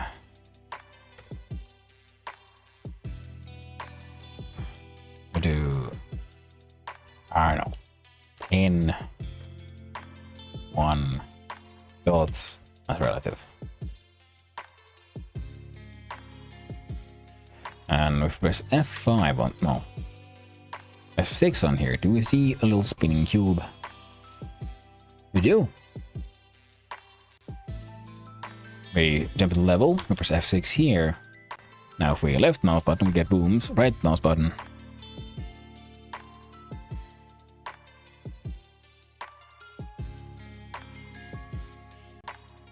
Okay. Oh, that was good, except your pivot offset seems to be...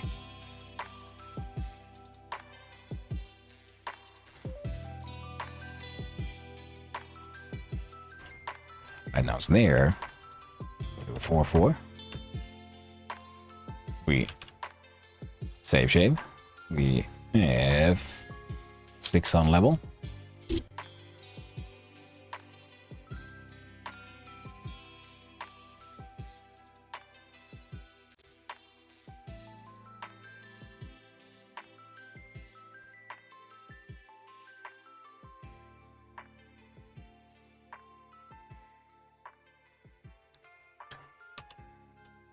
So, another colored rectangle. This one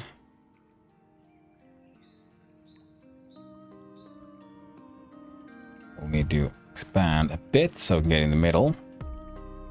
And I'm gonna... Oop. No, you don't.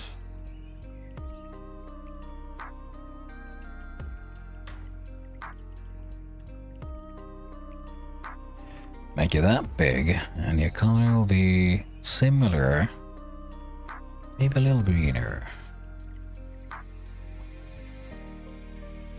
We'll see how that goes. Most importantly, you got a really low alpha. Also, you need to be here. Bop.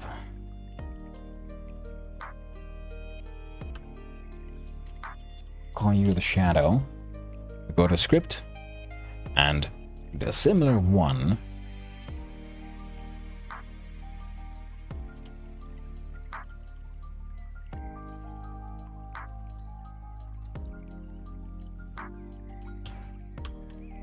How long have you been programming? A few years. Ooh.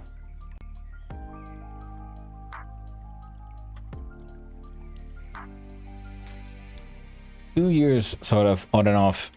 Never professionally. I did get some education in it for like year and a half kind of thing. And then both didn't really succeed in getting into work. My language of education was in C. Actually basic C, not C++, just C. It was super cool. I learned a lot about how low-level coding and how machines work and so on. And a lot of the logic behind the languages. And I'm very much an amateur then when it comes to game development, and I'm doing my best to do these game jams every weekend to just do projects. Some of them work out, some of them don't, and through that get more used to using these tools to make all kinds of different projects and learn more about how Godot works, because I still have the dream of actually making a proper game at some point. We'll get there. One little shit project at a time, we get there. Just like earlier we were talking about drawing. Practice makes perfect, I've found. Every super talented coder, excellent artist, so on, have hundreds, no, thousands of hours of practice. No one is born good. Some are born with more talent in the sense they might have better, ways of visualizing certain things. They have a better head for math. They have a better hand-eye coordination, all that stuff. Those are advantages, but those aren't enough to become good. Practice. Always practice. Behind every excellent piece of art, every wonderful game, good piece of software, are hundreds or thousands of hours working on shit. Projects that didn't work out.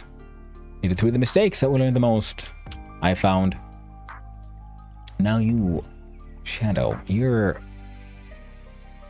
layout is, come on, transform, offset, your size is, oh, well, that's easy then. We just use the reverse of the position. We save, we go on level, we press F6. Hey man. Whoa. Ah, that's where you did the thing. We go here. I don't need you. Oh, here I'll add parallel. And now we go here, press F6, and we right click. It explodes. Because I can't write. Who else comes first? Not later.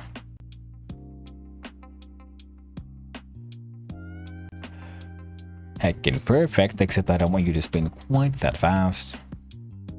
Maybe half of that. And not you, correct.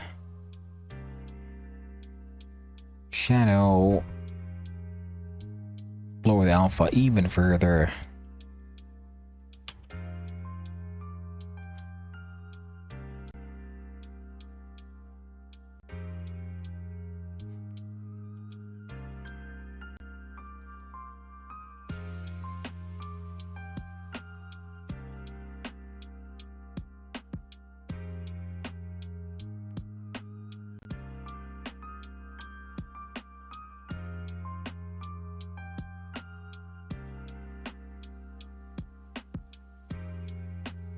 But alpha value is straight up 10.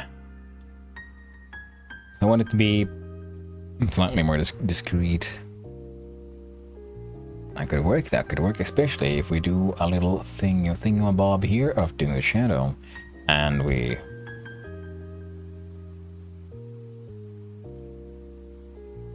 make a copy. Now Control Alt. Shadow 2. And you're positive. Then we save. Jump the level. F6. Kinda works, except they're in the wrong places. Go into Traction 2D.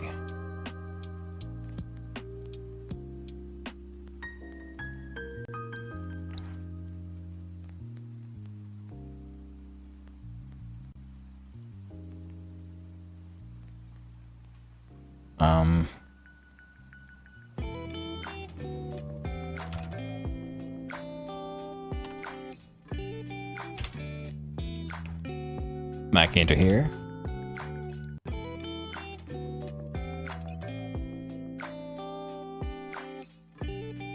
And they're slightly off actually, yeah, that's an effect I can live with.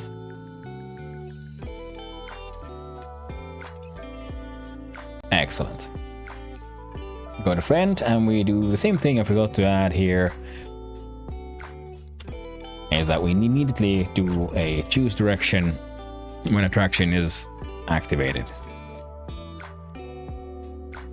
We get to the point where I really should have done this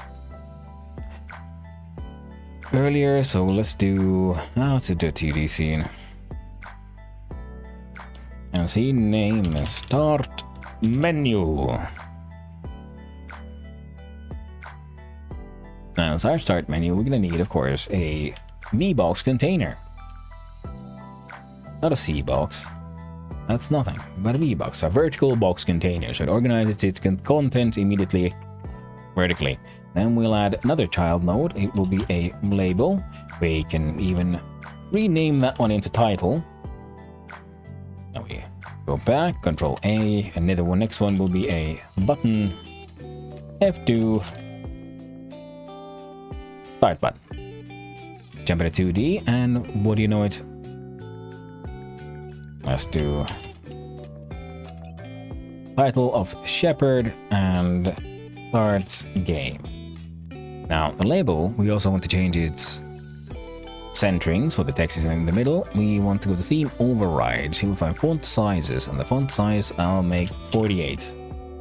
Why 48? No real reason, to be honest. I like it.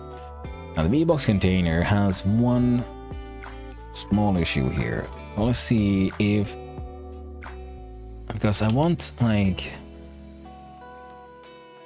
base class for GUI containers, right?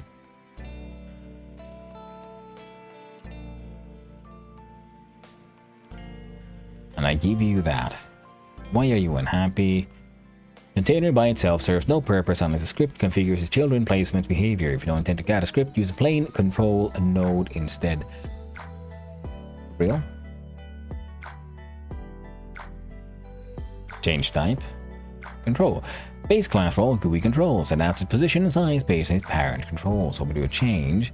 Now the thing was, because I wanted you to pretty much fill up the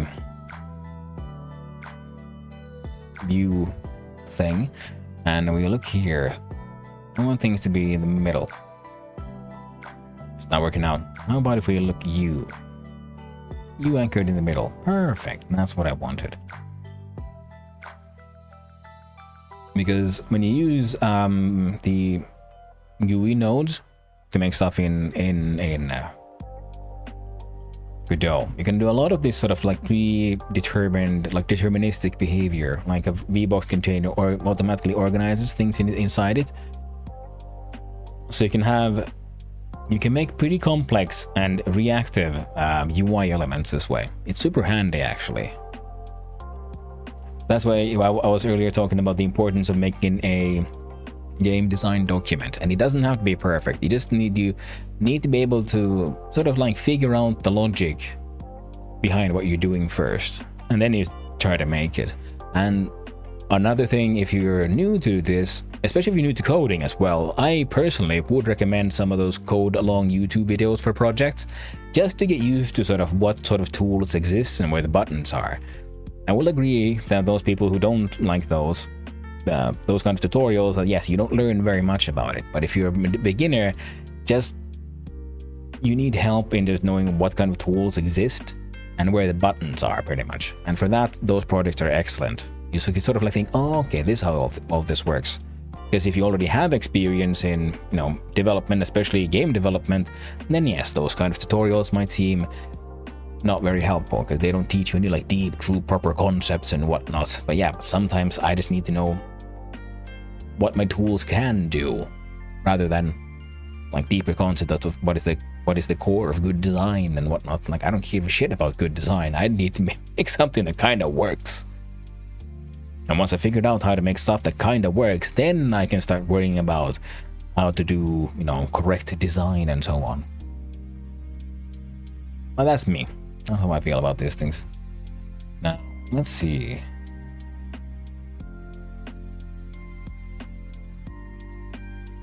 Wait, how much time do we have? Less than half an hour. Okay, so I was getting some silly ideas. I'm gonna have to skip out on those silly ideas. Except, I'm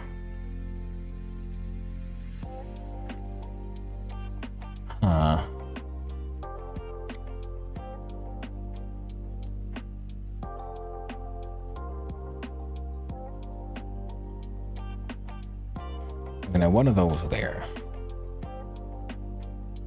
And a piece of code. Now the start menu could probably have been a control node by itself, but we're gonna live with it. Inefficient, ineffective then. Not the optimal way to like organize all your shit. Don't care, because you know what? It kinda works. It's good enough. That is the mantra I need to keep on telling myself. Especially on these goddamn 3-hour ones. No, it's good enough. So we'll do chain, no, frac. First we'll do get underscore tree dot change scene to file level. Save. Yep, F5, start menu, select current. So now we should have a default start one shepherd. And because I just placed it like that, otherwise good. We need to do a little bit of a shenanigram here. So fraction. That's own code. It's life timer. How about we remove your auto start? We go to level.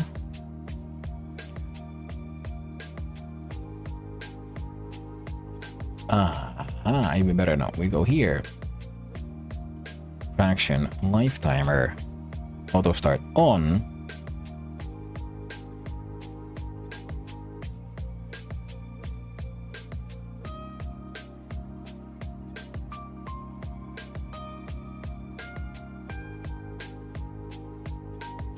Nah, we just do more infinite of type pool equals false. If infinite equals false, you fail. We're gonna go to the start menu.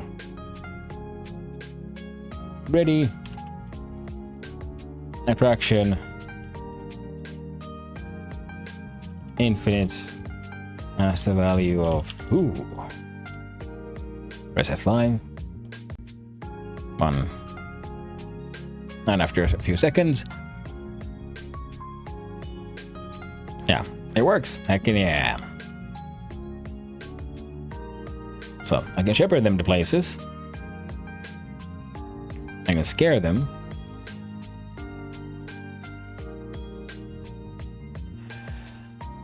Okay. So we got little goobers. They can move around. We'll need a win condition. I think attraction and boom kind of works absolutely well enough.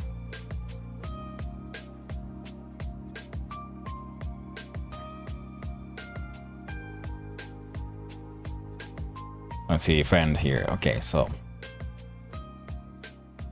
get attracted, choose the happens, attraction is true, timers and activate and whatnot, and if fear equals true, move target. L if attraction equals true, that one. L if lonely equals true, do that. And then that happens. So even if attraction becomes true, if fear is also true, fear location remains move target. Excellent. Thank you, Nate. Now, okay, we have potential threats, but how we just look at the level.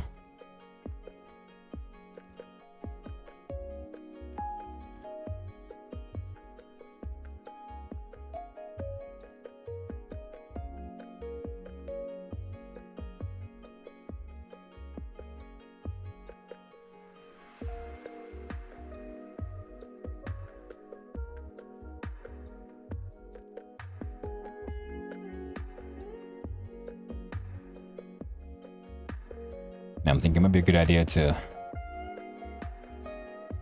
spawn those in programmatically, but you know, all in due time.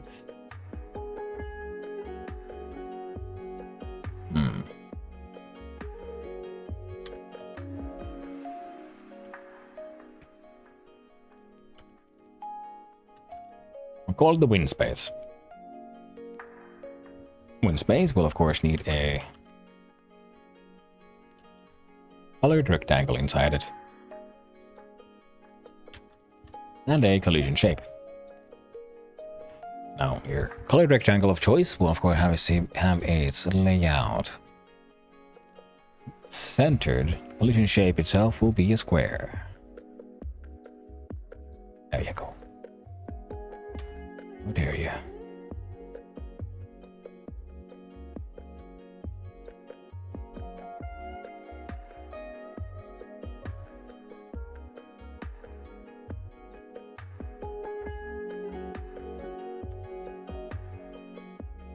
Another colored rectangle, and the layout should begin centered. And the color a little darker.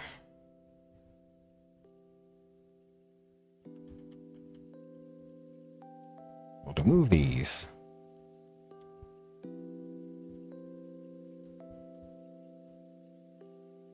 And behind that one.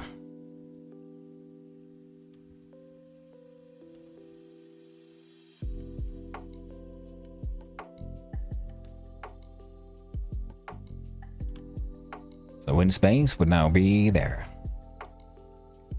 We have to get as many as possible into win space.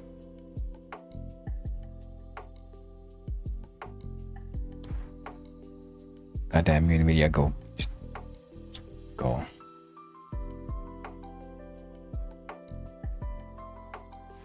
On body entered, if body dot is underscore in underscore group friend pass keep score. Now I'm gonna have the add the good old global body settings, globals. New name, well, I think I'm gonna call it global. And I think I want to double click, open. Inside global, there will be global. And that will be my global. And global keeps track of score. So variable score type int equals 0. Func reset. No inputs, no outputs. Score equals 0. There we go. I don't think I'll need any of that inside a global. Now, global dot score plus equals 1.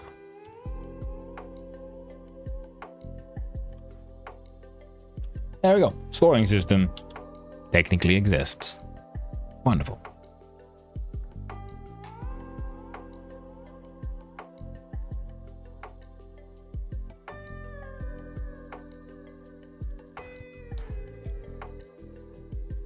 And score plus equals 1 and body dot Q3.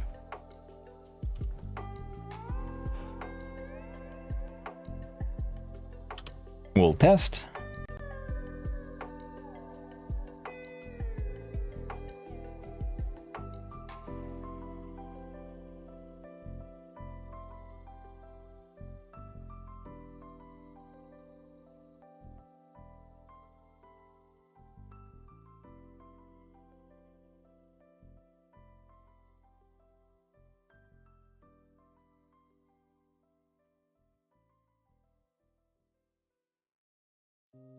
Okay, no bug messages. Heckin' A. So the system kind of works. Excellent.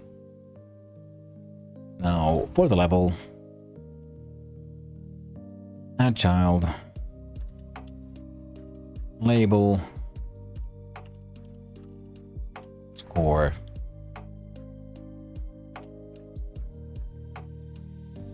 You know what?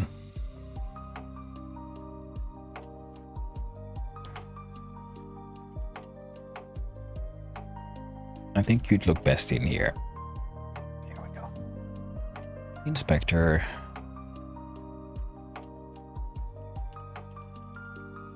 Score.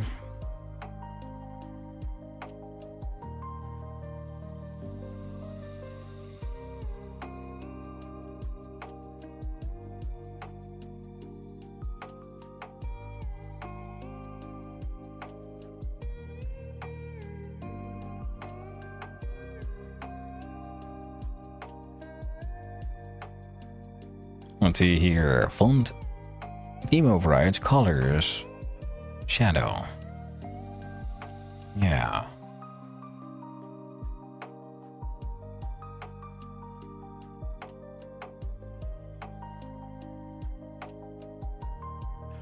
I think we can... Oh, there we go. Try to fix this. We'll do inside process here. We can just click and drag score from there. Then we get a reference to it. So text equals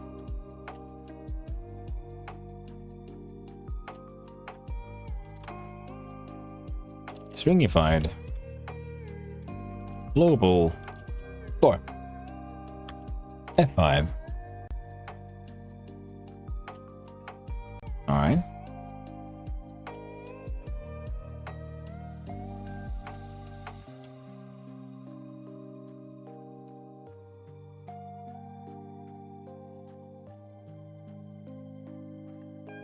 Oh, held down a button for too long.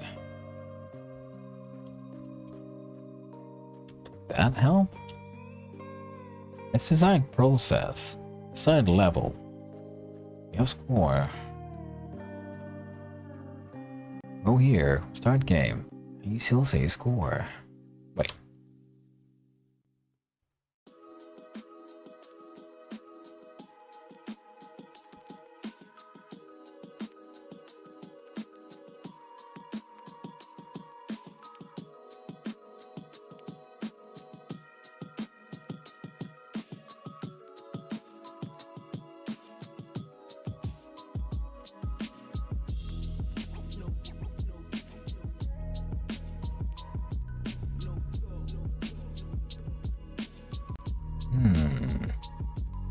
Ah, yeah, stupid goober. That's why. It was inside the if I push the right mouse button, see, 'cause now it's all.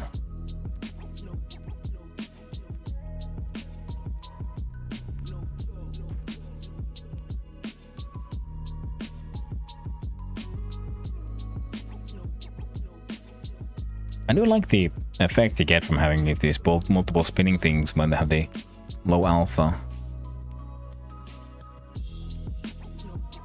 There we go.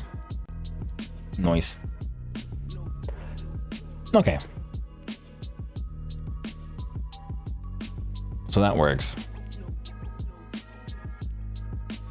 Then we need to add difficulties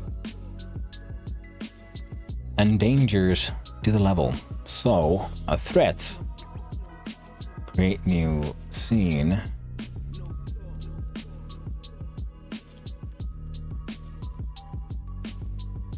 We'll have them be a single type. And it'll have to have a... Sure.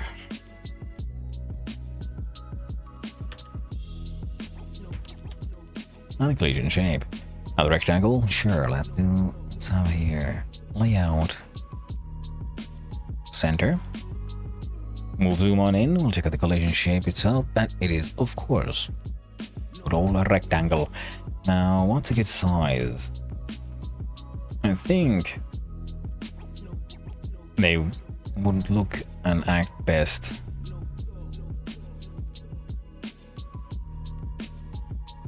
if they're a little bit bigger. Create.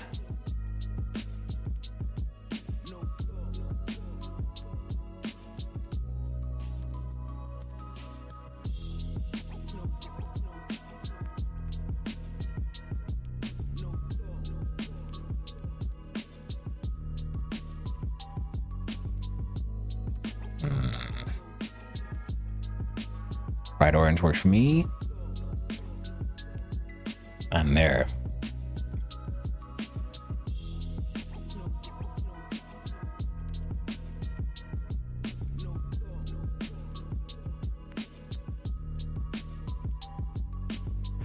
There we go. We need a body entered and body exited. And a timer. Because this is still one of the important things here, so we'll do a set timer. Right. One shot. There we go.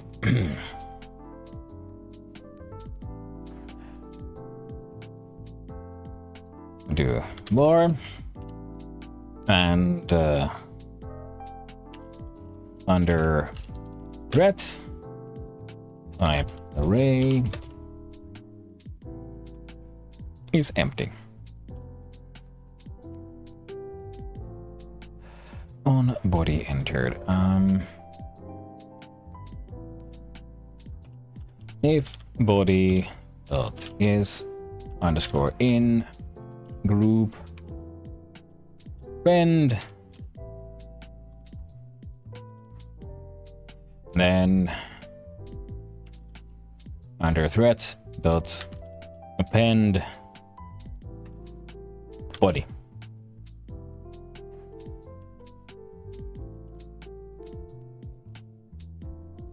And here we do if, you know what, It'd be easier just put the thing in there as is, and then we do under threat dot erase body. If I remember correctly, want to remove the first occurrence of value from the array. If value does not exist in the array, nothing happens. And that is something that makes my life so much easier, because I don't have to worry about, well, how do I handle it? Detecting, does that thing actually exist in the array? Yes or no? Because trying to delete something that doesn't exist can make a computer have an aneurysm. If that's the lovely part of working with an existing engine, a lot of that has already been, figured out.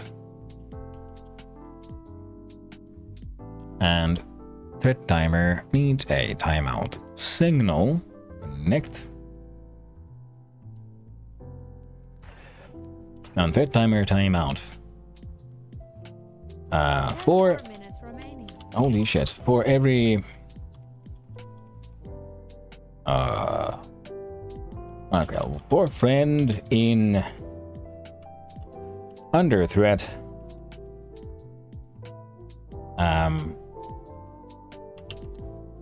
friend dot you free.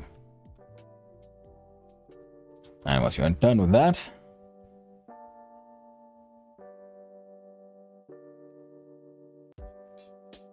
we'll do colorect dot color equals wait, no.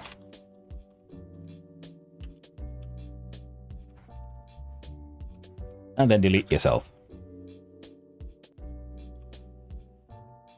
Now, on body entered, we'll do for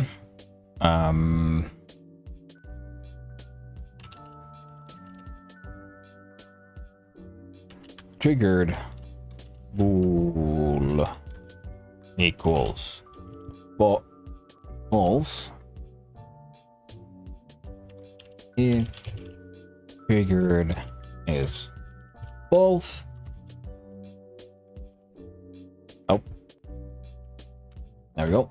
If triggered is false, then triggered becomes true, and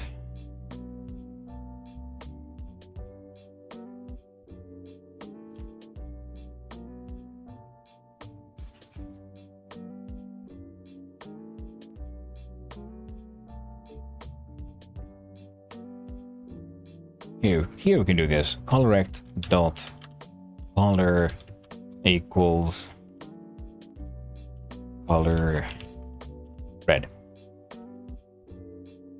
We go into level 2D threat.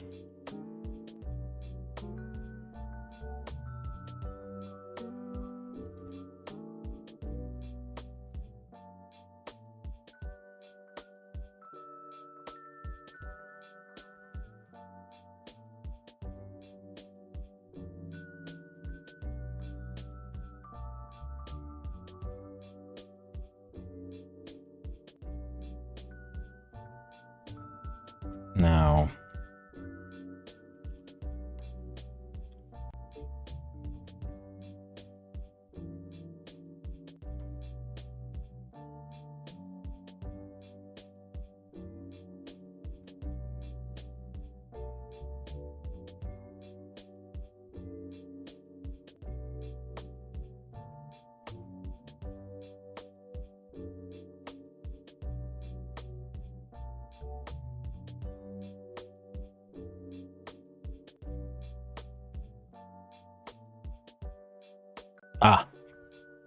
silly goose.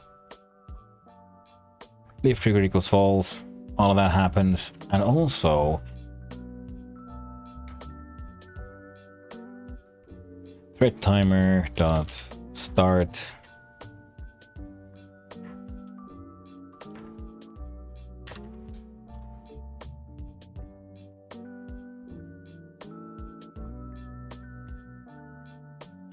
with 2.0.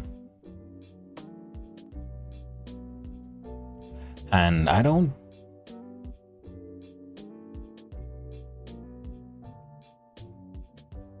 You know what? I think this is dumb. We'll do body dot. No, not Q rejoice. Equals Q3. Q3. And oh, there we go.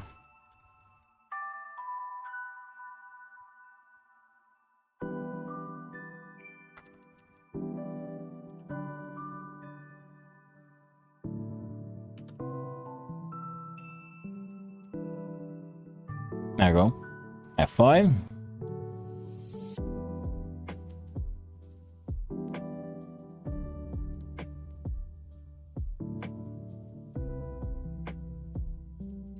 There we go. 5 more minutes remaining.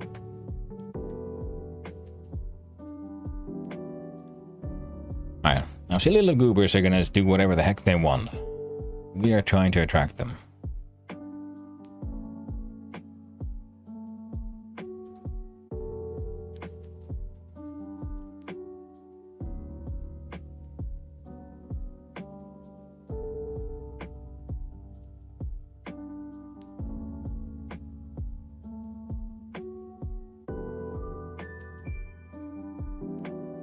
There we go.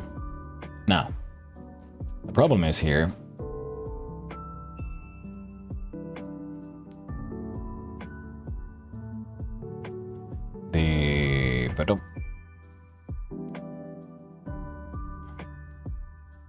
Let's add a 5th friend, just because it's nicer that way.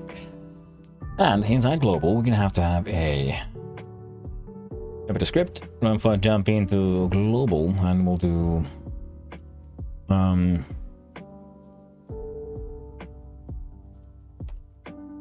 var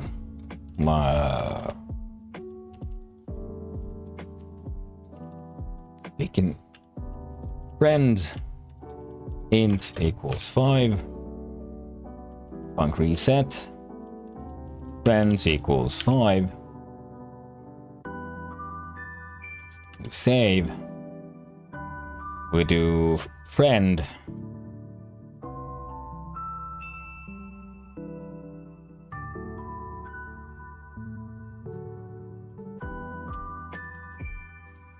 func die, no inputs, no outputs. We'll do global dot friends minus equals 1 and Q3.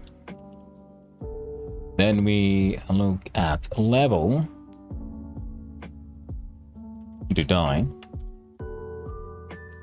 What you're gonna score. Then we'll look at threat.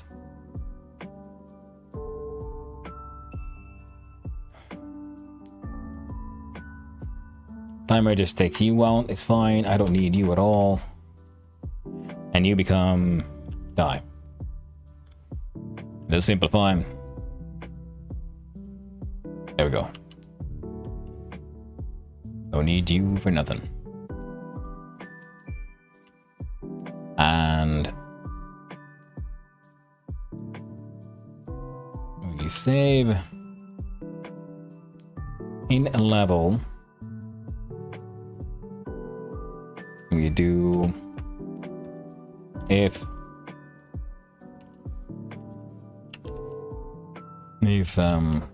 global dot friends less than or equal to 0 get underscore tree dot change scene file, and we'll make one new UI element.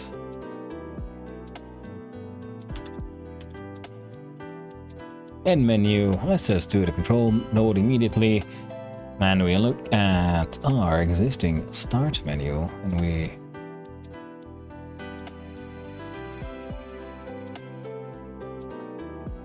right click, copy, end menu, paste, Control A, label F2, score. And it'll go above the start button, and it has... End menu gets its own piece of code here.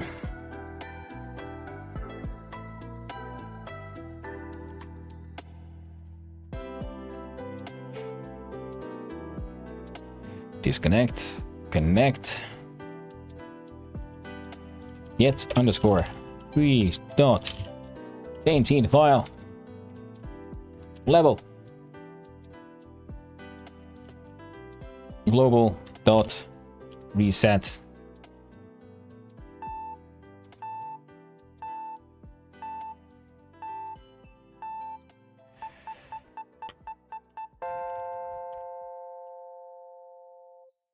And whoop. Nope. I just spent a whole bunch of time talking about stuff. We can give ourselves an extra 5 minutes.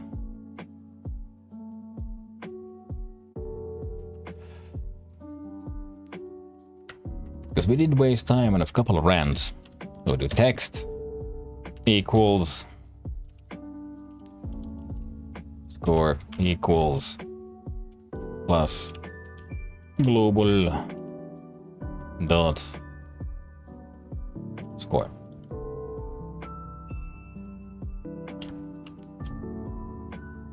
String and int for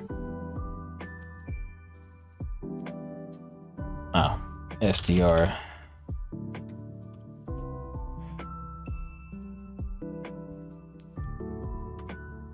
We'll copy, put one in the ready as well.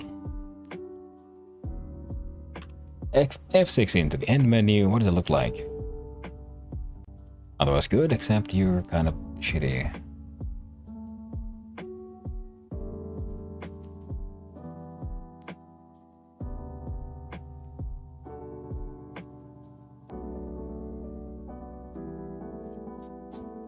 And we save.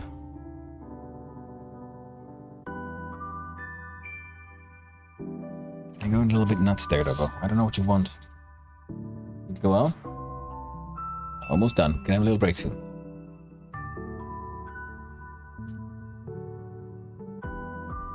No, not the goddamn folder, but the scene of threat.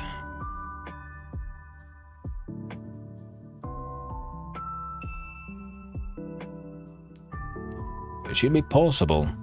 It's difficult. But at least one has to be sacrificed.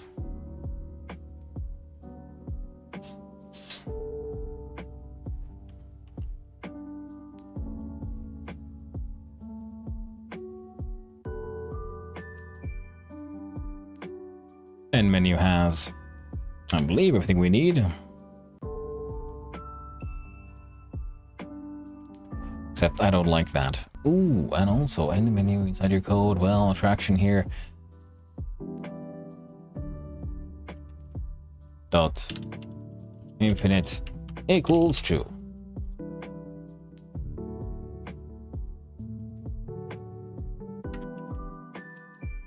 Oh, it's better.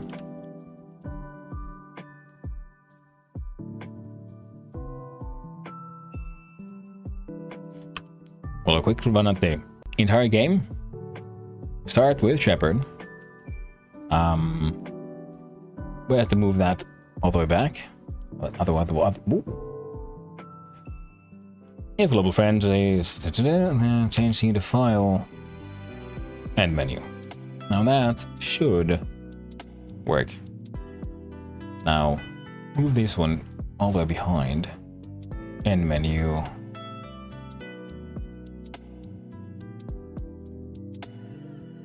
Fuck it.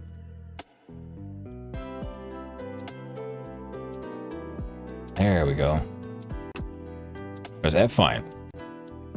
See, now it's behind the text. That's what I wanted.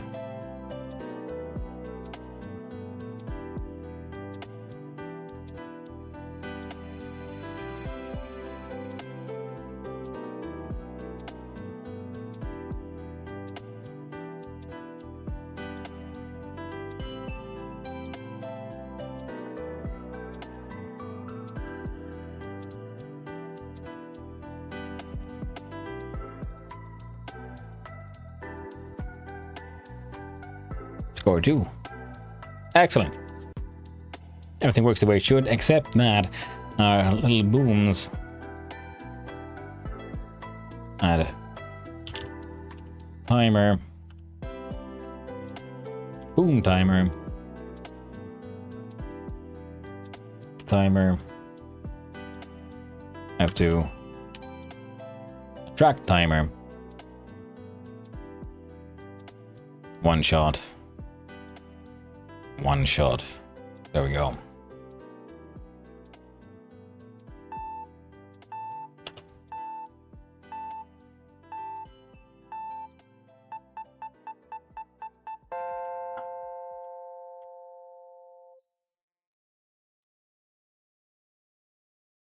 What's up, guys? Welcome. It's a new day. Jesus I've got some Christ. tea from X. No one gives a I hate it when YouTube just keeps on like, you know what, I'm gonna force all this random bullshit on you. No real reason. Especially if you're listening to music, like, oh, you know what you want? You want people talking or some videos about some random ass what's the hot shit right now bullshit. I'm like, whatever your algorithm is, I want you to take that thing and shove it all the way up your ass. So far, the sun will never shine upon it. By listening to lo-fi chill-hop tunes, you can continue with more lo-fi chill-hop tunes. That's it. I prefer nothing. Oh, that's me.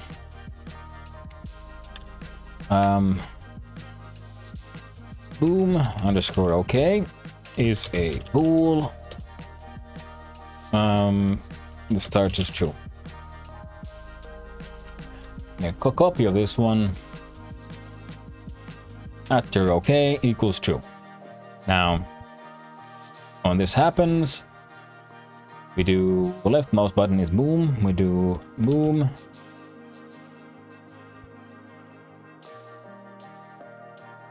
And boom okay equals true. And then we do boom underscore okay takes the value of false, and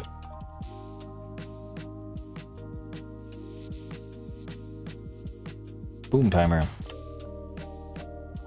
dot start the value of 1.0. R boom bool load.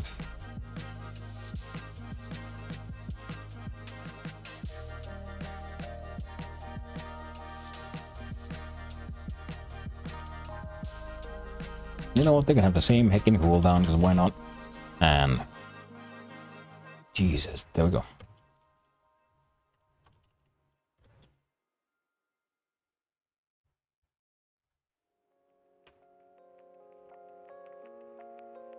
We do track timer dot start cooldown, and after okay equals true. After okay equals false.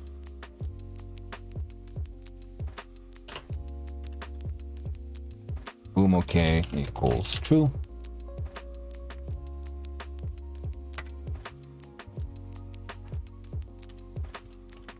After okay equals true.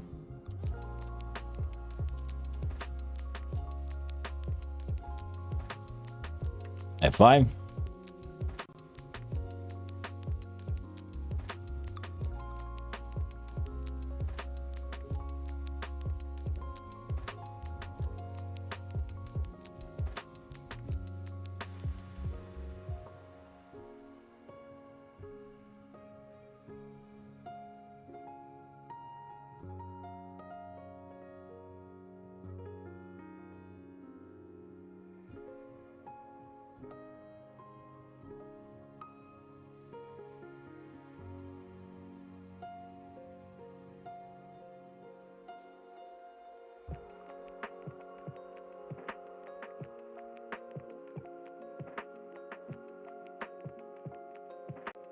Yeah, otherwise works.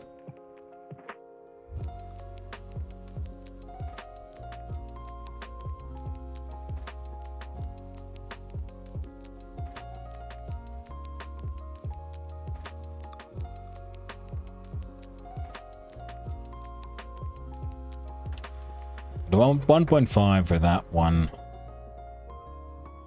You can keep your 1.0 cooldown and your attraction.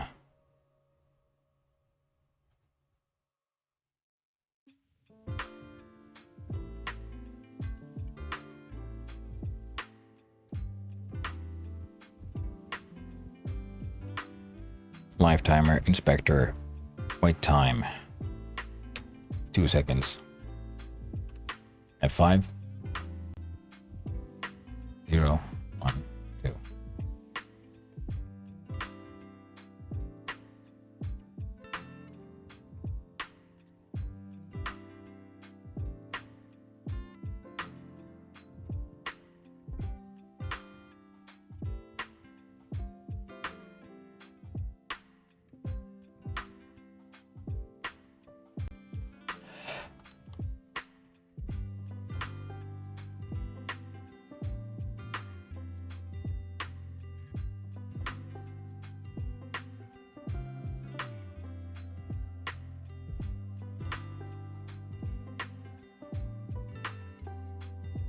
I wonder if there's a body X that counts for this one.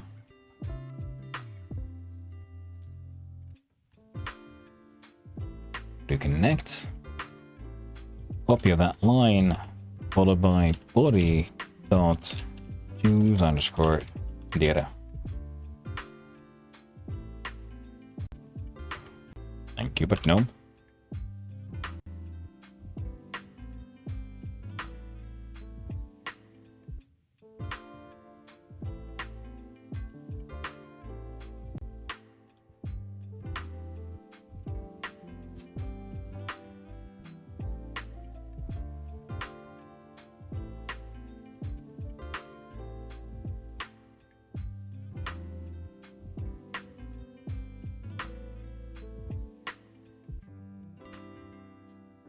How about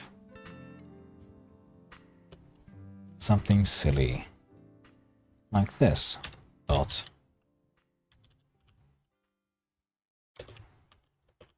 Zero. Zero.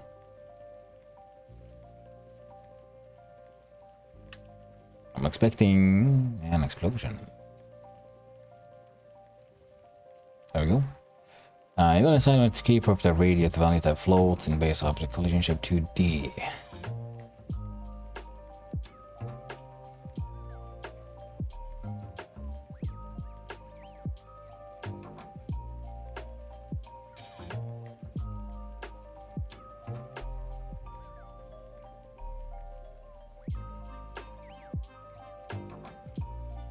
So we'll do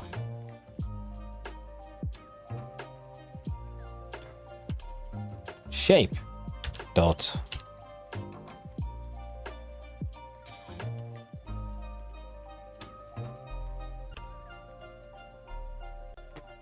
we're gonna make this goddamn thingy work somehow.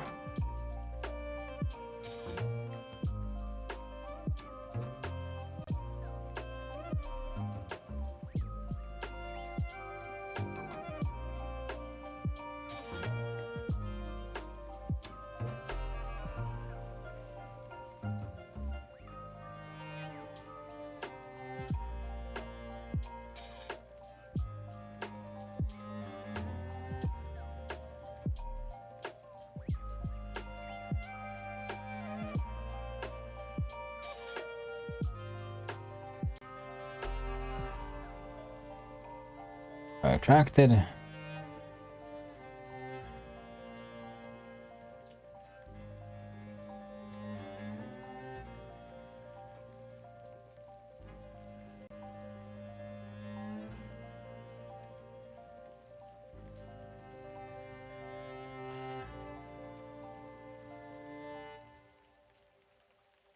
Body dot attracted equals false.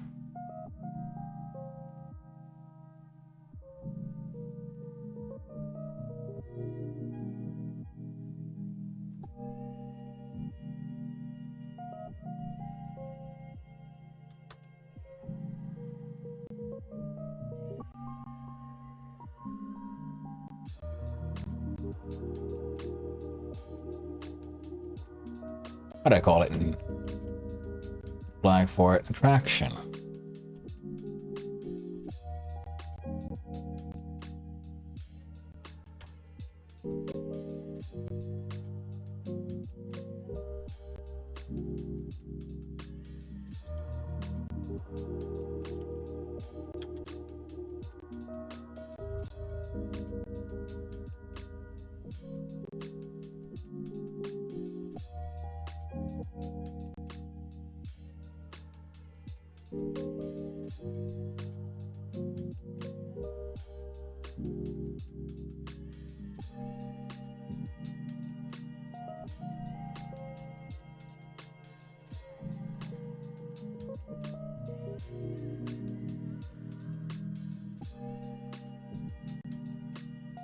Right. We'll do 2.5 seconds of cooldown. They can do a contraction, but I can't do another one until it's completely gone.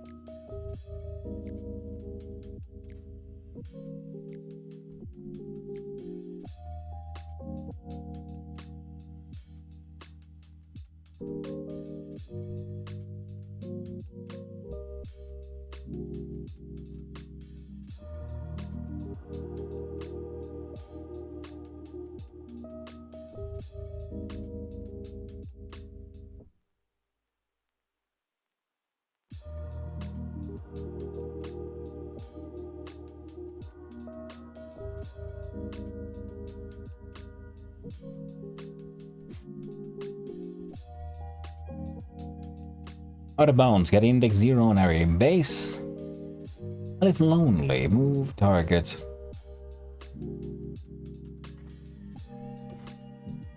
And friends don't.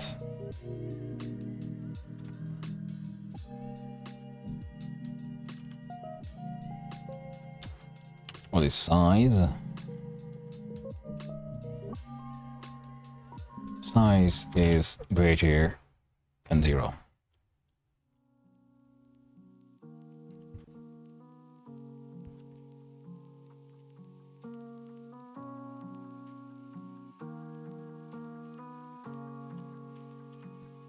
Okay.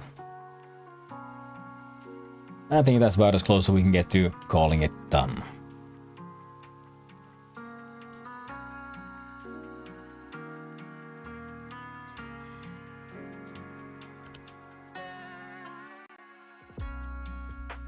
What now? I do the print screen thing.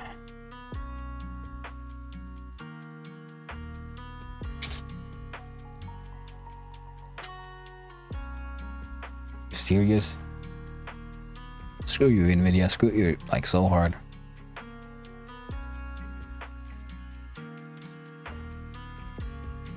See, so what of this thing? See, now I can click it, but I couldn't because Nvidia got in the freaking way. Ah, that's good enough. Do save.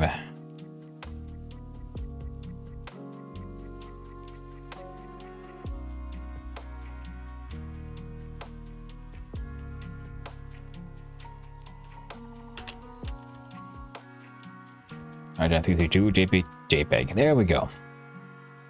We got some kind of picture. There we go. And now we do project, export,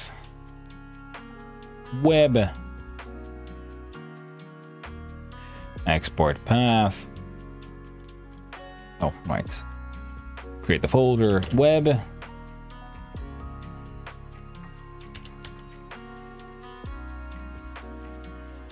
Export. Save. That should be fine, right?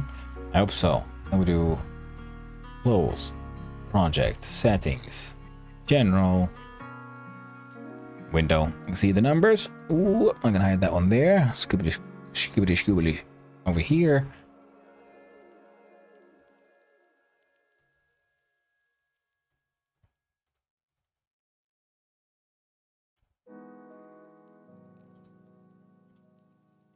We are in Trijam 332. Go inside web, and here we see all that good stuff. add to archive, but it needs to be in a zip. So web.zip, and there we go. It has the index.html that is required. Now I can go here.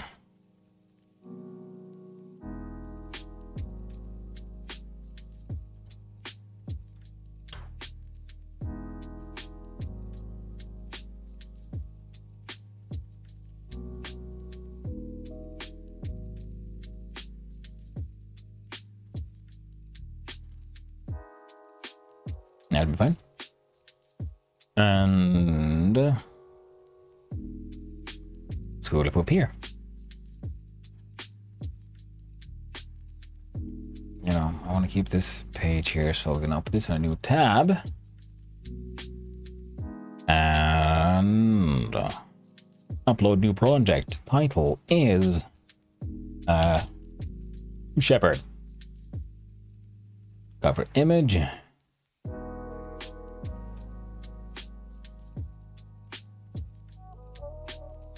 Yeah, at least, yeah, it's better than something. Scroll description. Your walk to safety. Dallas notes all can make it.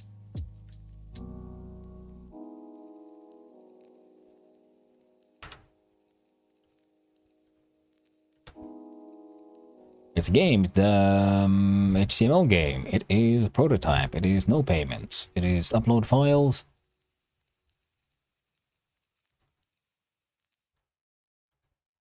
The zip.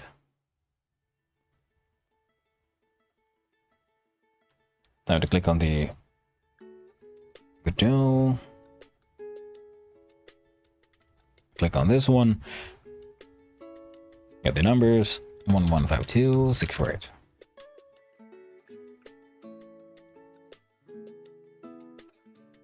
Play in browser. Details.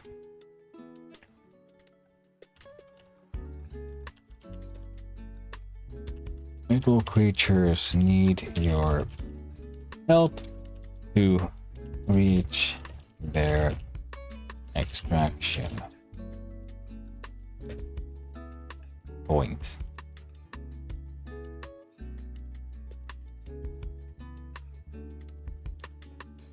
Oh, of course. In the beginning, Trijam number 232. Submission theme.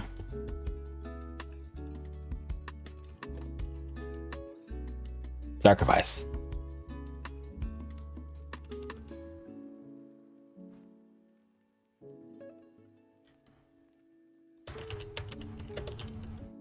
Scare them with explosions or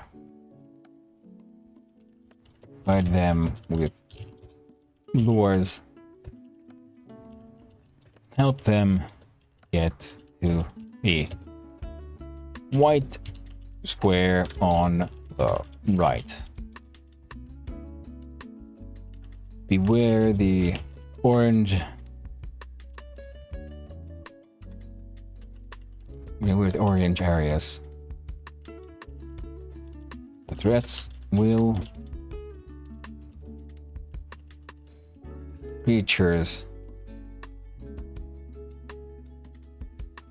on contact but disappear after. Thank you, Lucky Loser, for the follow. I very much appreciate it, and I hope you have a wonderful day.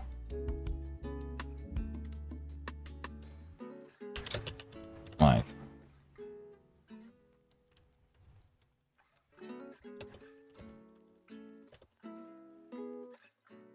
This will kill your creatures on contact, but disappear after a little while after claiming life.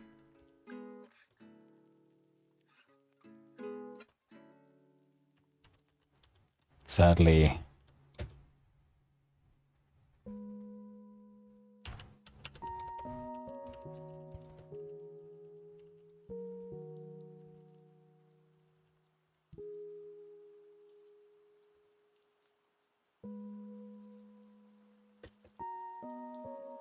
Sadly, some threats require a sacrifice in order to claim victory for the survivors. And we have controls. Left mouse button for theory explosion.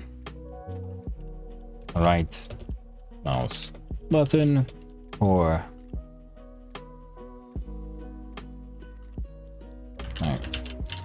guiding lure.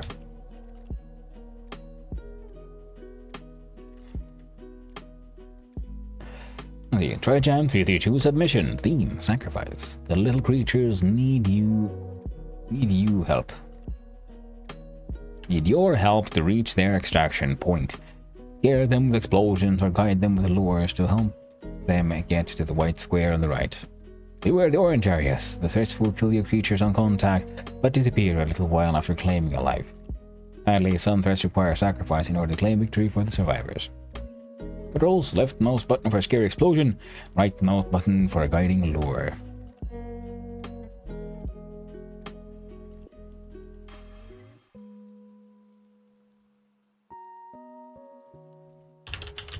Tags: Trijam. No AI. Everything should work. Let's hope for the best.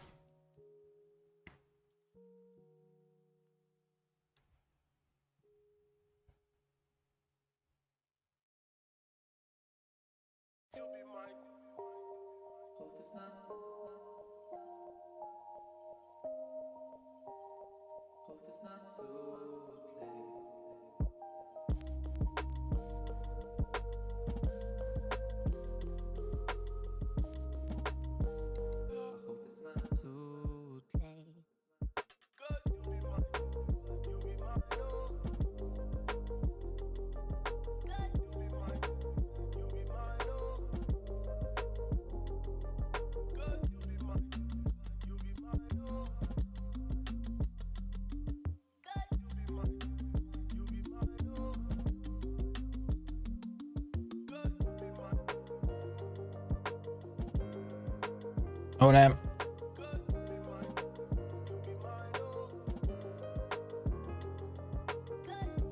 Got that. It's actually an interesting concept. Kind of works. I see how this could turn into a more complex game. But again, for a 3-hour sort of MVP, not bad. I'm going to change the text a little bit.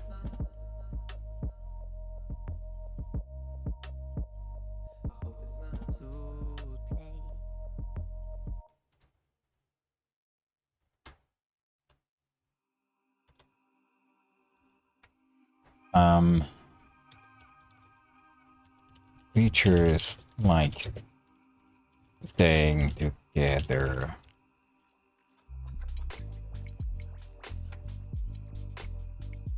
In a herd.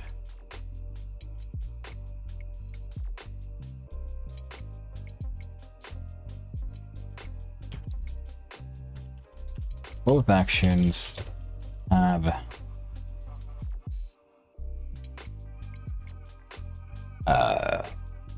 their own cooldowns.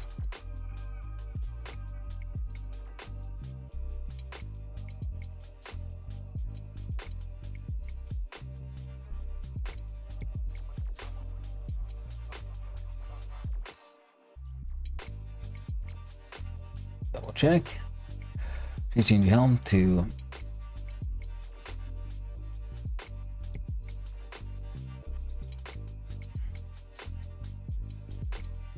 for the orange areas. The threat will kill the creature in contact, will disappear a little while for claiming life.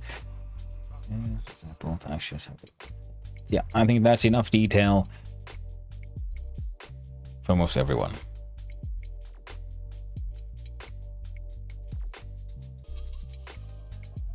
And I'll go here.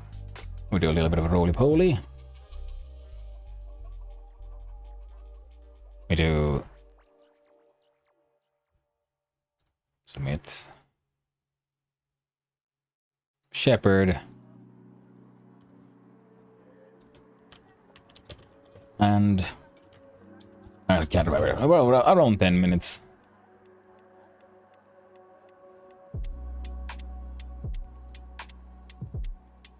It went a little bit over. No, it wasn't too much, especially considering, you know, the random amount of rants we had again. Cult-ish.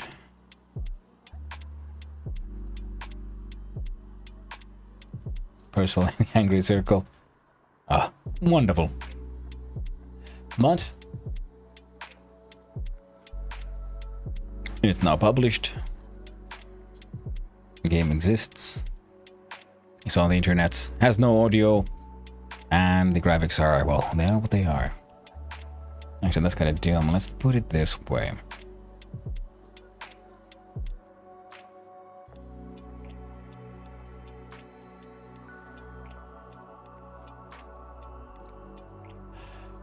And leave the menu here.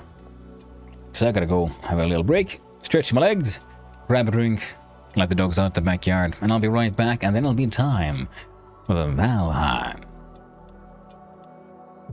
But until then, I'll see you soon. Bye-bye.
Hello, I have returned, and this time, let go. Double check.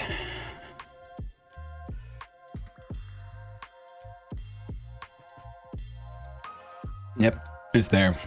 Perfect. This means change scenes. Start turning off stuff.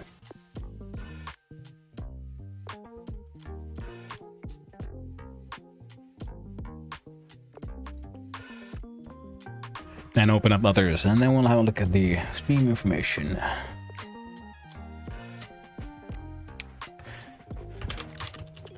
Casheim.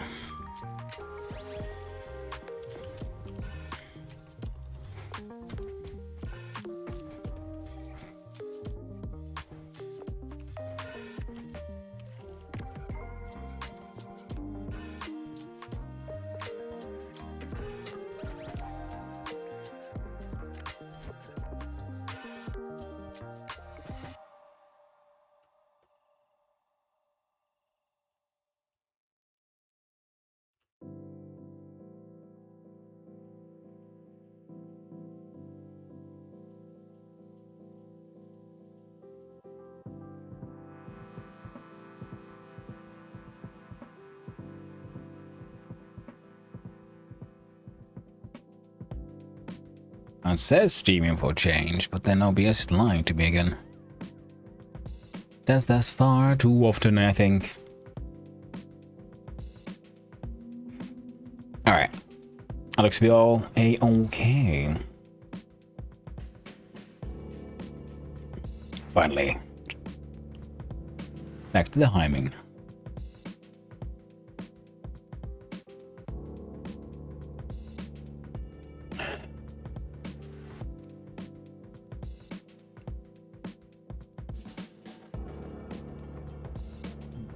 Sorry. Now, what will we be doing today? I think our goal is first show off the Tesseract a little bit, and then there was some. Come on, OBS, don't do this. Why you do this?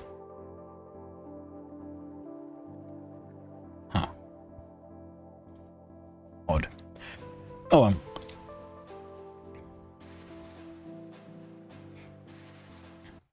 yeah, I have been informed that the moisture matter has gotten a delivery of sap. So we're gonna go there and see about planting those trees. Yeah, that's what I thought. That's why OBS couldn't show the Valheim, because the Valheim fucking crashed again. It does that. Unfortunate. Now, of course, if someone wants, we can also try out something else. But at least some hyming needs to be done. I need to go plant the trees, because I need the Yggdrasil wood for the better boats and the better pickaxe. And I want the better pickaxe for when I head into the Mistlands. Because my plan is to build a goddamn castle, from which to launch my expeditions further down south to the lands of Ash, which will be happening then next week. So this week, this stuff.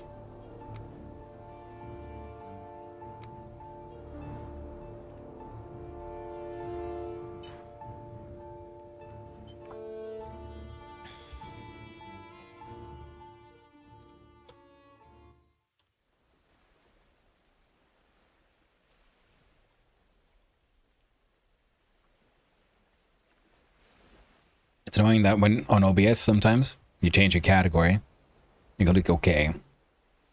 And then I check on the website and it says on Twitch, okay, yeah, category change, all is good. But OBS has then like flipped back to the previous one. So my OBS says I'm actually doing the software and game dev, while the Twitch site, at least last time I checked, was saying I'm playing Valheim.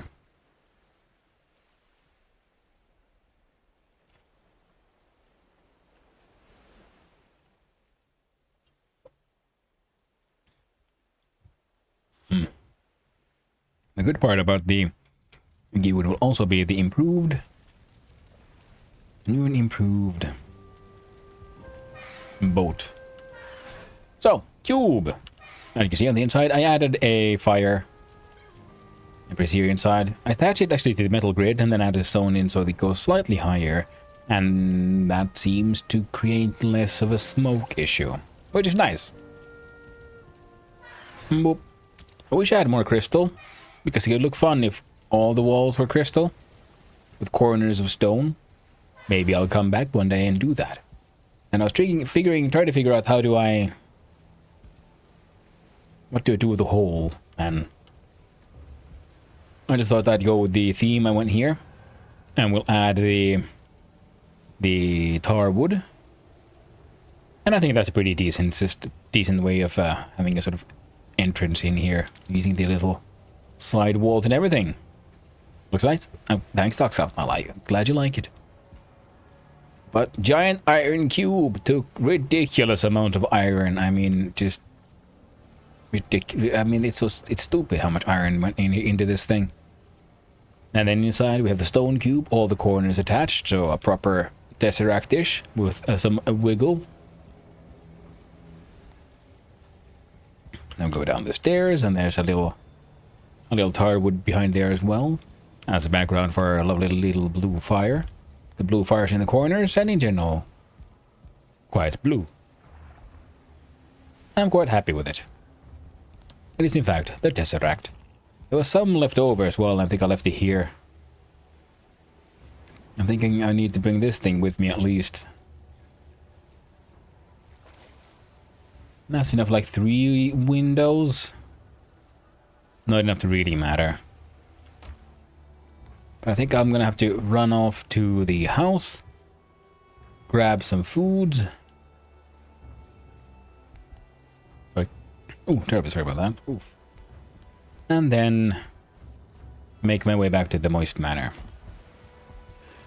Now the question is, should I take my boat, which should be technically empty,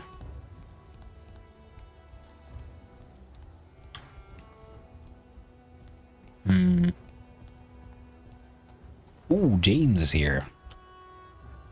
That's true, so we gotta go boop, boop, and turn off the HUD. In case someone doesn't know how to use this thing, when you press S into the menu, then you can push the buttons. And HUD adds all these all the other info. I don't care about that. I just want proper chat. Actually important information. So do greetings to all the Vikings out there. James is building a bridge. Ah, probably to the iron mines there. Nice. I think that's the smeltery there. So he's attaching them with... Ooh, he is. Very nice.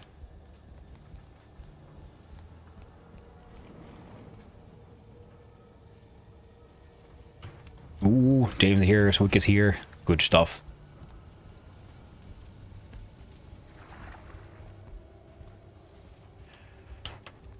I'm gonna steal some food from the kitchen.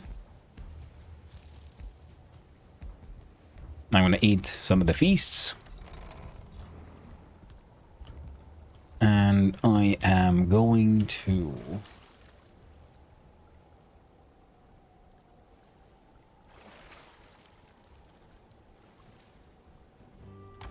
Huh, don't they have ice cream here?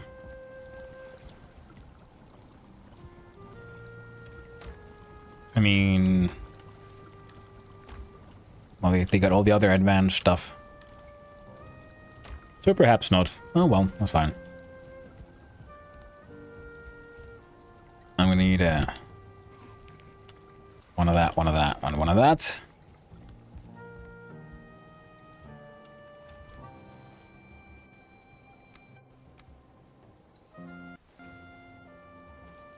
I'll steal a stack of turnips too. I'm gonna go here and fix my stuff. I'm gonna head down there. And there should be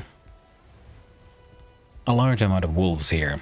There were at least yesterday, just ridiculous amounts, because there's a wolf generator going nuts. Everything fixed. Good to go. Adventure time. What was that? Provident behavior to lose items in a cart when the cart is broken.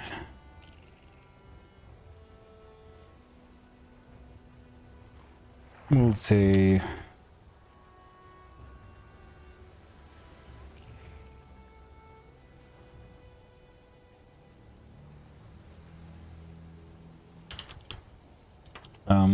Hey.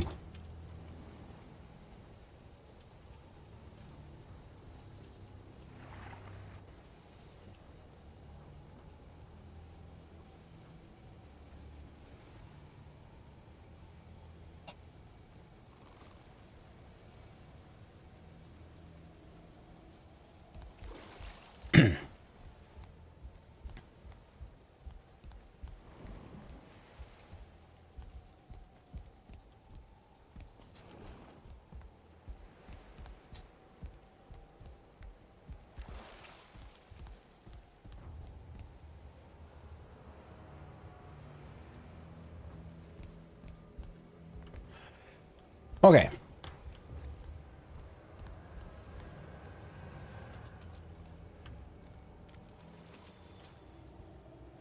Oh. Okay, there's a wolf. This thing was like literally filled to the brim with wolves.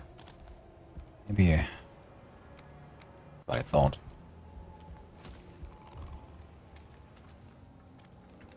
I'll see about fixing the thing.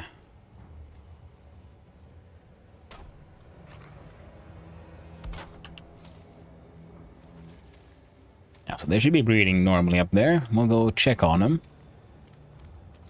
Yeah, these are 3-star wolves, and with the like ridiculous amounts here, I was kind of hoping to just grab a little flock with me and bring it down to Moist Manor. But now it looks like they're gone. Well, how did I get up there?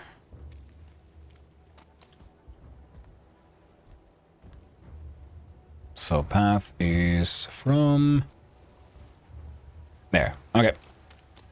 I know what's up. We must go. We must run.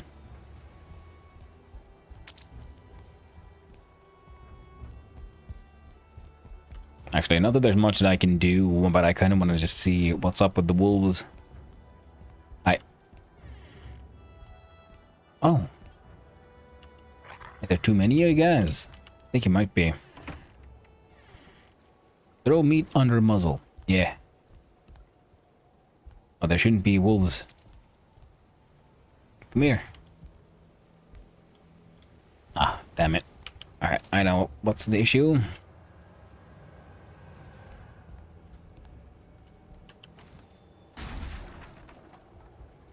Come here, wolf. Now, one of the issues with too many wolves close to each other is then they're like, it gets too compressed and they stop breeding. The idea with the wolf generator is exactly that. They never get overburdened like that. I mean, like, there's no there because every time they make a baby, the baby falls through the hole. Except that one little bastard there.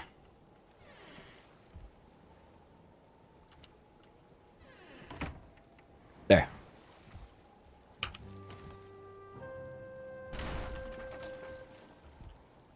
Now you come with me as well.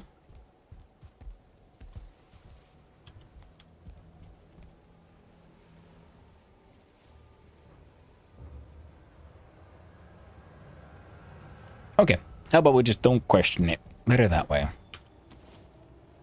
Can't hurt your head if you can't...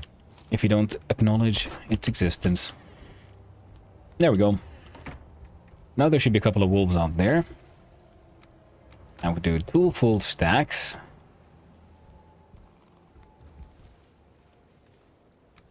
Like that.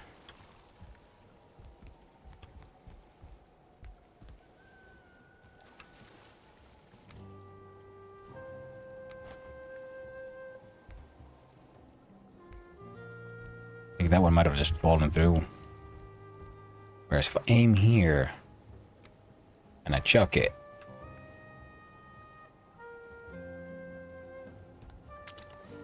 so if I go really close and I chuck it, will it fall down here? No, it went in the hole. Okay. Try again. Chuck. Chuck. Says throw under muzzle. I'm doing my best here.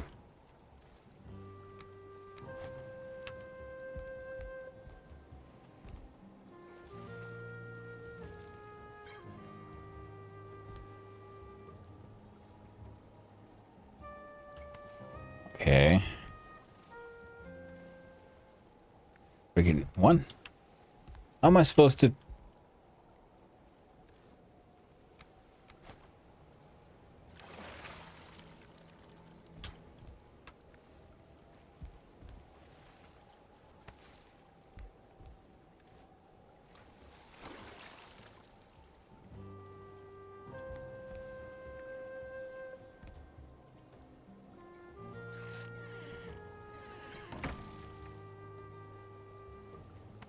So that one was okay.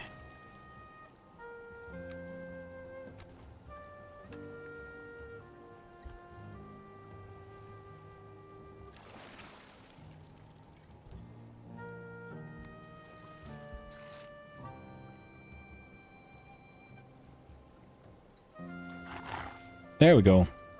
Okay, breeding is in action. It's okay. Oh, wolf fell down. Oh, very tragic.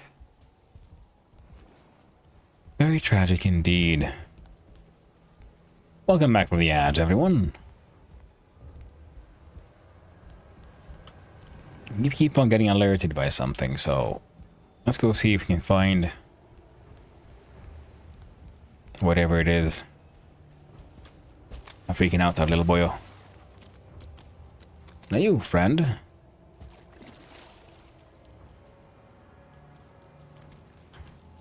Huh.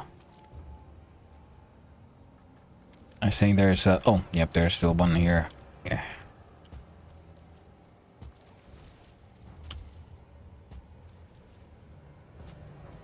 Oh, well.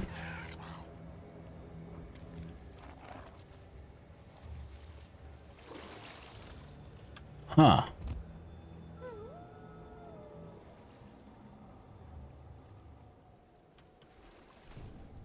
So, well, the wolf cub should exactly be slowly falling down here.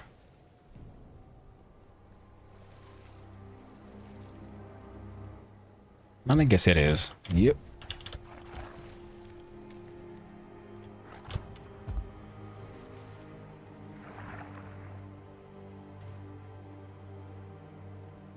Slow and gentle slide.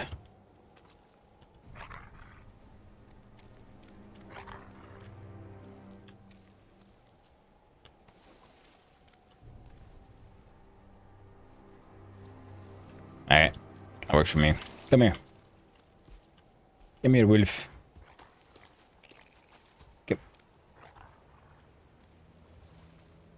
Ooh. Erotic wolf noise. It's... oh, you're stuck. Right.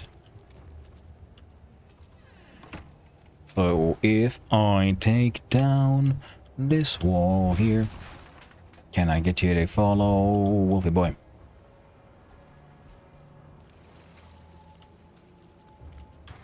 Come here. Follow.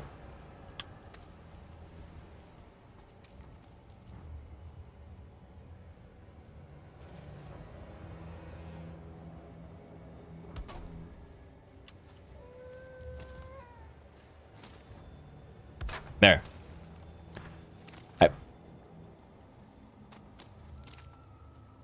Oh, yeah, there's lag and shit. Okay, that's okay.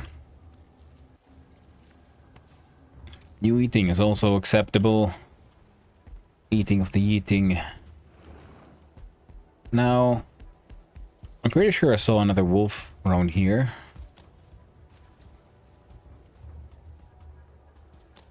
Ah, wonderful.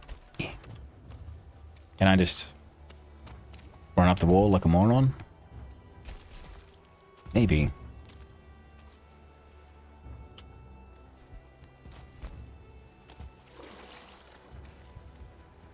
Defeated by the lag.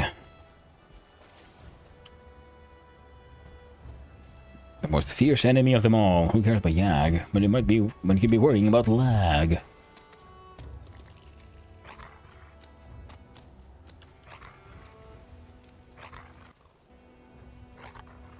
One, two, three, four. Alright, 6 wolves.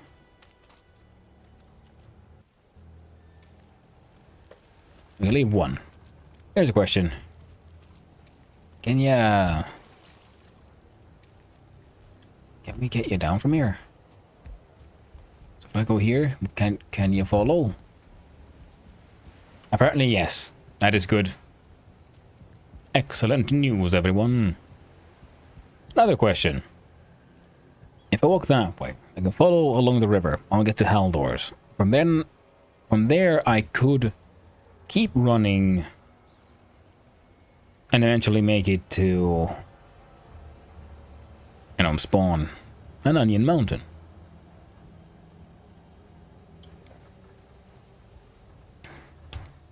Or we run and make our way over to the logging camp. No wolves. Come on. Just try. You can do it. Other wolves made it. Oh wait, no. I think I know what your problem is. Wouldn't have any wood here. No, that's all. Just nothing but magical mushrooms here. Right. What about you? Nope.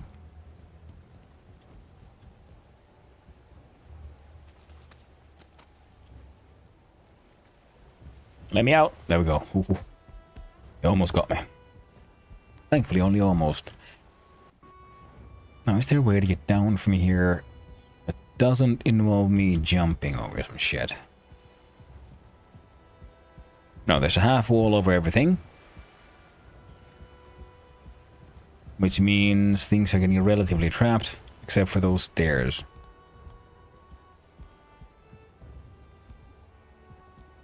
Huh. Like, I really do need to get my hands on some more wood. You two can stay.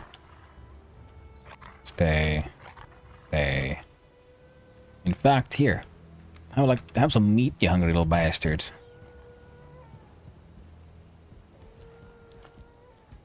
While I explore. And look inside here.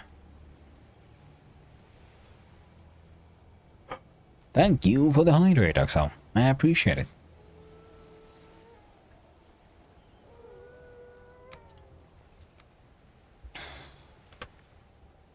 Wait, how many? I want those wolves down here, and I have a plan. Pretty much a plan in a can. Oh, there we go. Now there's these wolves here who should be trying to follow me. Now if I make...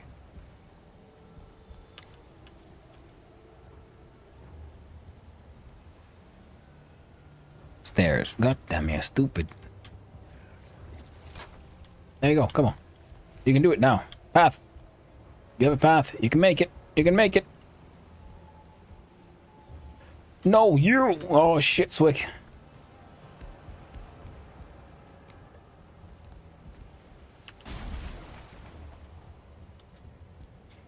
Alright. Come here, you wolfie. Come here, you wolves. Oh, there you are. I was wondering, like, where the heck did these guys go? Here. Check it out. There's meat. One wolf eat. Second wolf eat. They immediately fornicate. Don't stay. Follow. Give me the meat. And you, wolf. Follow. Follow. Pretty sure there was a third one, but I guess you pushed that guy down the stairs, didn't you? You are cruel, little beasties, aren't you? Well, you aren't very little, though.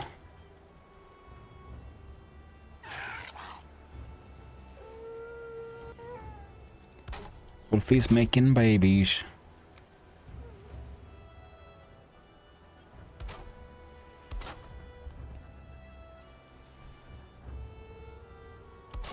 This is the most efficient way that I can think of how to get the wolves down from the entire level. My plan is simple and ingenious. I'll lure them all over. Get trapped. And if I'm really fast, there we go. Now we remove the ground from underneath them. Heckin' perfect. We even got the baby.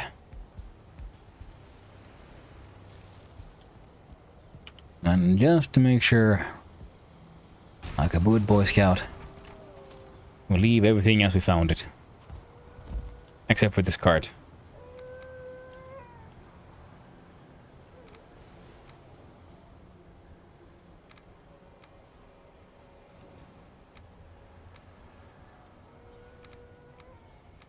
There we go. That's good enough.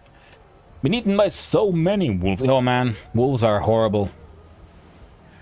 I think because they can be tamed, so their like attack logic is different. Many enemies, they attack, then they back off, they run around, and then they attack again. And the wolves, being sort of tameable, seem to have a different sort of logic AI coded into them. In that they can do your...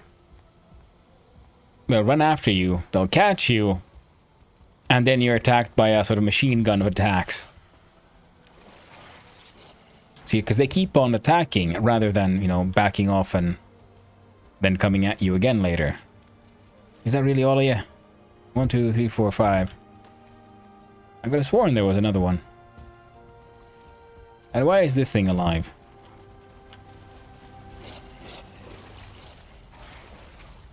They're so excited they can't even hit the thing. But hello there, James. Only got flint weapons. Oh, man. Do you know where Moist Manor is? In case you have the map. You know, on the side of Onion Mountain. I'm heading that way. And hello there, James. Hope you're doing well. I'm stealing some of these wolves. And I refueled the generator, so there should be an excess of wolves soon enough. In the meantime...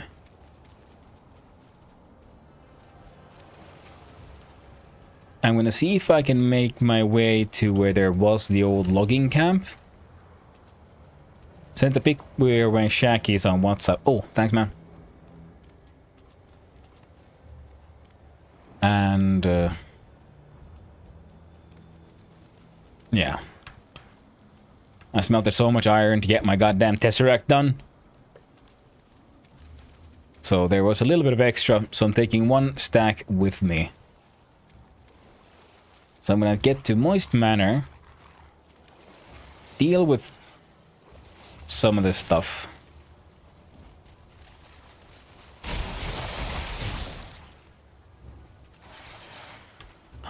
That's actually pretty decent.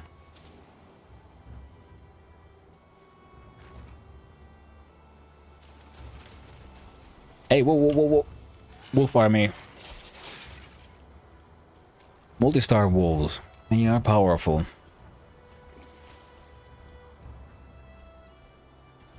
Alright. And blood bags are useful. So 9. I'll have to trash that in the end. I think the old logging camp is that way. Yeah, here's the miner. Yeah. Yeah. The new smelting station is goddamn amazing. Too bad I realized its existence on the last meters of my smelting project. I was wondering, where did all the smelters go? So I built new ones and desperately tried to get my hands on, there's what? Is that? Okay, that's a bunch of wolves. That's how many wolves. A bunch. Perfect. There are way too many wolves here. Yep. And I refueled the wolf generator, so there should be more soon enough. Thou shalt never run out of wolves. And, okay, here we go. Logging camp is that way. Fantastic. Because I can follow the river now on foot with the, you know, winter and everything. So I don't have to worry about sailing through all that, the bullshit that I hated. I can just run through it instead. But then again, if I'm sensible, I would take my boat. But then there's the risk of, you know, losing these dogs.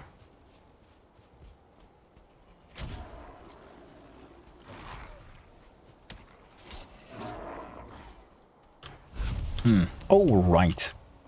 I should have,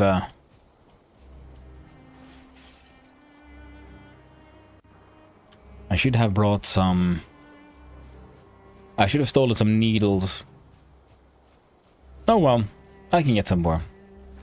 It's not like the planes are ever going to run out of death skeetos. There we go.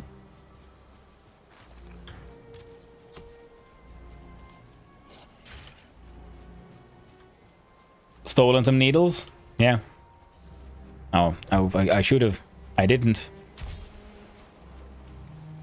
I know there's always an excess of needles until you need them. But that is true of all resources though in the game, isn't it? There's way too much stone, there's too much wood, there's too much whatever until you really need it for something even slightly bigger as a project. And that's when there's never enough. You know what, I'm gonna have to open the Discord on the side because... Oh wait, no, I downloaded that goddamn thing, didn't I? Open using game... Sure. I'm also going nuts. Because I've decided that... I don't know, I don't think there are very large chances of Blocky ever coming back to Blocky's block and claiming all of Australia. So I'm going to be an eco-terrorist and spread a whole lot of wolves there. Okay, I'm here, so if I just go pretty much straight freaking south, I get the swamp base. And if I follow that side...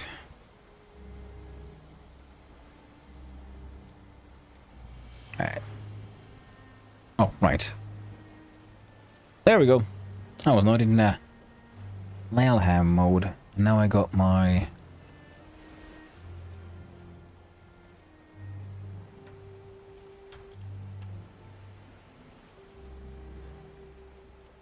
There we go. There we go. Map is back. I'm... Oh, no. Everything's A-okay. Now here's my boat. Is there anything in storage? One piece of linen thread. Yeah, I think we can live without it. It's fine. Yo, fish. Can I have a fish? A pike? Nah. So follow this way. We can stay closer to the Black Forest. I think that'll be the safer solution rather than going through the swamps. Because through the swamps, you'll just get your hands on, you know, hey yo, anyone wanna eat?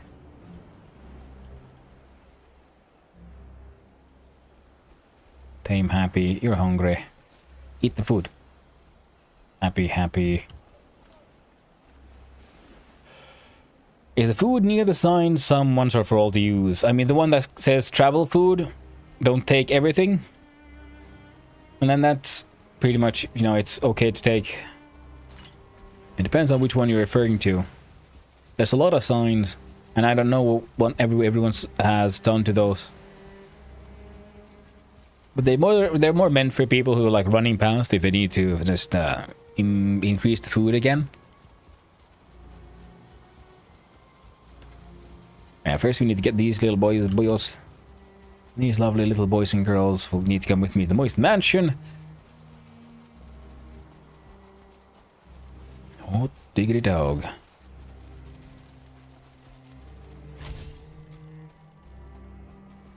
I'm feeling this might become problematic.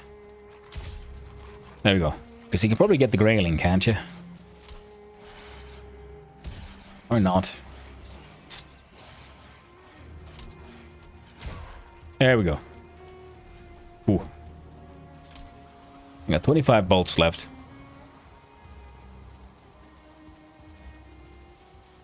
But, you know, if you find yourself there and you need to eat, then eat the food, man. It's more meant for a design sort of that, you know, just don't steal all of it. Just because you can.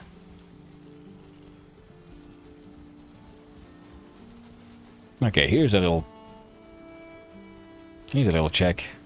Can the wolves get under the bridge? They can. Good. I remember in the previous one we had like 4-star wolves and they were just ridiculously huge.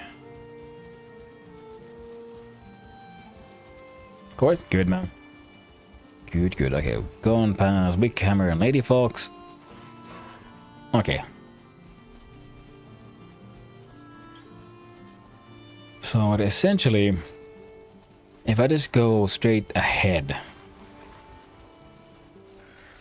I'll end up getting to where I want to be. If I...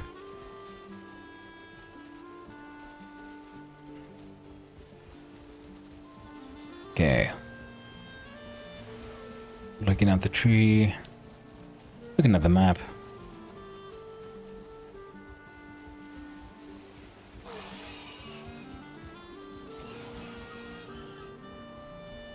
There was the canal.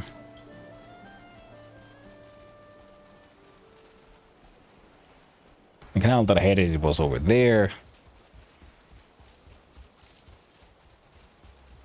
So I'll just go this way.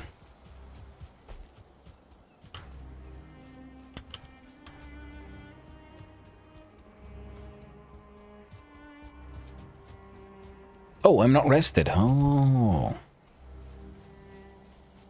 I should be fine. Of course, if I die now, I'll just resurrect at the cube. And then I'll be very, very unhappy. So let's hope that doesn't happen.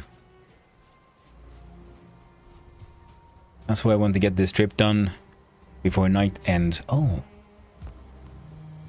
Lovely. A road. It's even going in vaguely the correct direction.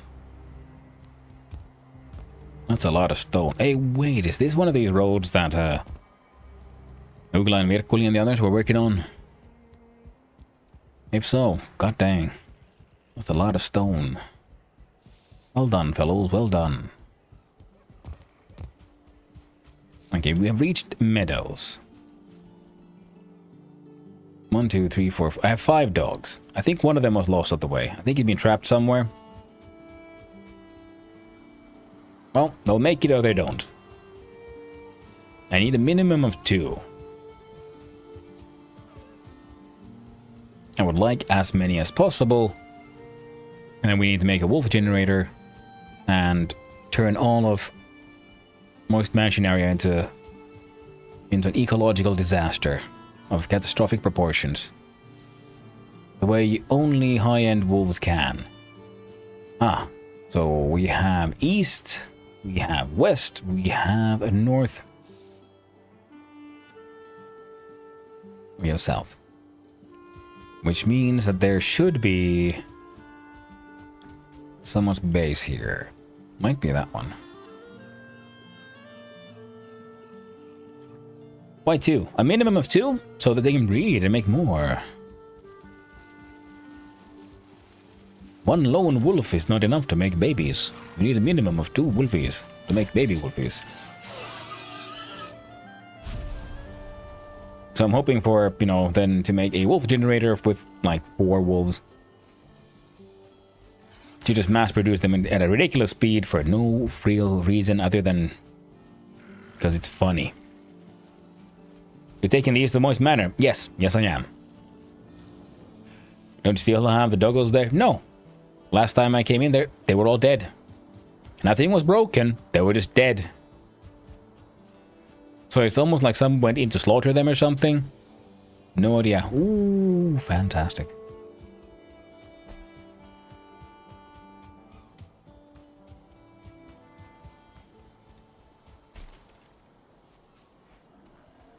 So there's no more wolves in that kennel.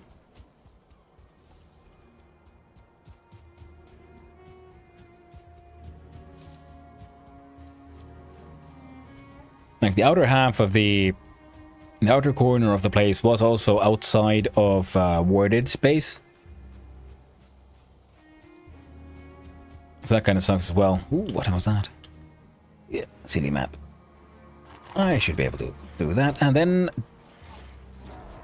Darth Thanos. God damn you, stupid machine. Why would you do this? There we go. Darth Thanos Yogurt. Darth Thanos Yogurt. Thank you very much for the follow. I appreciate it. And I hope you have a wonderful day, my friend. Alright, so this is Onion Mountain. Okay, cool. I know where I am now. Again, wonderful. Then I can just follow the mountain in this general direction. And we'll get to where we want to go.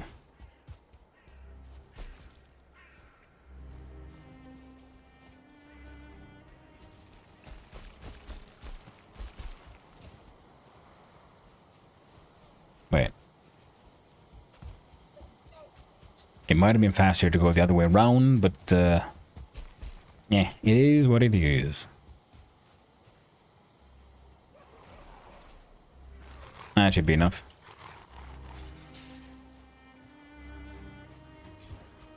Armor Skelly Boy down.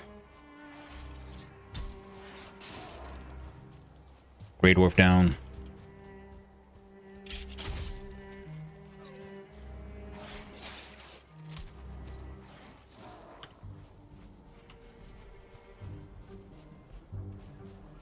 Okay, yeah.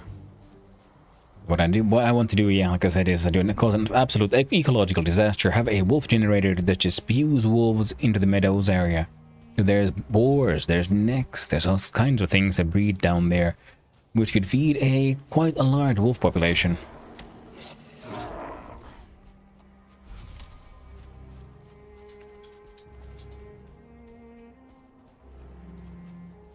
Alright, time to turn.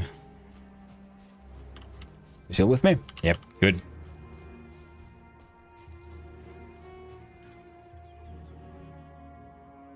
I'd rather not.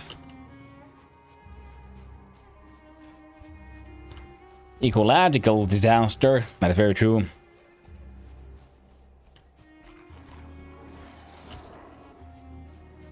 Well, a few hundred wolves isn't that bad, considering all the random ass terraforming people are doing.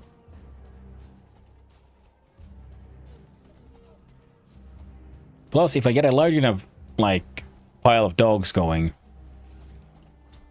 I think it could be kind of funny to bring, like, I don't know, 20 wolves into the Twerk's camp when he's not there and just leave him there. Like, congratulations, you're a dog owner now. That's the mountain I was talking about. Yeah, this is Onion Mountain on the left here.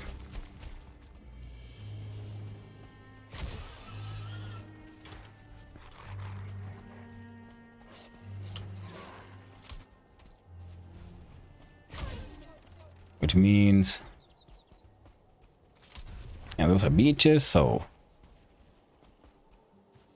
And that's that. Alright. Most matter should just be behind the corner here.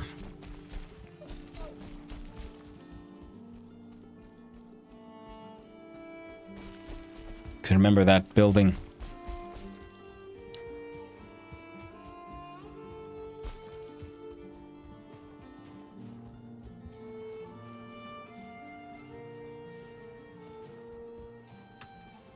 Then I got the extra iron, that's good.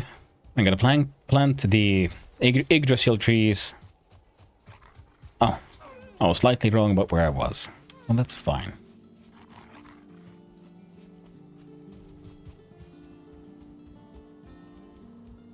Wolves are the perfect invasive species. They'll fight all your enemies, except other wolves, of course. And they eat most of the local wildlife. Ah, home sweet home. Moist manna. Won't be long until I abandon this place for good, but until then, let's enjoy ourselves. Alright. Dogs? Oh yeah, let's see. How do we make this work? If I plunk down some of these things. Oh, okay, first thing first. We all know what must be done. Okay, as long as you guys behave, you can kind of stay there. We run in, we touch bed. Bed. Yes. 1 point set. All is right in the world. Wood. Not quite as much I was hoping. Core wood would help. I don't know.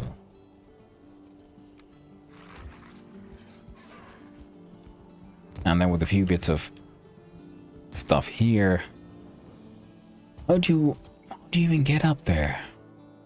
Oh well, try not to worry about it. Now,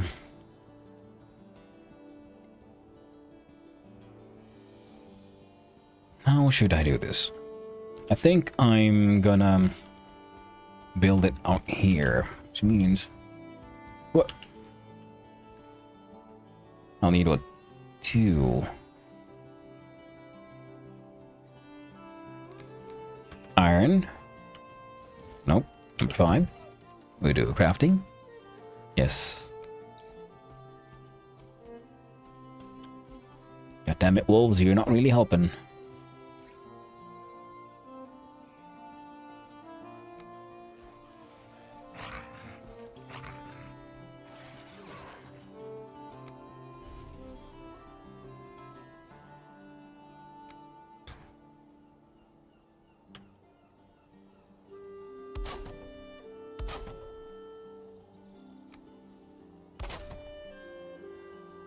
Alright. Yep. No. No, no. No, there we go.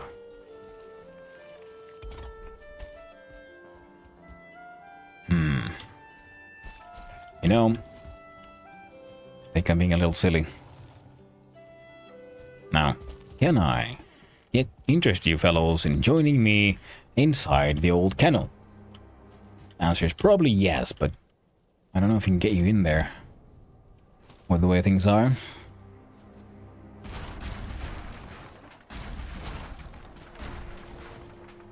There we go. There we go. No, no, stop. Oh, God damn it.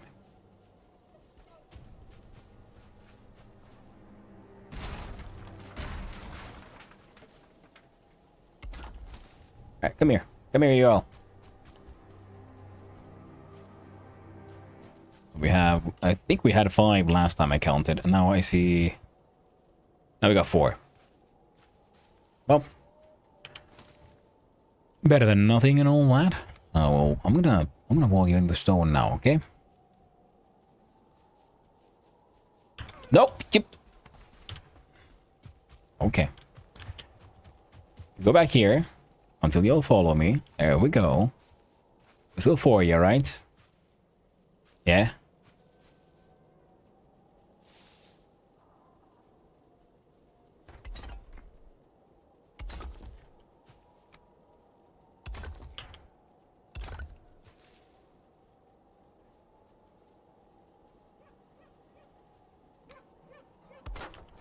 There. Okay, wolf, stay, stay.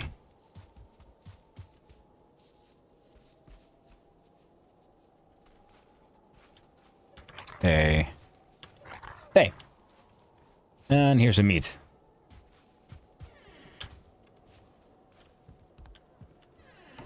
Put a crystal window, that is fine. Oh, let's not worry about it. Okay, dude, I'm kind of building something for my goddamn dogs. I'm glad I made it out of stone, because they're immediately about to break it.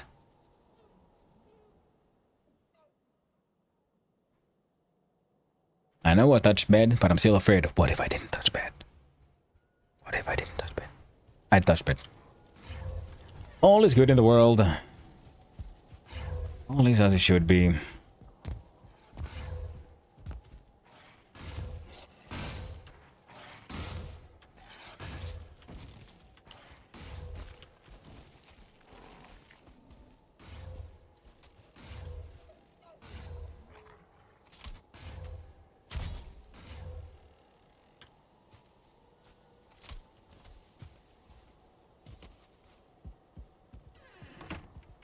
Close the door.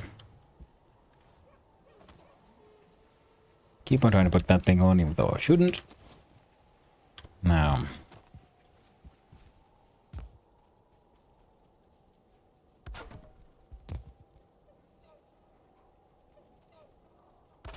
There. No more, you bastards.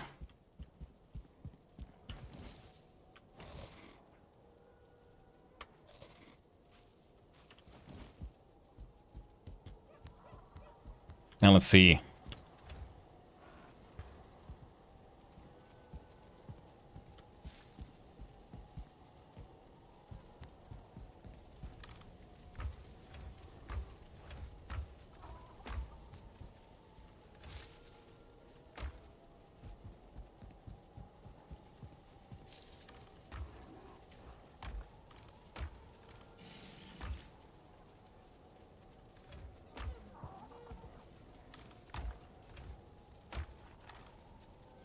Ooh. Saps. Ooh, eat your meads. Lingering stamina as well. Oh, right. I need me a whole bunch of resin.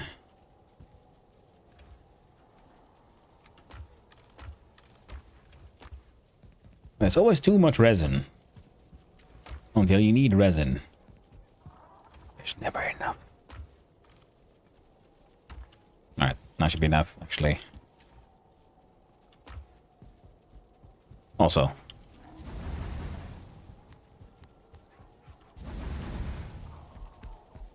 Get the fires up.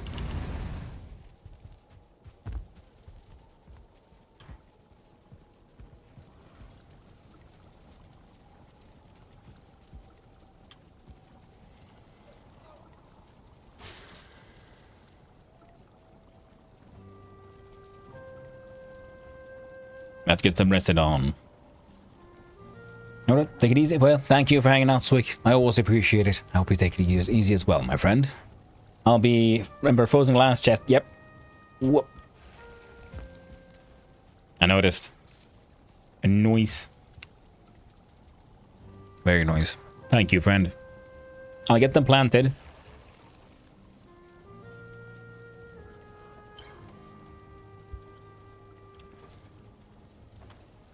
I'll get them harvested. And I might make a Yag. Move generator. I might just head down to the Mistlands. Haven't decided yet. Currently, I'm kind of leaning toward just go to the Mist.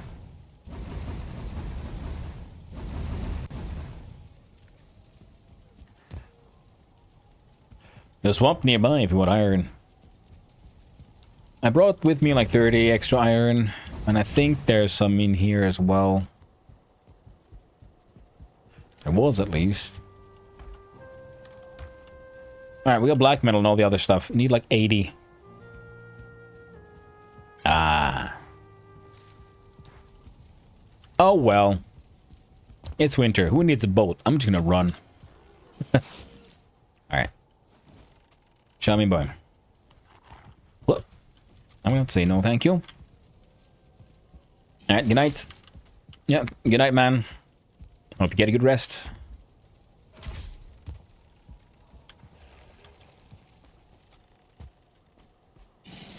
Hey there, fart demancer.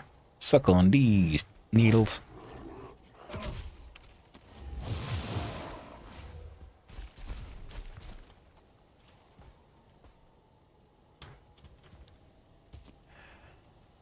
Alright. Because a part of me is just, you know, just really, I really want to get to magic. To the Mistland. It's one of the things I've been looking forward to at all this time. Like some proper magic shite. That's what I'm thinking, like, maybe I'll do a Yag fight. Maybe I won't. We'll see how it goes. Now for the wolves things, it looks like we needed like at least some containment. 3 wide. Looks sort of acceptable. So it'd be like 1.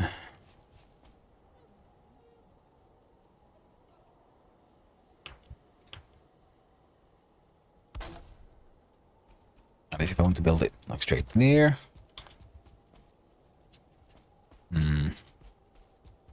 Looks like an acceptable minimum.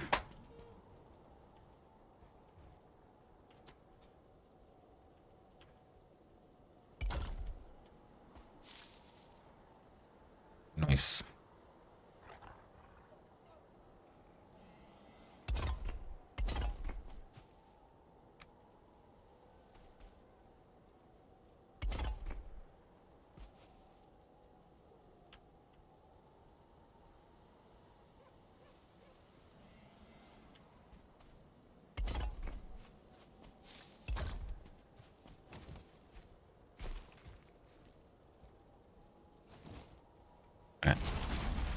Should be more stone there. If I want to make it taller. I think I do.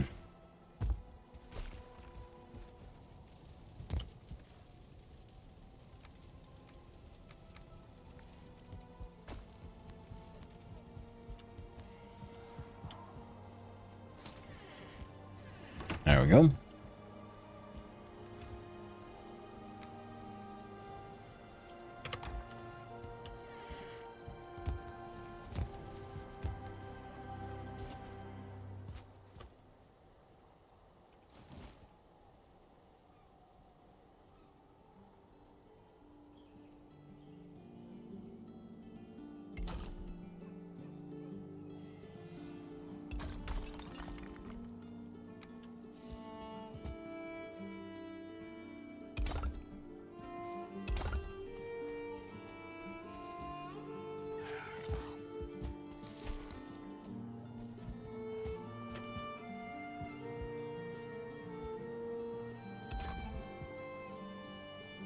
Yeah.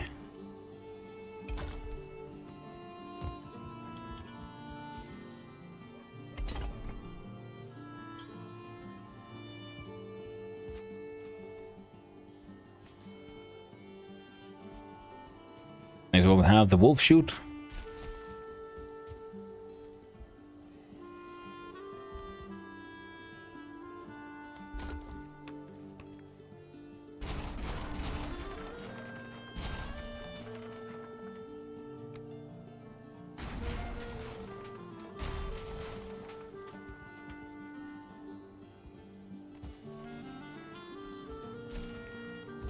Now, from previous experience, I also know that it's always an important part of any large stone tower to make sure that you have a way to get out if you fall inside. This is one of those things you will,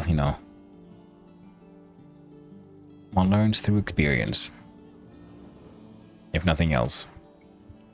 So I can do that. That. That.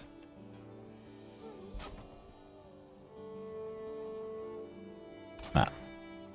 That. Okay. And then that. Now, for this to look acceptable, we'd want to have something like that. And that.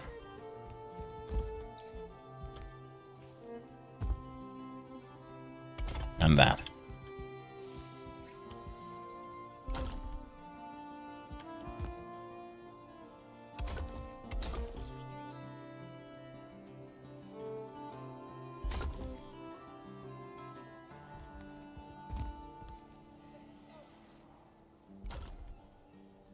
And cut down that tree.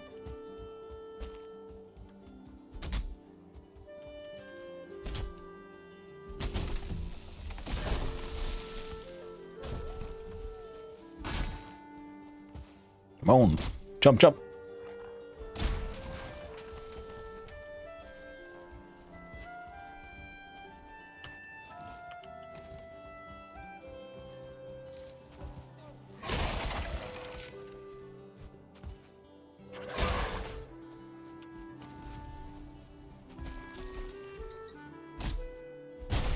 This way I think it'll be a nice place for a whole bunch of wolves to become a nice, horrifying ecological disaster.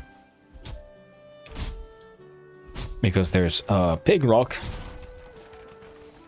right there. And a bunch of necks down there as well.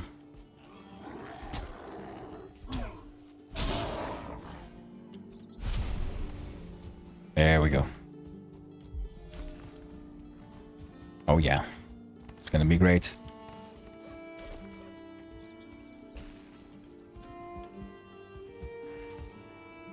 It's gonna be fucking grand. Hey, boys.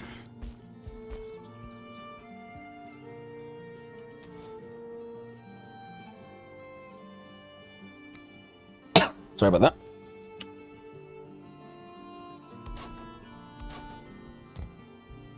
And I can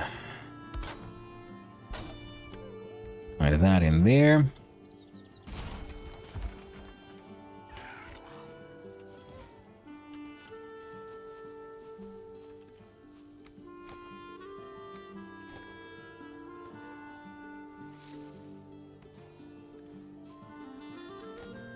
See, that makes more sense. Whoop, and whoop. New crafting. And stone cutter in there. Get you back.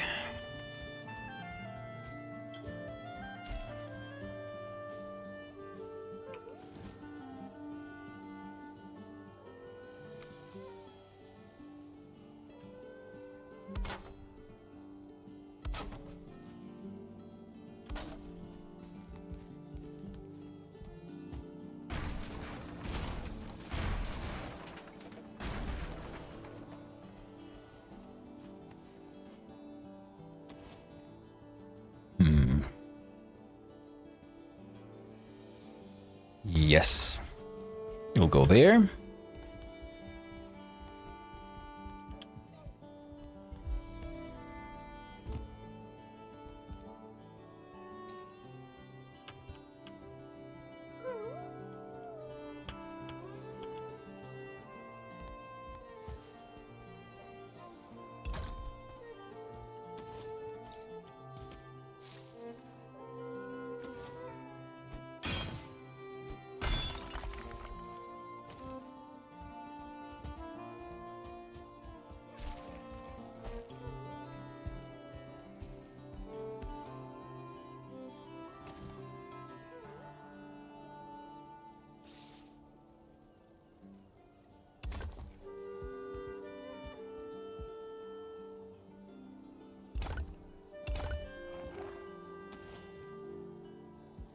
Be fine.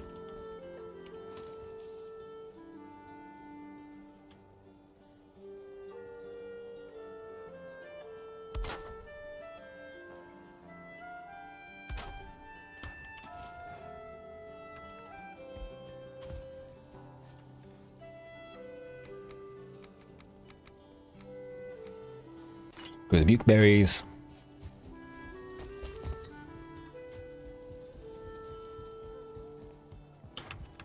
Grab the stones. These stones were made for building. That's just what they all do.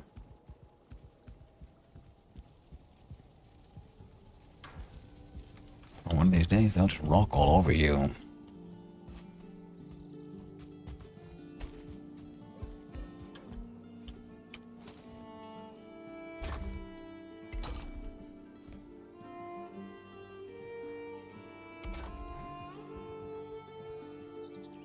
Height-wise, that should be enough, but the thing is... Yeah. Most of our support is on the backside, that is good. Most of the potential aerial attacks would be coming from that side, so we want to make sure that is protected. Stone.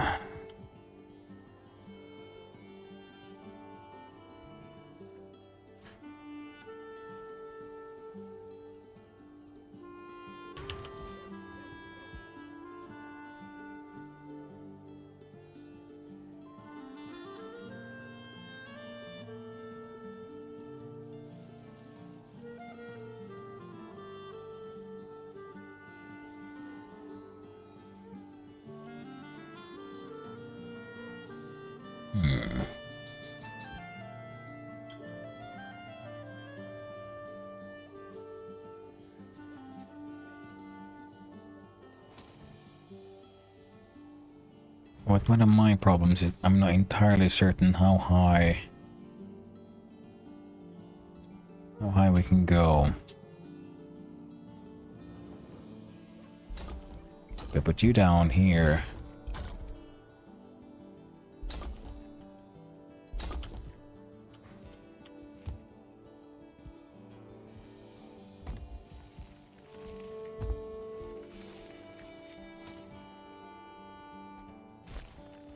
Yeah, that can happen. Very annoying, that.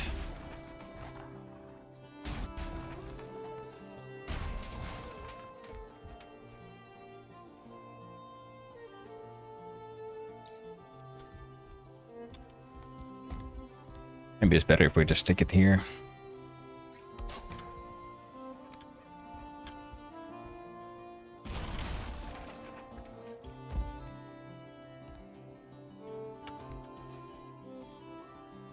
Oh dear.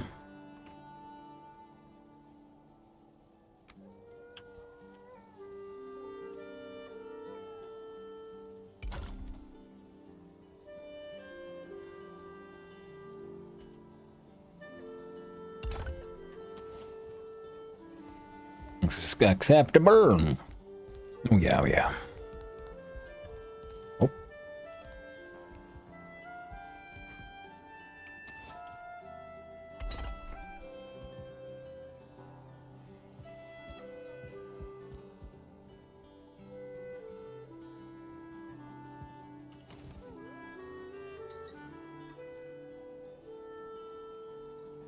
Yeah.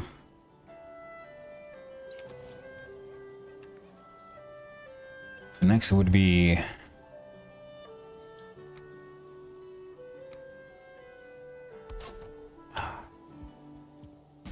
making mistakes.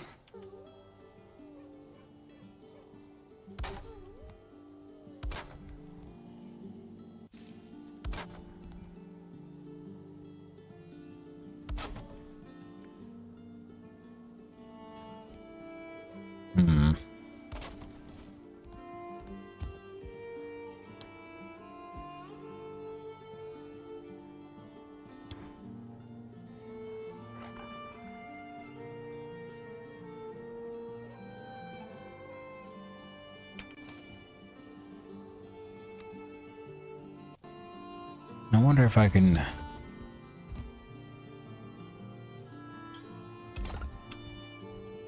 Just do that. Apparently the answer is yes. Very good.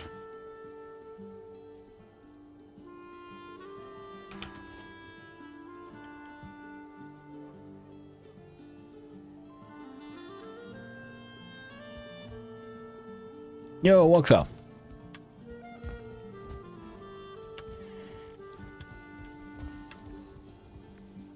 Alright, I'm gonna put the stones away.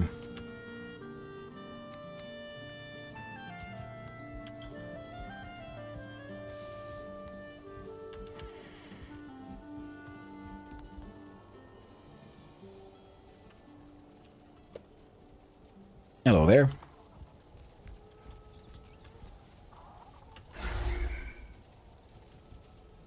You can have access to this place. We have a guest room for you.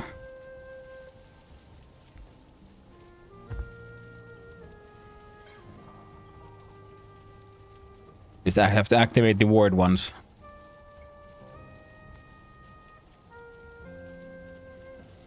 Yeah, but activate the ward first, though. That way you can open doors and interact with stuff. You can't do anything here if you don't activate the ward.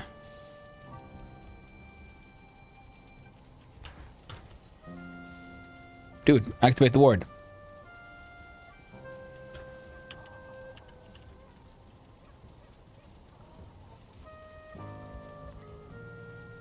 Just click, let's look at it and click E.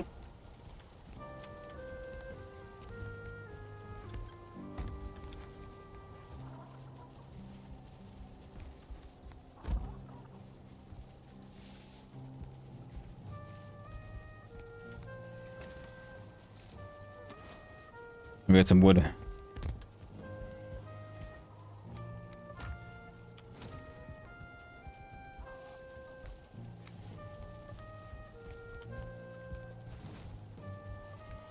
You can't open doors or anything here once the ward is on if you're not in it. You'll be locked out, mate. Activate the ward. Click the ward. Press E. Activate the ward, man.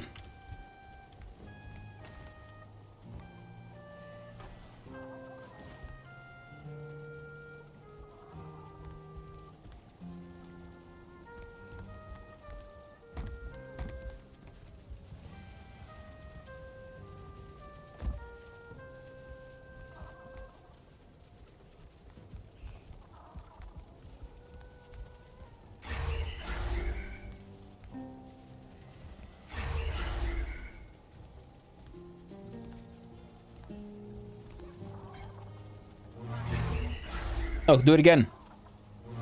There you go. There we go. Now you can use this place. Now you can open doors and stuff. You can use the forge. You can do some farming. I think Virkuli has already moved most of his stuff. If you want this armor, you can have it. If you want this crossbow, you can have it.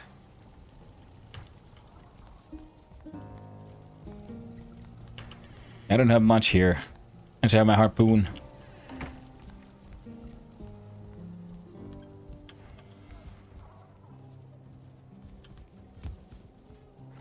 And there's a bunch of materials here, but yeah, try not to be too wasteful.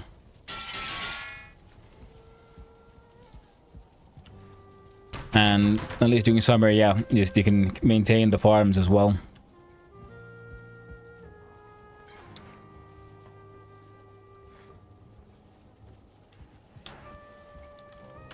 Speaking of, I need to grab that one.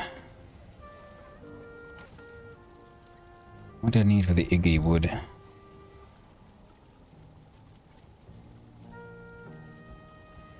Just tap.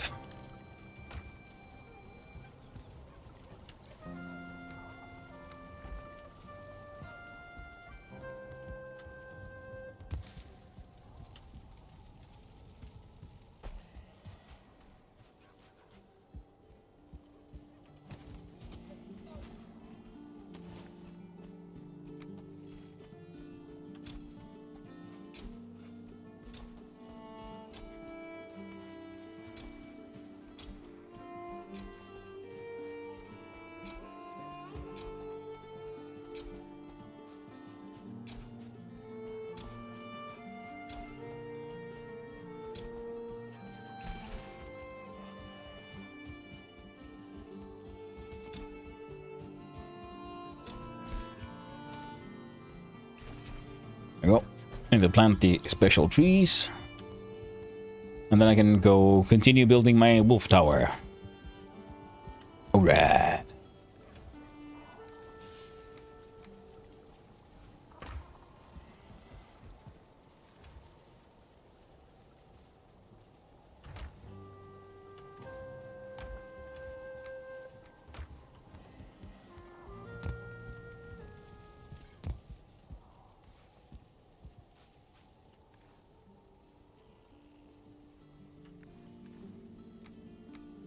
There we go.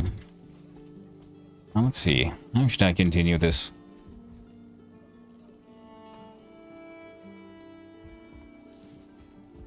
Yeah, you should check out the crafting stuff on the right side as well. Like, the wolf hide is good because it keeps you warm. Yeah, but if you check out the forge as well, it might unlock some new recipes and at least touch all the things. You know, you grab them, put in your inventory to unlock the recipes. Now this one has some just mostly random crap. But this one has, you know, linen, pretty much all the leather so far, all the metal so far. And all kinds of other stuff.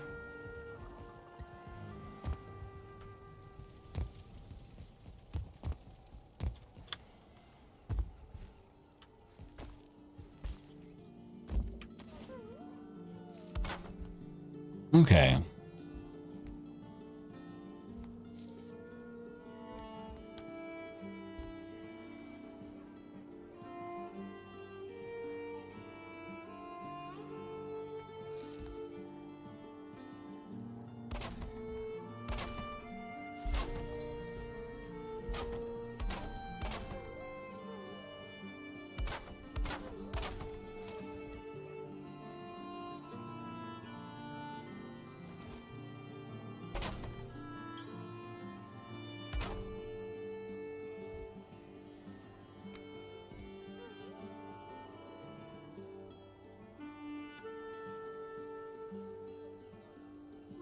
Oh, that might be an issue. Oh well, we'll figure it out.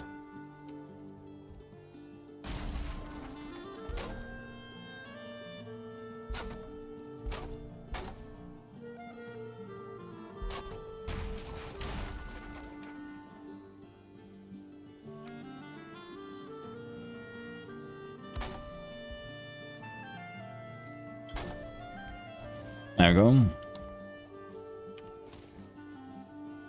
Should probably have had a closer look at the wolf generator to figure out how it works. Oh well.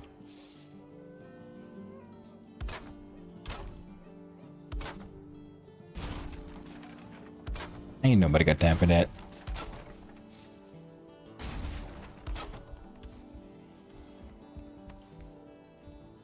I'm pretty sure they need to be here.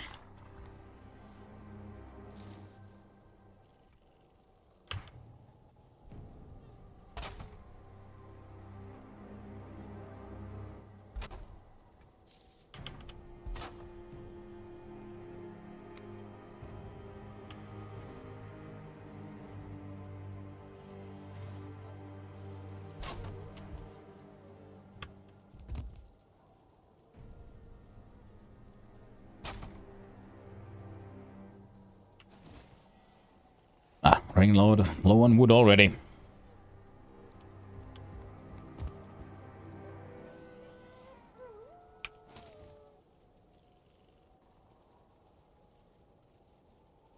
At least I got these rocks.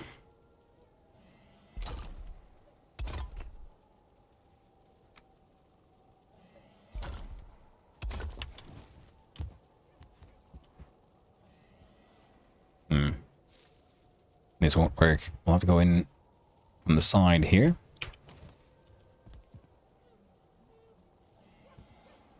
Means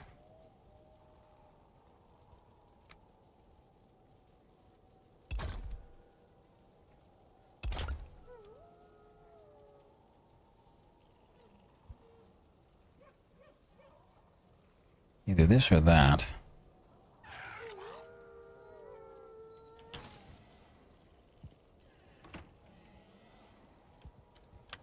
I think I'll go like this.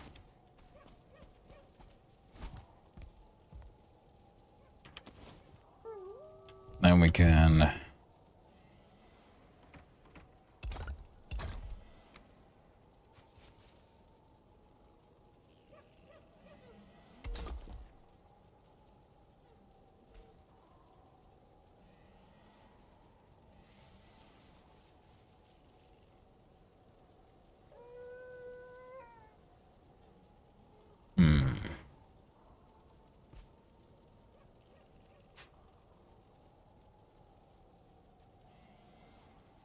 I'll move the stairs in, then we can use this one.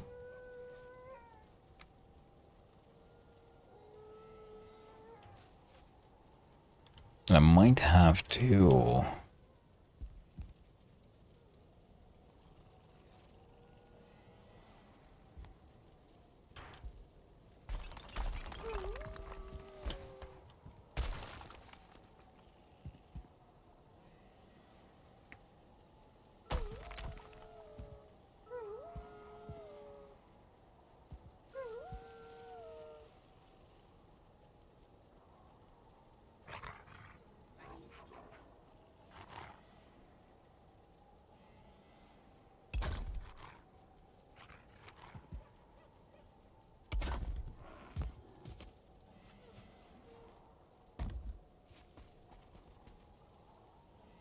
do stuff like that.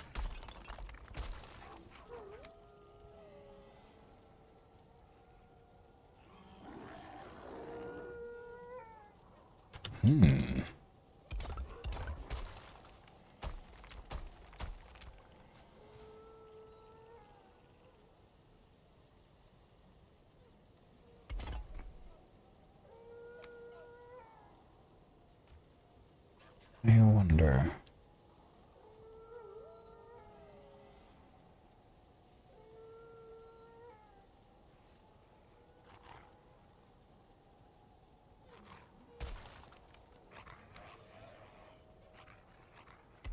If I did that...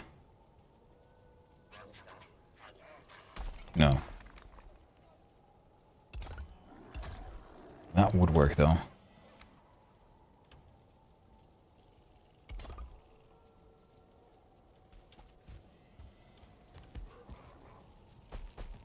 Think.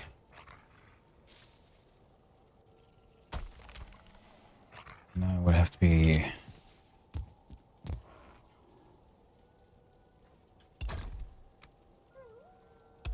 like that.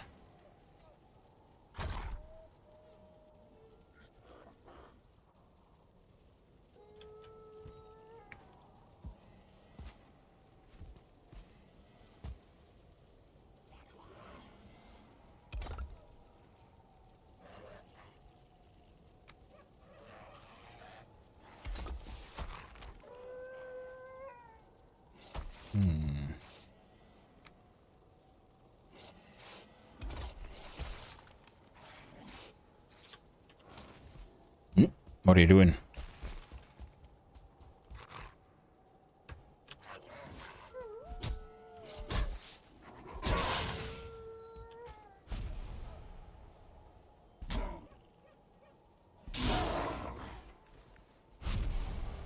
Realized how unfed I was. There we go.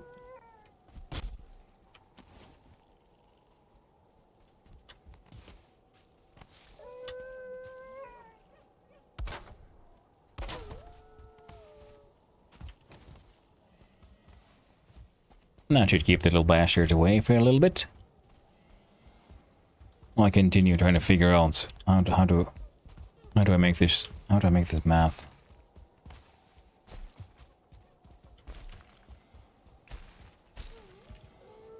So there'll be stairs.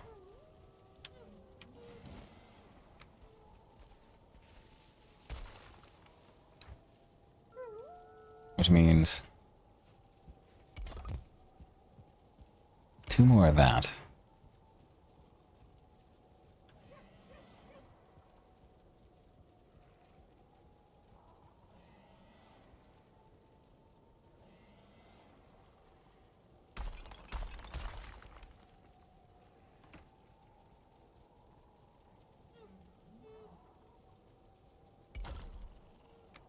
Go like...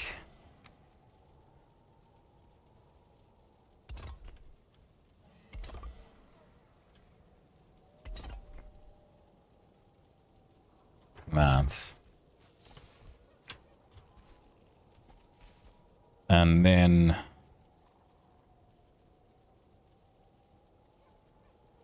yeah, that should work.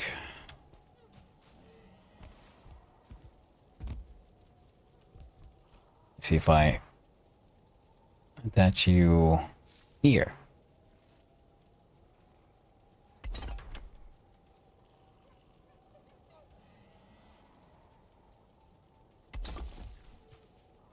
That should work. Then I can do that.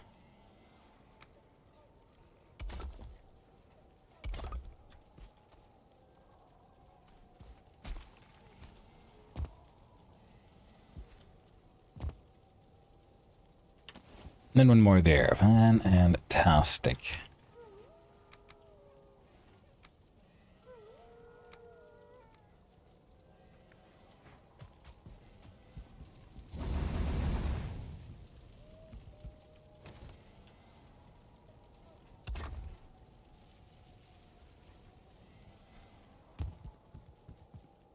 I go upstairs up from around here.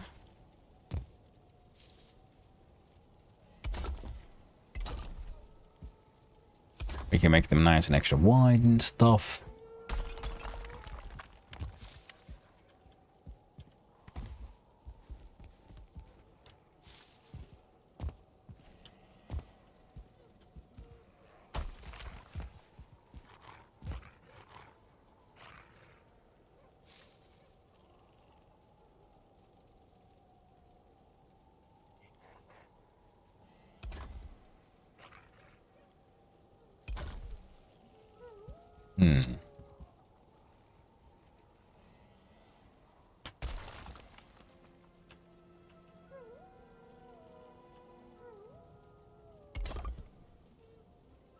That's about right.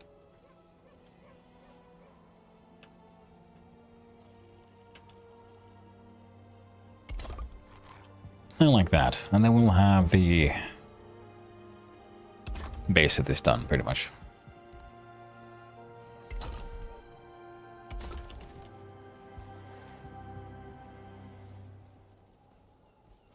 And all we need is some more bits of wood. And we can, of course, expand it to the side if necessary, and I don't know if that's enough, but, you know, we'll find out.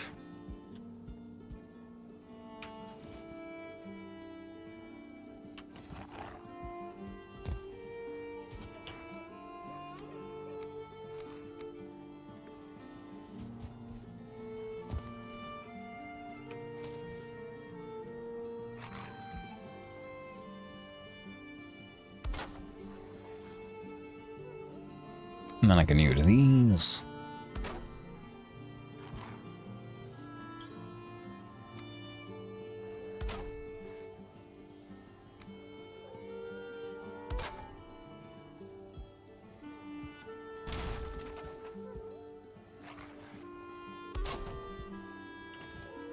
Well, they don't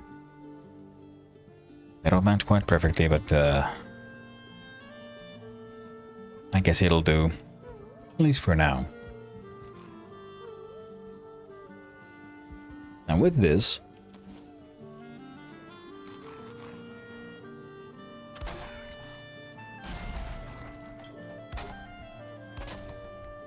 we can grow the place a little bit this way.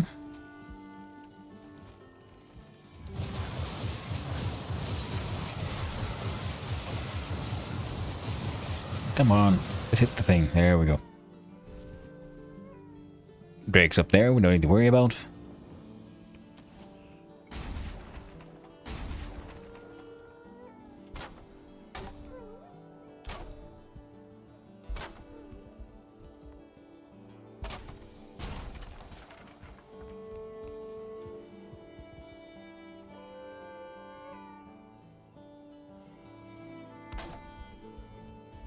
What you building? I am working on a kind of wolf generator thing, similar to what was happening at the spawn, the moist goblins swamp base.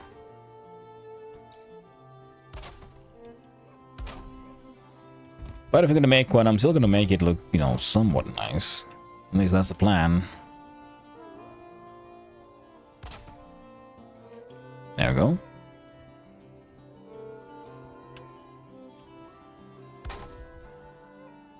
Yeah, the idea is when you have a bunch of wolves together and you give them food, like other like farmed animals, they'll, you know, eat the food and heal, and then they'll start breeding, making babies. And depending on the like surface area you have, like how many wolves per square meter, and determines how many babies they make. The idea here is you capture 2 wolves and you trap them up here. So they're close enough so the game allows them to start making babies. And also they're and you can throw food here in the front, and then they're stuck here, and then they make a baby. The baby spawns behind them and falls down the hole. And as the baby has fallen down the hole, there's a different sort of pen down there, and that's why there's never too many wolves around the 2 wolves up top, so they keep on making new babies.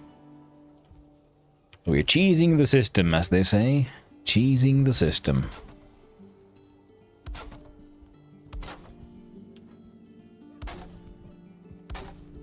Sort of going for this type of look here. Should work out.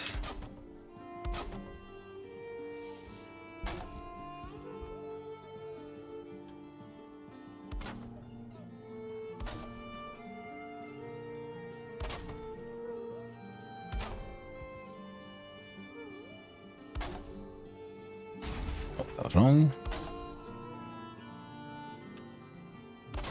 Yeah. So I'm getting the roof sort of like halfway down the wall as well, so we get this nice little half roof overhang. And thanks to getting lucky, to be honest, I have just enough wood. I mean, I have enough of the shape so that I can make some interesting wood roof designs. So I can have a ridge that goes nicely all over the place. Ooh, look at that, a log. Just what I needed. The ads have arrived once more, friends.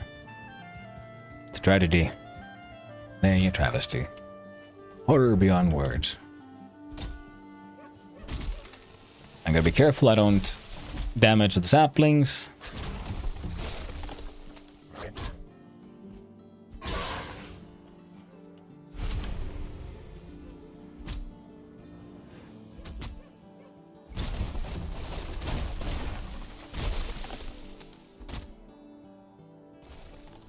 Don't do it. Don't do it, you stupid log bastard. I need these saplings for their sweet, delicious Iggy wood. Ooh, 30 more minutes, you say?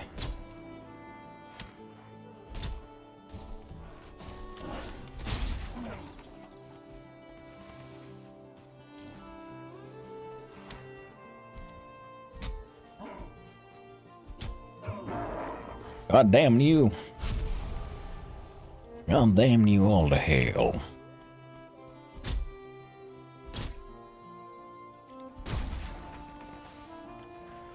And we'll make a little roof here, sort of halfway, so that the wolves don't drop down too far, because I'm pretty sure falling baby wolves can still take fall damage.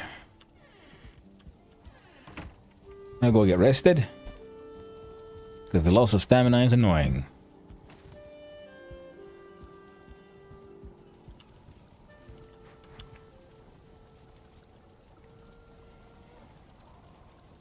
Comfort 12 is helpful.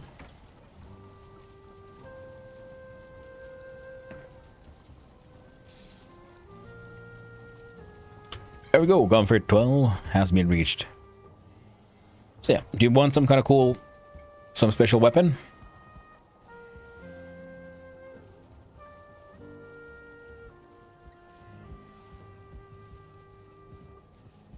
Okay, I have some black metal here you can use and some silver. Don't use too much of the silver, because even though there is a lot, it's just annoying to gather. Black metal is much easier to get. But even there, you know, I'd prefer only some...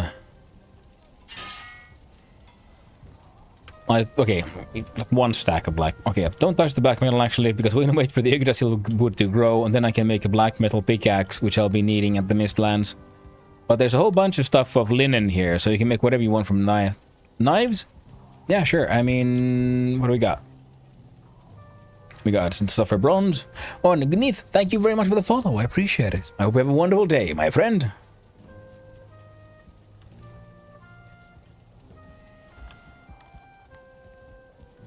Oh man, I don't have enough iron. Let's see. What do you need for iron knives and stuff? Bonk.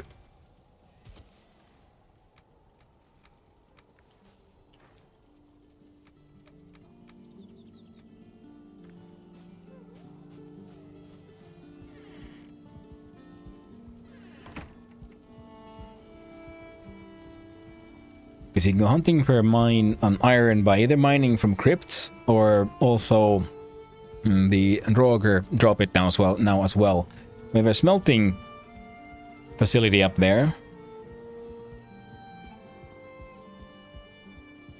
But if you want to make it like iron knives, this is all the iron we got currently. Gonna put it in the chest. There we go. And feel free to make bronze if you want. If you can make an iron knife, go for it. And okay, we only have 6 pieces of chitin. Better than nothing, I suppose.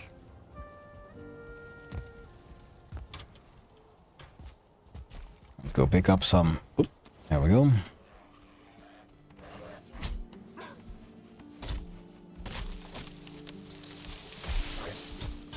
Undying invisible grayling. Lagling.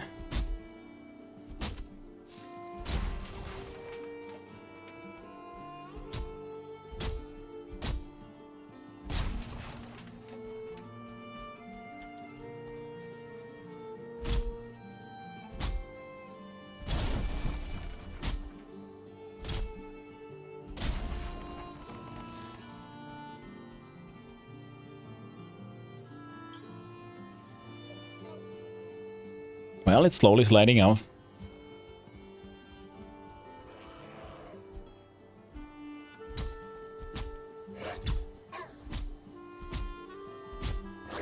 There we go. Just never stop attacking, because you never know when the lag says, okay. 26 minutes. 26 minutes. Okay, cool. I can, yeah.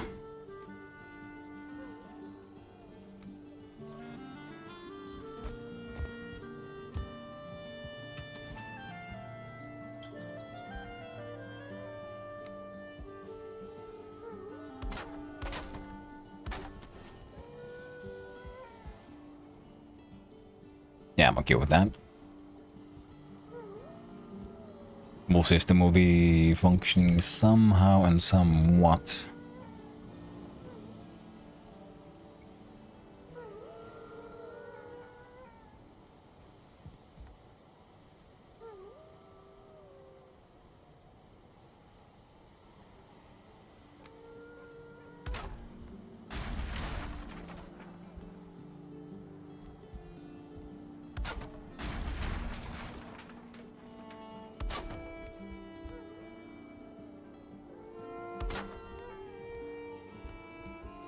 Dang it. Ooh. Didn't die. Guess I'd call that a win. And, yeah, we'll figure it out.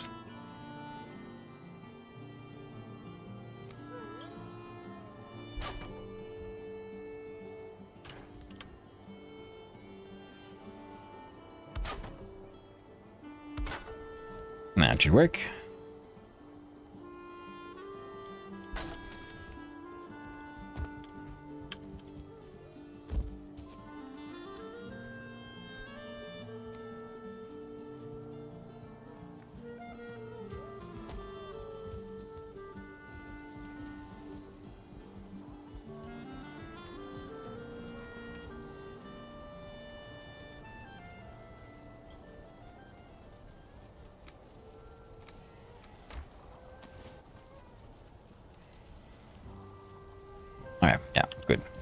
some copper for the scones.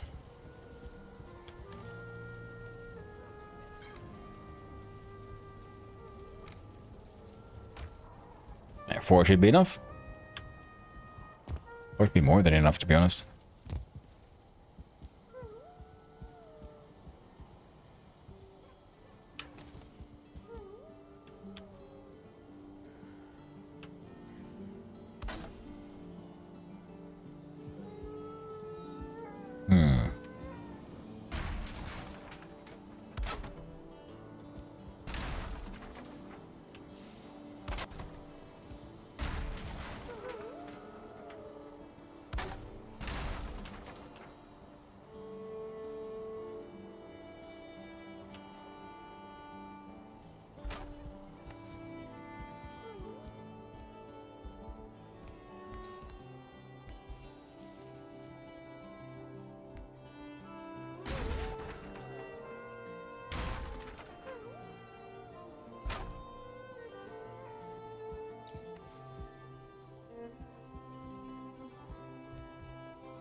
There we go. Wonderful.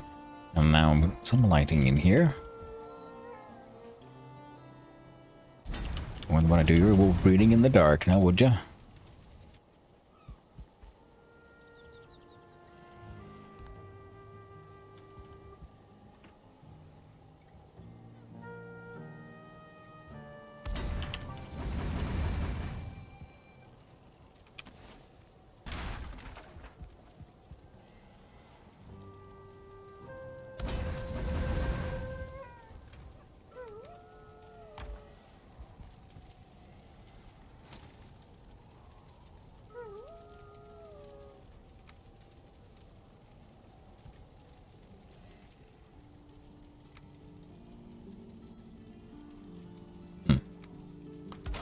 Alright.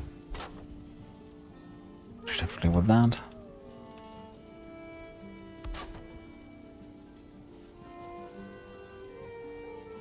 Nah, that's fine.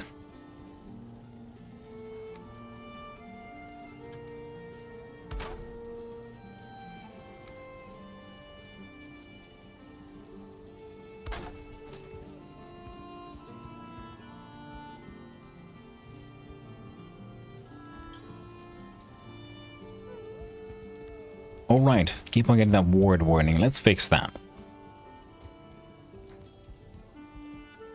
I can't fix that, because then I have to move the ward. We're gonna make a new ward. Now, I do believe a lot of the ward protections are still...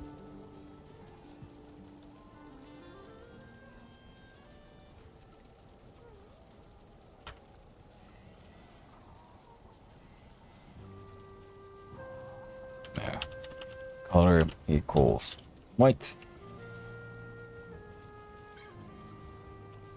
There you go.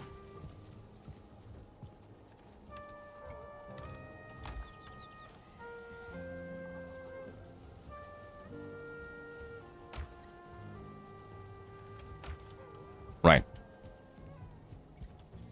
Wars and shit. Let's see, 5. Oh, it's under misc in it.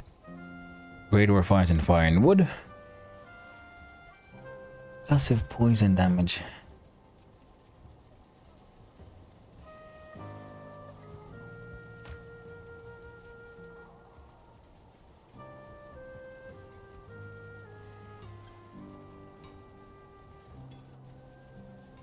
Does this thing actually work? 15 silver, 1 egg, 30 cores.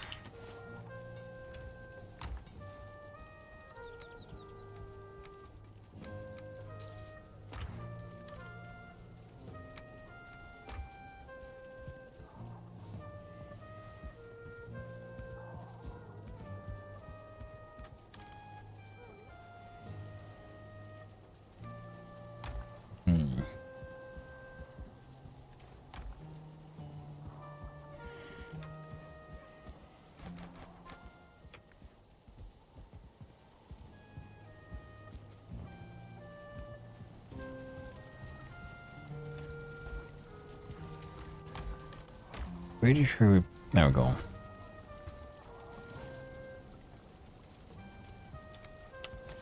one dragon egg.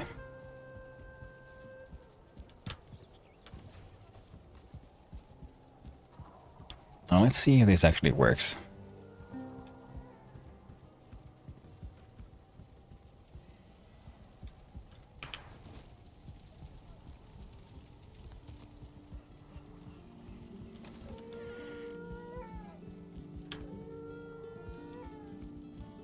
I remember us having these in the last Casheim, but they didn't actually work.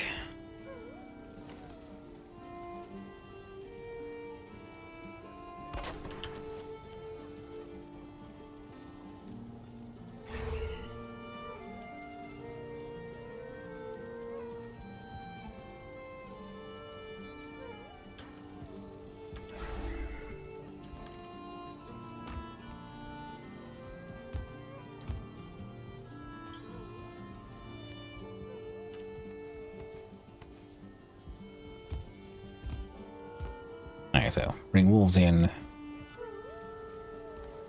Figure out wolf situation. But before we do that,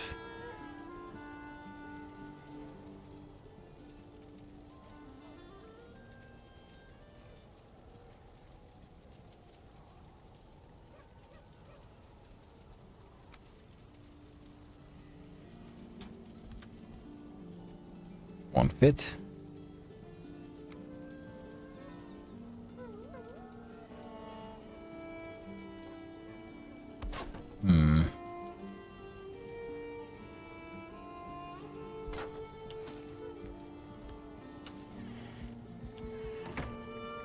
Yeah, gonna have to figure out something better for this one.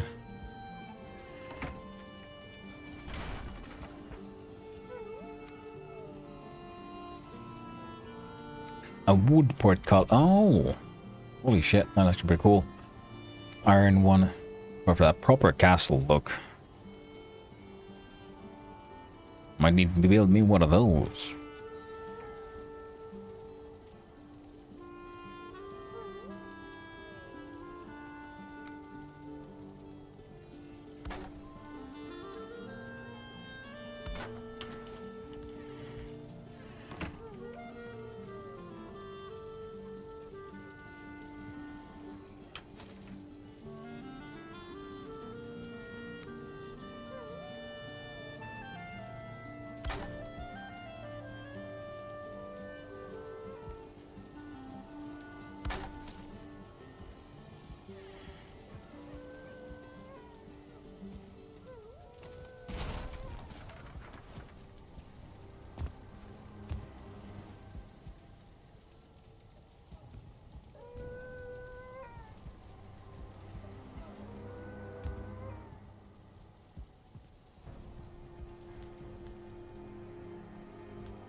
Yeah, let's see here.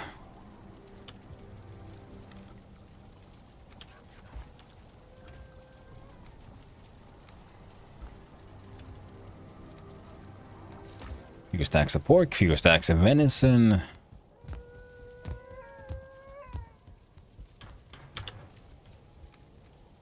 Put them all in here. Need more wood.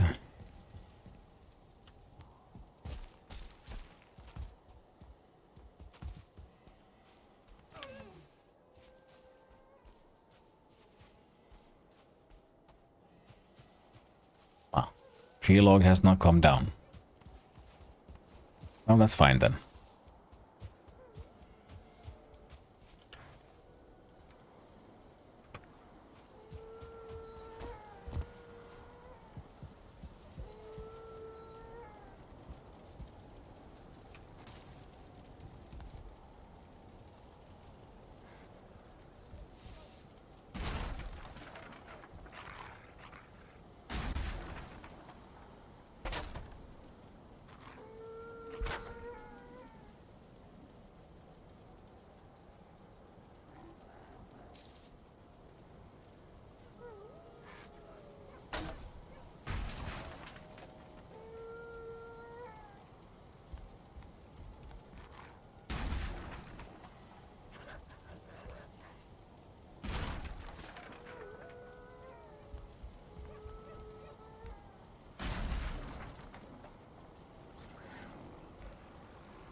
Oh, right. Let's see. If I now activate the...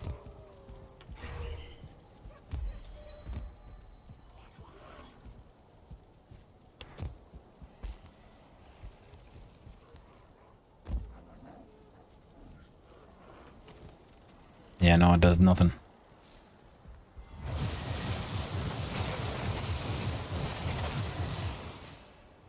Oh, no. That would explain why they were dead. Freaking fart goblin. Could attack through that distance.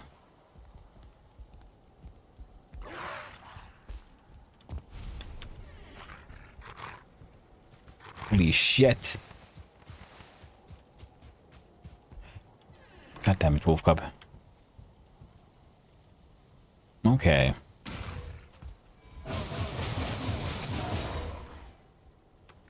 Right. Yes, we gotta build even more log beams.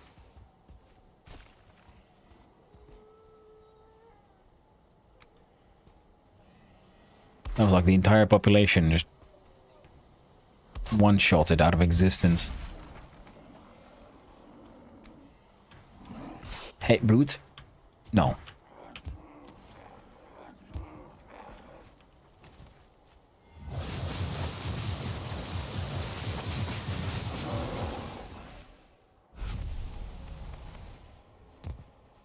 Okay, we're gonna keep those wolves alive.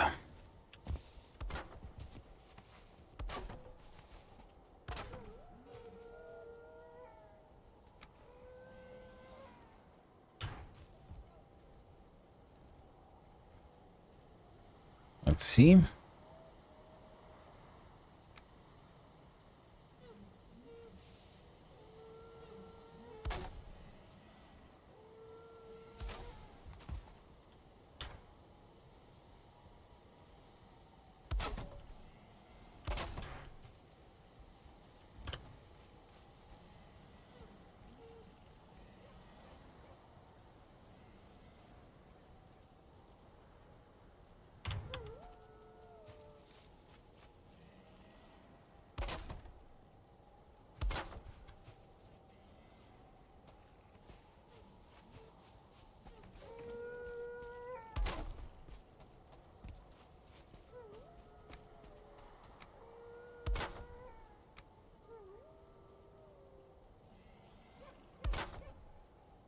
There we go.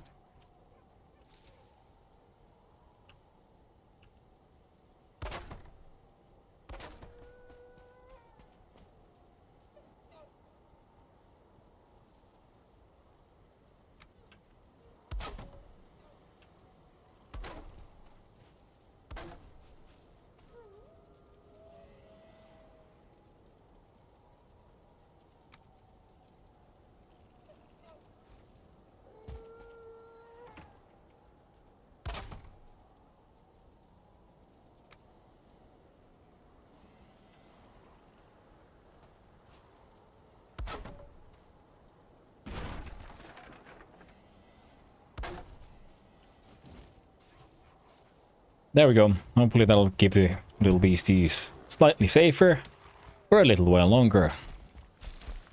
That really fucking sucked. And wait for this night to be over. Well, shouldn't be too long left until we can get our hands on some Iggy wood. Well, that's nice.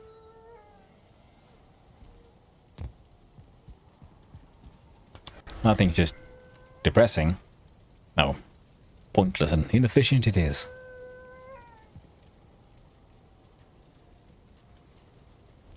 I'm gonna have to force a wolf in here.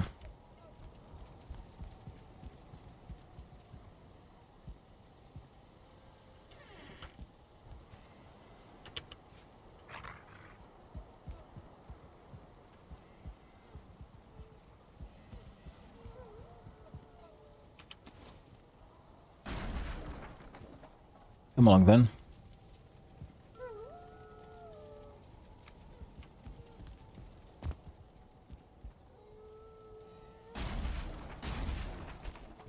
Okay, let's try again. Come here, you demented piece of... You demented dog.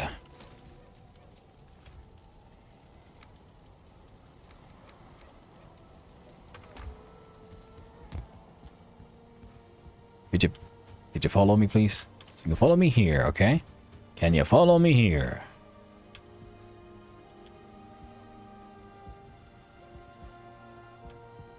You see? You can do it. You can do it, though. You gotta just keep on. Keep on. There you go. You squeeze through. Yes. No. Ah, I see the issue.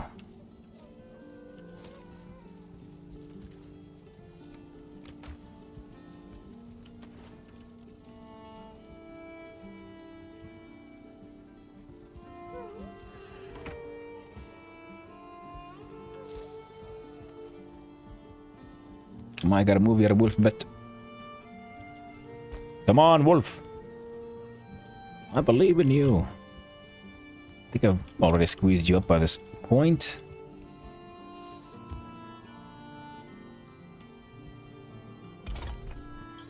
There we go. Now I can build a...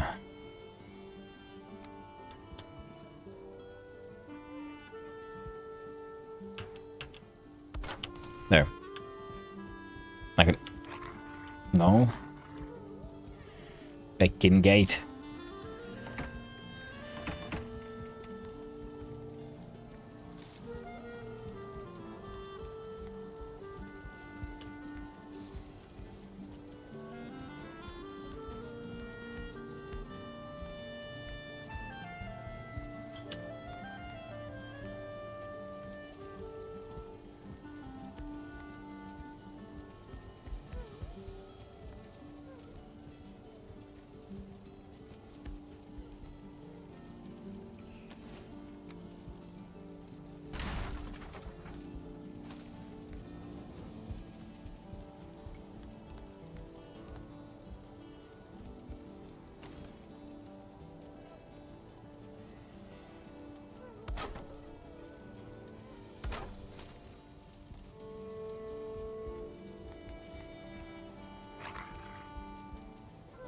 Alright.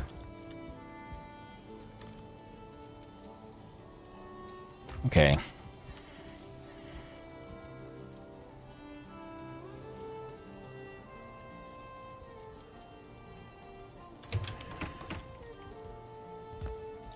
For safety's sake, we're gonna see if there was any more Adorable wood up here. God damn you, stupid goober. You know what?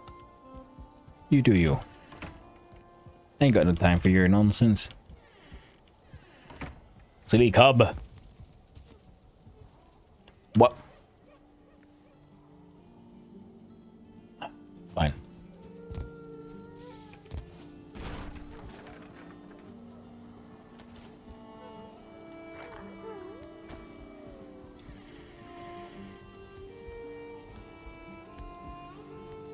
Follow me, wolf. Oh, god damn it, how the friggity frank did that happen?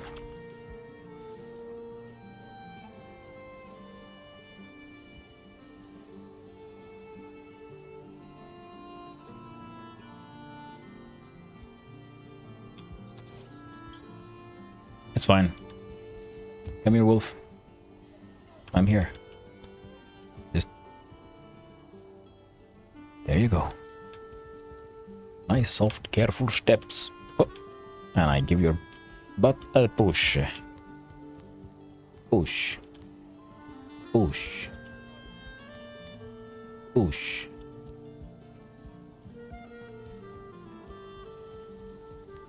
There we go. Now you're stuck. Things are... okay.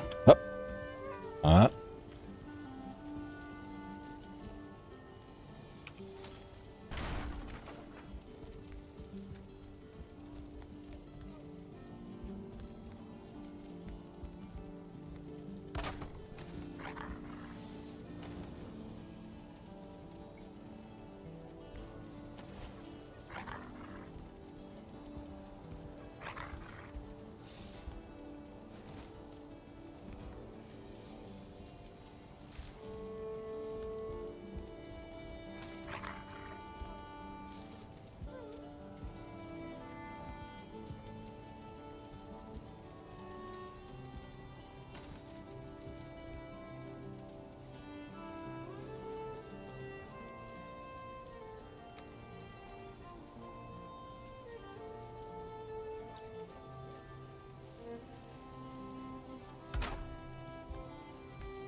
Can I shove you around somehow?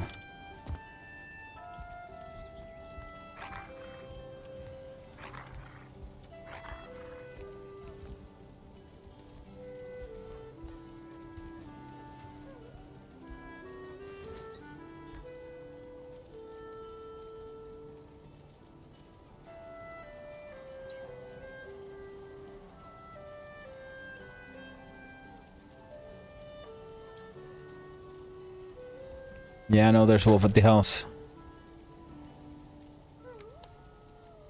We'll have to deal with that one eventually.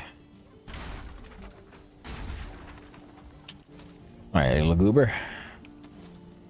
No, you don't.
Hmm.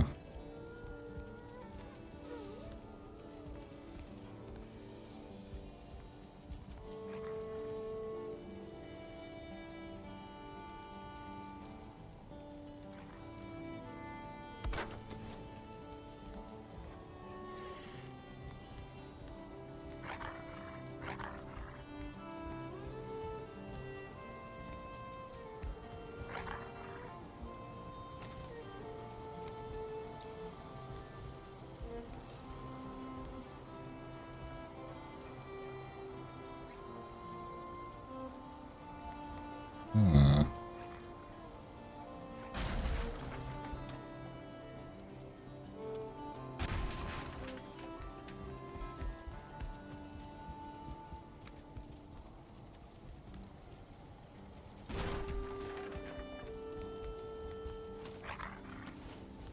Follow me. Come here.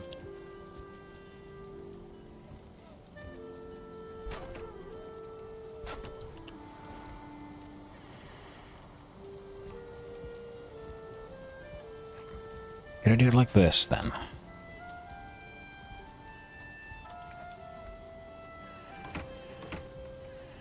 There you go. Wolf contained.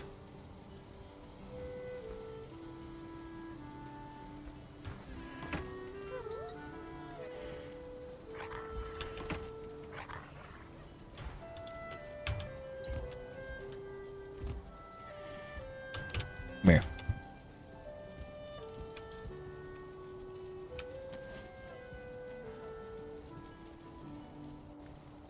Come here.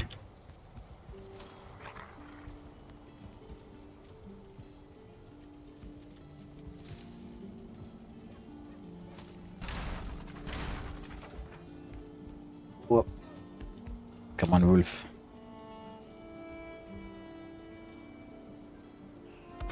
Oh.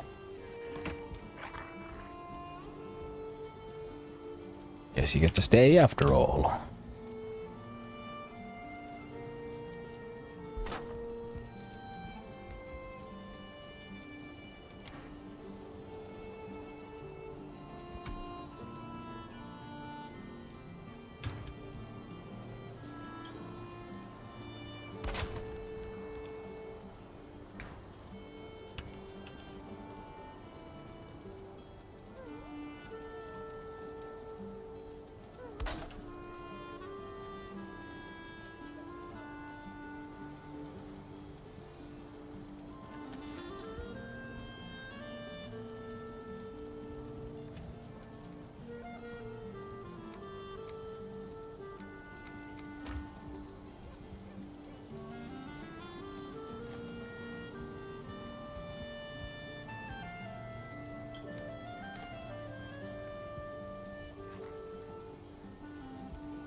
need more wood.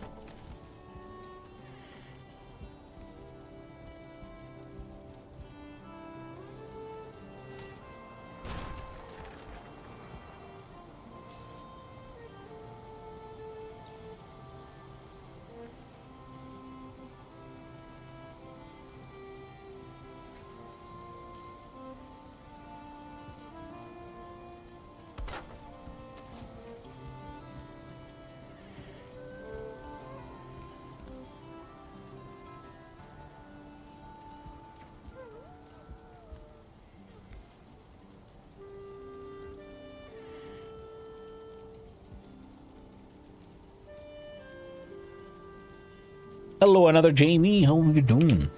That was game jam. It went pretty well, actually, in my opinion. I mean, it did leave, you know, certain things to be... I think these things to be desired, if you will. But all in all, I'm pretty happy with how it went out.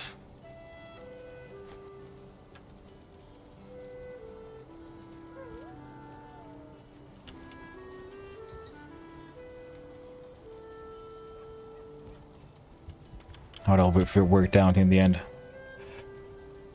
Good Tom, nearly planes ready. Submit a couple of more Drake trophies for my staff, and it's time to get my ass kicked all over again. But foolings, yeah. Foolings aren't even the bad ones. The true horror comes from the freaking Desquitos, in my opinion.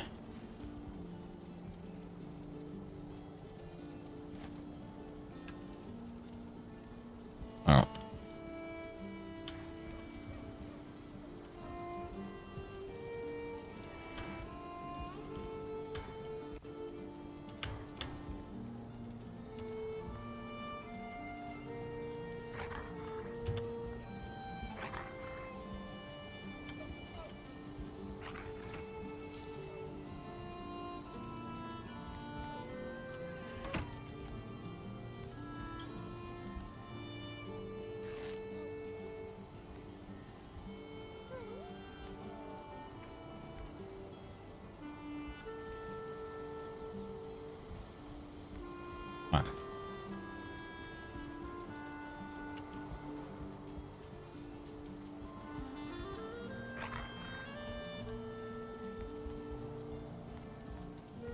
Why this stupid wolf?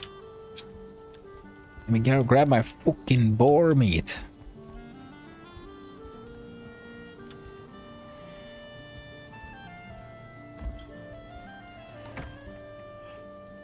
How's the mansion cube other coming along? You know, so many settlements. I do, and I'm gonna have to just go start getting ready on the next one soonish. Mansion is okay. It is just about ready to be properly abandoned, I'd say.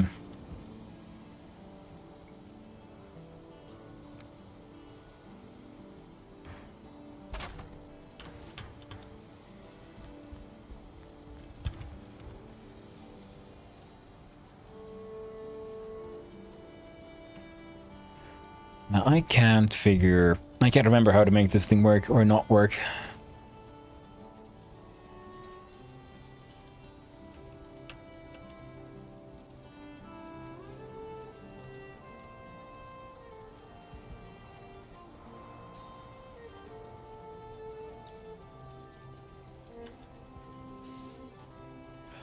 It's the Claiborne method of battery wolf beating. I'm seeing, yeah. That is the one I'm trying to make work here, but I can't remember all the details of how exactly this nonsense works. Or doesn't.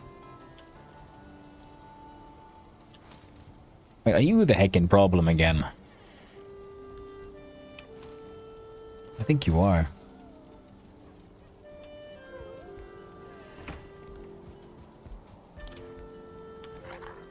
I would like for you to rotate yourself, dog. Rotate. Rotate. Dog has been rotated.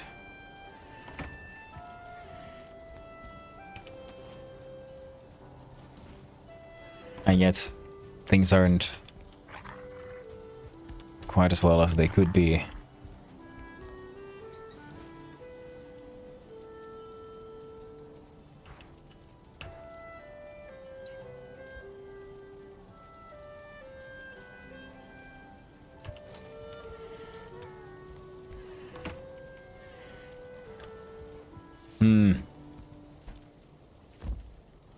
It's one of those things where it's annoying because I understand the theory behind, you know, a wolf generator. But the practice, that's a tricky one.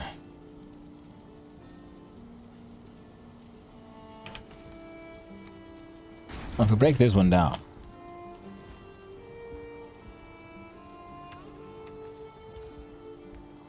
Now, so even just threw meat in the pan and left them to it. Yeah, but the thing is, we need to get them to be close to each other.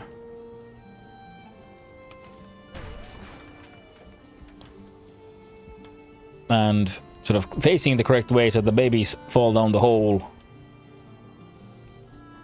Nature takes course, etc. Yep. I mean, that's what we're doing in the, like, more traditional kennel here with... Pretty sure there were more of... Oh. We should... Can't trust these dogs with shit. Come on. I know you can make it because you got out of there somehow. No, no. God damn you, stupid fucking dog. You somehow got out. Now you're gonna have forced me... dismantle my entire house because your ass is too fat to follow simple guidelines. Move, dog. Move. What? Forcing me to break physics and all this shit.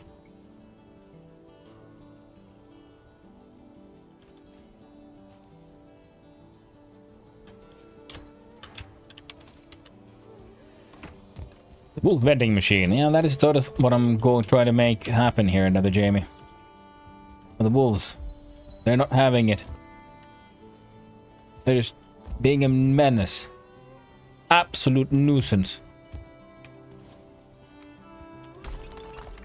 All he's doing is complaining, oh, I'm so fat, I can't go up those stairs, and yet somehow you're down there. There we go. So now we go back to the heavy build.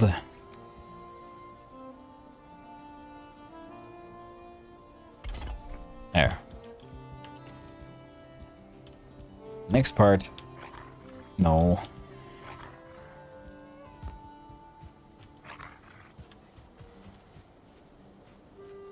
See, you can stay down here. The same with boars and orlock. Yes.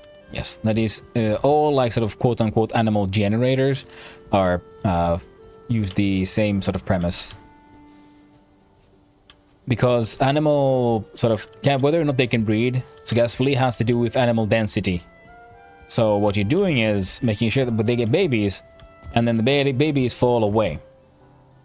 So that, well, so the sort of animal density never really increases in their area, so they're always capable of making more babies. Because you can have a classic pen like this, and there is a limited amount of animal per square meter that can happen. Alright, there you go. Have some meat. Follow. Follow.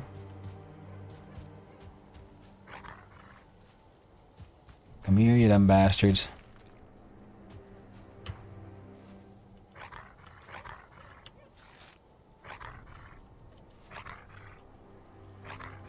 There we go. Then, because I can't be... Do you have enough stuff for a door? Answer's kinda close enough. Victoria player, I admire the uncompromising pragmatism. Victoria's freaking amazing. Love that game. Hello there, Reverted. How are you doing? Glad you're having a lovely good morning there, my friend. I'm trying to figure out how wolf machines work. I don't know. All I know is I'm making mistakes. and are refusing to learn.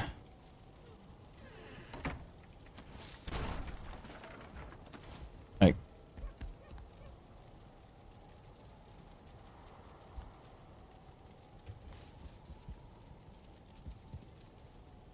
wolf machines, yes. I'm trying to wolf machine. I want to be an eco-terrorist and destroy all local wildlife. Okay, Wolf, you went a little nuts, but sure, let's not... We'll try not to worry about it too much. Now, the thing is, I should be able to throw some meat in front of you. Now there's enemies somewhere causing a ruckus.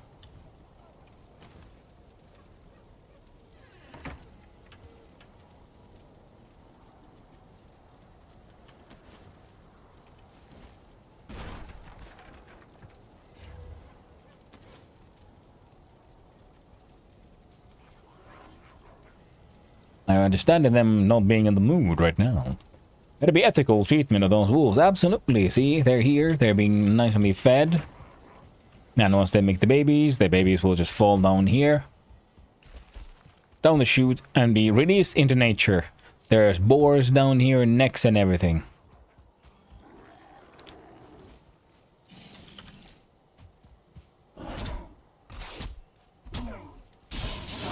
There you go, you stupid bastard.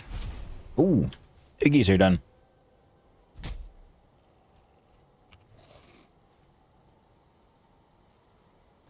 My biggest problem with the wolf machine is I know how it works in theory, but I never made one in practice.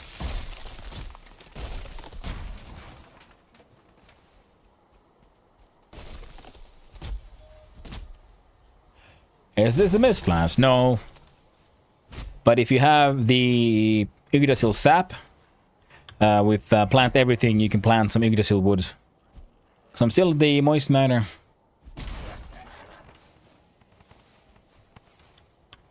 Swick was just kind and friendly enough to bring some sap here. So I'm planting some Yggdrasil trees.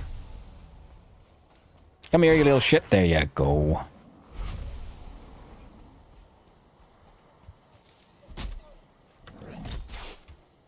You know, Brute, I'd rather you didn't. Just saying. I can't wait to get to the Mistlands proper.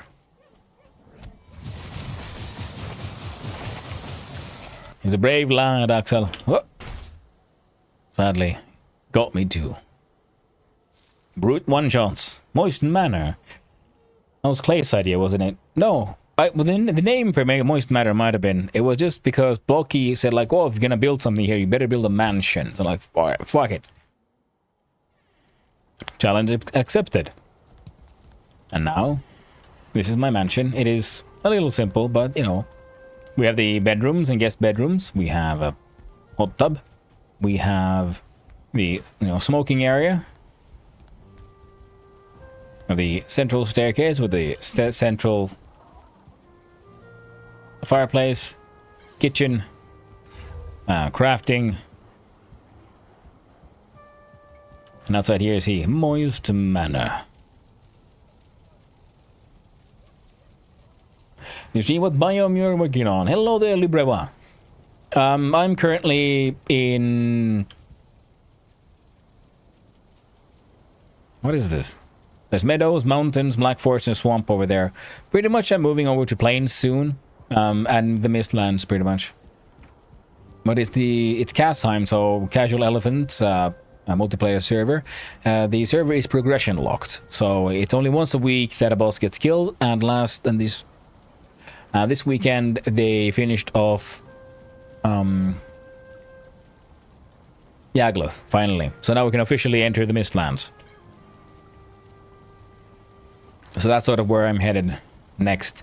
Right now, I'm just working on this mansion thing I built. Moist Manor. Good times. I should probably eat some food, though. Let's look here. Cook food. We can do some wolf jerky.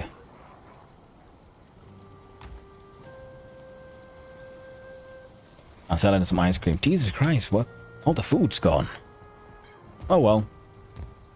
That's what you get when you work with a guild. Bonk.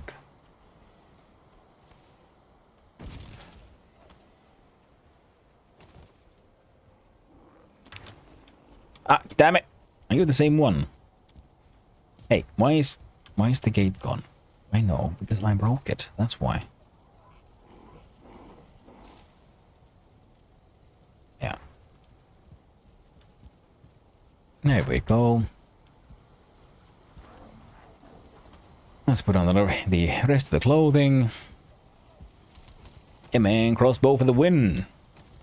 I use pretty much basic bolts or just the basic fire bolts for almost everything until we start, you know, hunting more desquitos. Wait, where do I have iron double axes, by the way? Oh, I might have accidentally picked them up, didn't I? They should be on the wall as decoration.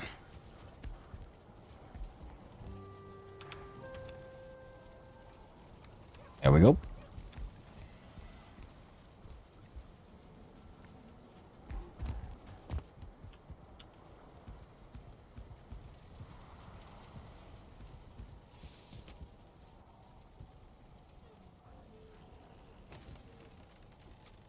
Casual is a bit sadistic, so the server is hard, no maps, nothing is ever easy when it comes to cast. That is very true. Roots never cease to be a pain. That is very true, yeah.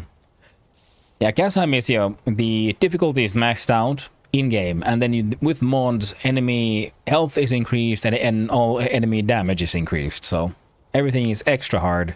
No maps, no portals, and extra hard difficulty.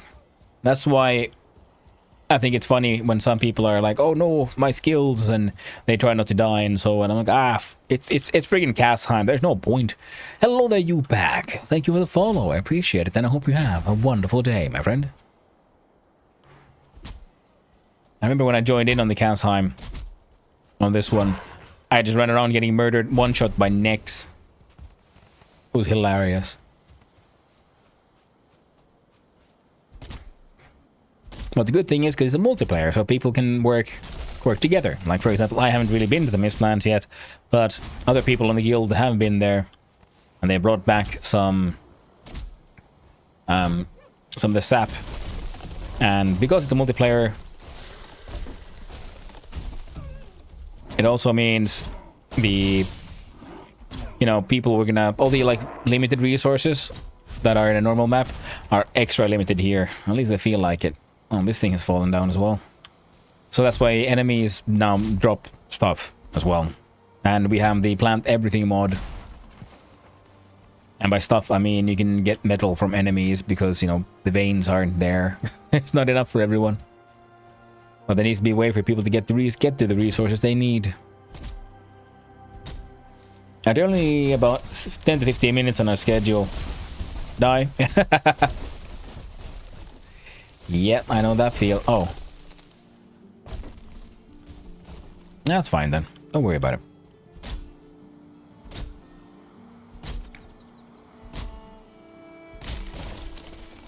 I'll cut these down. Get what we can. Put them in storage.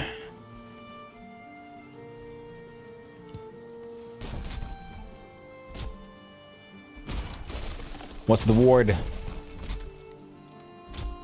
Oh yeah, it's the... You build the ward, and we have a... You know, so... social sort of block system pretty much so people can get in there. Of course, the ward, then we'll have allowed other guild members and Axel here to hang out here. Or actually, I died about 4 to 6 times every night cycle. Depending on where you are, yeah, that's exactly how it goes. That pretty much very accurately describes my last time in the plains. I just kept on dying and dying, and then I run back in, try to get my stuff, and then I die and die again. You know, if the foolings catch me, you're dead. If I didn't spot the Desquito in time, you're dead. And if you underestimate the Lox's speed, you're dead. Oh yeah, enemies also have extra speed, if I remember correctly. There's just so much extra pain With so much extra everything.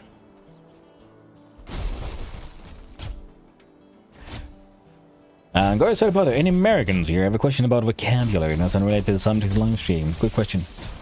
I'm Finnish, so I can't really help you with that one.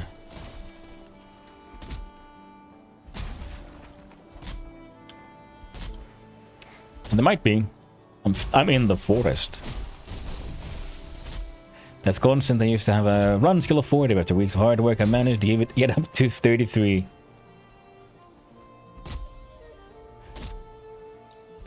I must have American it's Yankee to me.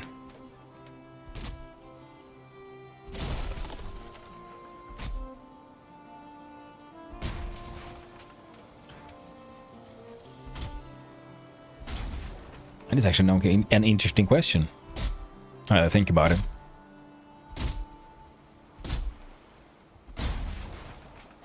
If we're non-Americans, Yankee and Yankee is just, that's sort of a slang word for American.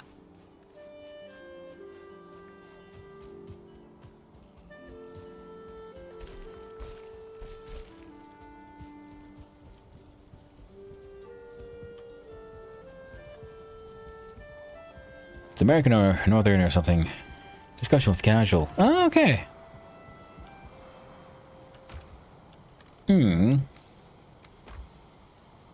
Four and fine. Fine goes there. Core goes there. You can have these as well. Stone goes there. And random shit should have that stuff.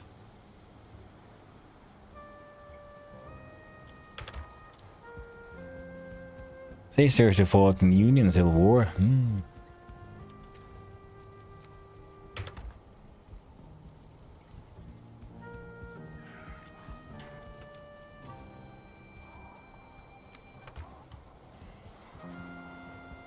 Used to describe anyone that lives as the northeastern USA. Ah.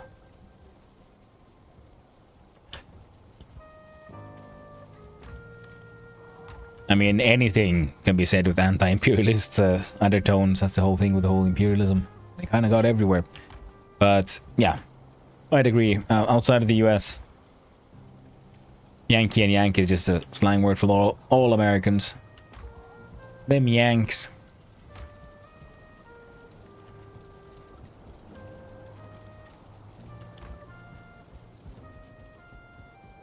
Now, where did I put these scrappy... Scrap leathers, there we go. Gotta fix my tools.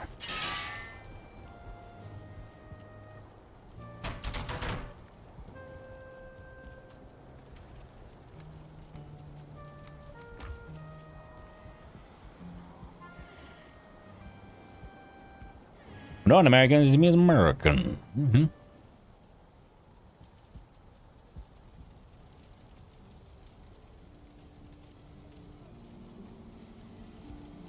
Yeah, the word questions is that thing. It is slightly more complicated, I guess, than the basic word, so they can add people. Now comes the mode of better word. Other than that, the word is just your basic structure inside MISC. This one.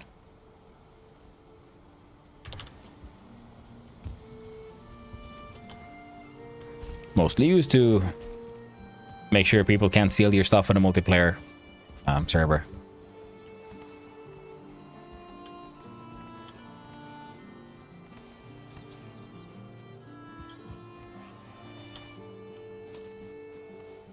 Give me a goober. Florida, Alabama, Mississippi, Louisiana, and Yankee. Don't expect me to correct you before they break your nose. Bum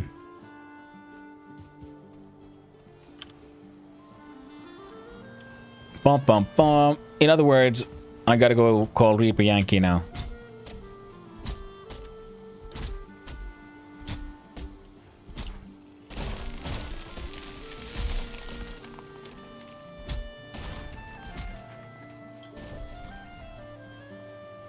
I'll politely explain the difference after punching in the face. Such violence. I think the Southerners actually siding with the Confederacy thought that was just crazies. Ooh. Loud minority, so to speak. Exactly. Bold of you to assume. Someone's political leaning simply based on the geography of their house. Fucking, I'm trying to...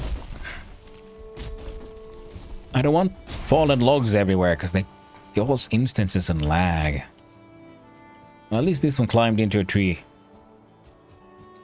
I'll allow it.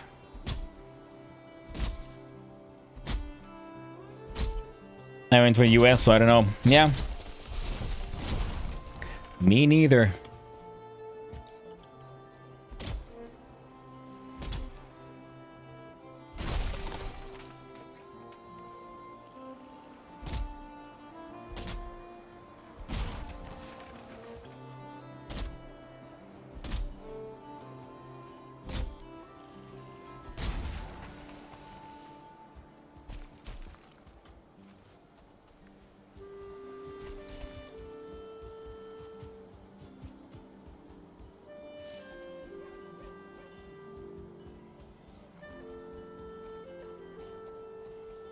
There we go. Yeah, 48, that should be enough. So before we finish, let's see. Grab that. Make a pickaxe. Oh, yeah.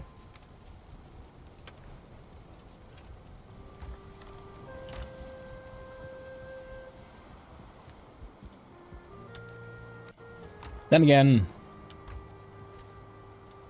I don't know how many people still care about, you know, the politics of, I don't know, centuries ago. I do know some people do. Even if it feels a little odd.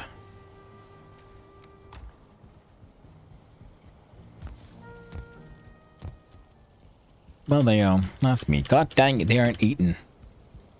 They're not eating, they're not loving. At least those guys are breeding. There's something here I'm doing very, very wrong. The origin was long ago, but the words still have weight. Well, yeah, but it's also like, okay, sure, it might have weight, but does it have weight anyone that cares about that much? Now, Wolf. Is the reason you're not eating your deer meat? You're just making a choice. Choice to be difficult. You might be. Is that one how to like maintain the correct orientation?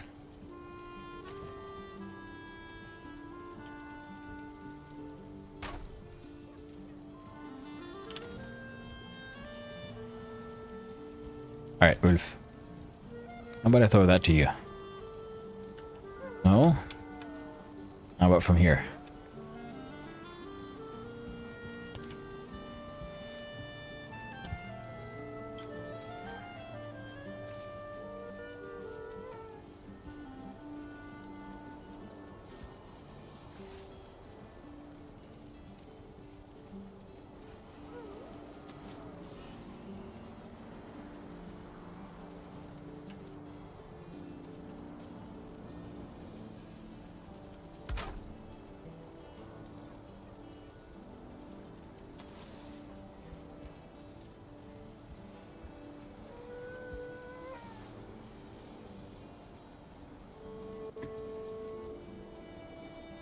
Do you need a bigger pen for the wolf for them to breed? Usually yes. If you look at the sort of classic pen like this, where they're, you know, eating, breeding, hanging out.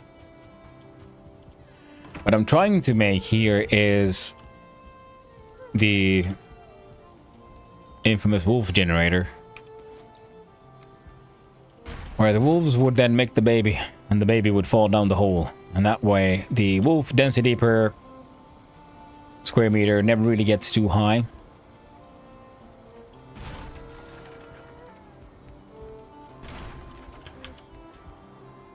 But I'm not really getting it to work the way I want it to.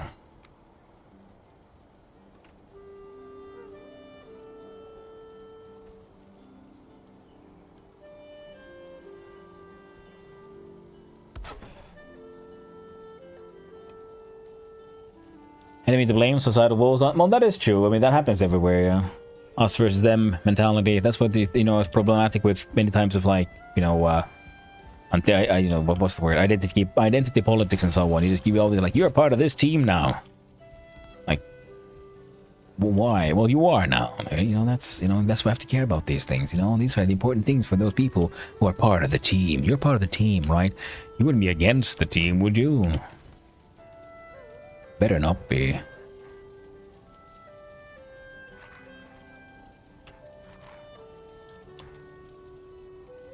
That's interesting.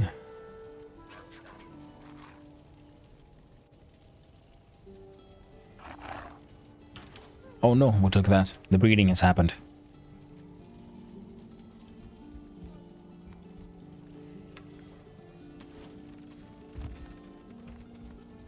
Oh no, but you're facing it the wrong way. Okay, good. Good. Heckin'.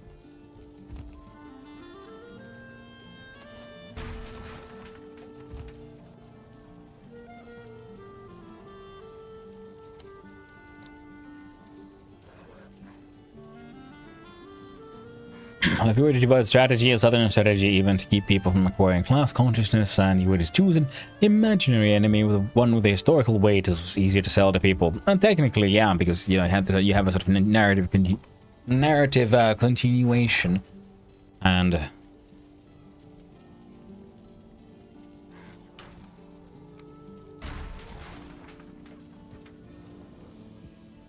so on. Okay, they seem to be eating. Things seem to be working out. God dang it. There we go.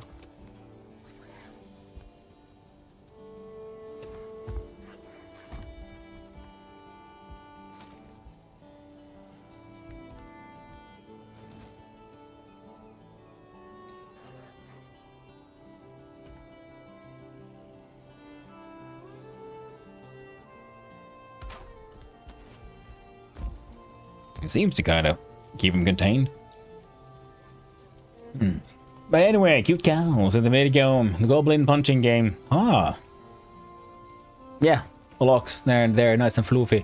A lot of it's just plain pride. People associate themselves with the thing, and they will defend that thing as if it were their own body. Please, if we can get it to work somehow. Yeah. It is actually, the thing is, because I've seen people do this. I know this is the wolf generator is a tactic, and it can work with all the other animals as well. Now, of course, when they're sort of wary and afraid, they can't really make it. Like this guy here, we're just killing the mood. Where the...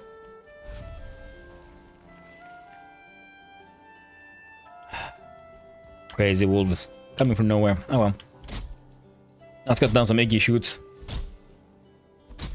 It's kind of hard to take the conversation. Hey, no worries, it happens. I rant all and often about very random things. It's okay. No, it's okay to, like, you know, we might need to question things, have all kind of weird, you know, discussions and so on. As long as no one's, you know, there's no like political grandstanding or something like, oh, but my way is the best way. I think, you know, we should always be willing to, you know, be open for discussion. Think about what ifs and so on. Like, I know I have my own views, but they're mine. Not everyone shares them, nor should they.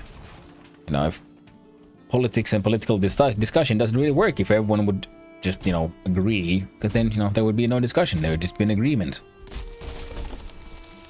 And there's so many lives that are lived, so many different ways to experience the world, so everyone's opinions are shaped by different things they find important.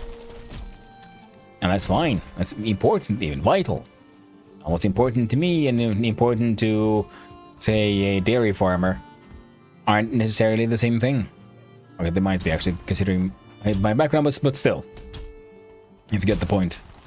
That's why it's important to be open for discussion and always try to understand the other one's point of view.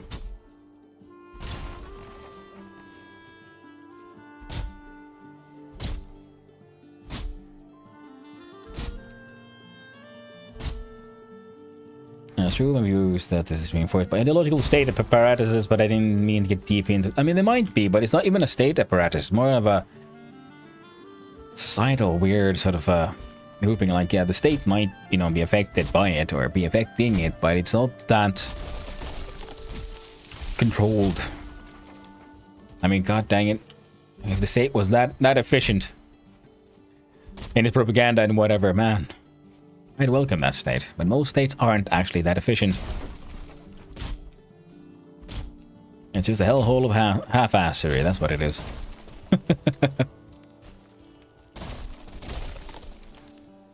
Hello, Blocky, how's the tree cutting going? Well, they're getting cut. Got me some Iggies.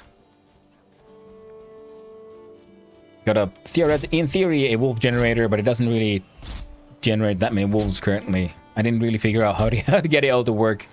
Doing my best. And it might be a little too low.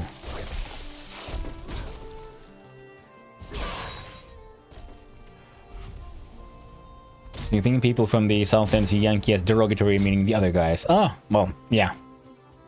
That's the thing. Cultural history can be easily very, very complicated, and you know, there's many things that then, you know, words derive new meaning from just the way people use them. Like how Yankee is a slang for just Americans in general outside of America, but then within America, then depending on where you are, it is, you know, either, you know, whether or not it has deeper meaning depends on your own cultural heritage.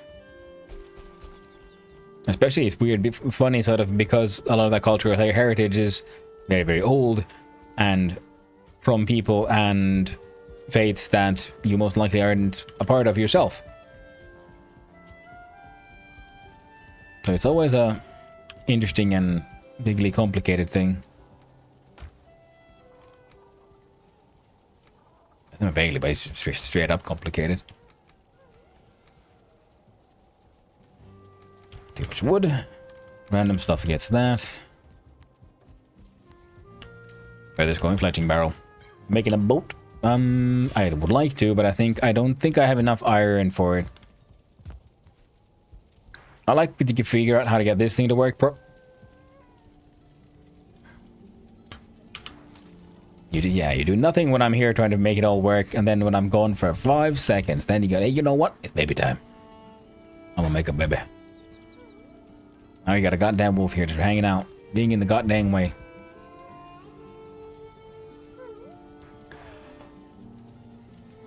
I'll forgive you eventually.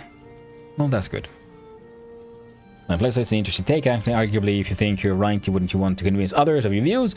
At least if your objective is to implement those views. Well, that is true, yes, but it's only one aspect of multiple views. The thing is, if you think your view and aspect is the only correct one, well, politically that's problematic because there's many different people and you have to get everyone to agree, and everyone has different things that's important. Just because you think something is true, it might be true, but no one else might give a shit because it's not important to them. Just like you might not find other things important that then others find very important. That's the sort of balance you find looking for there. It's not just like who's right, but to who does this thing matter more and why.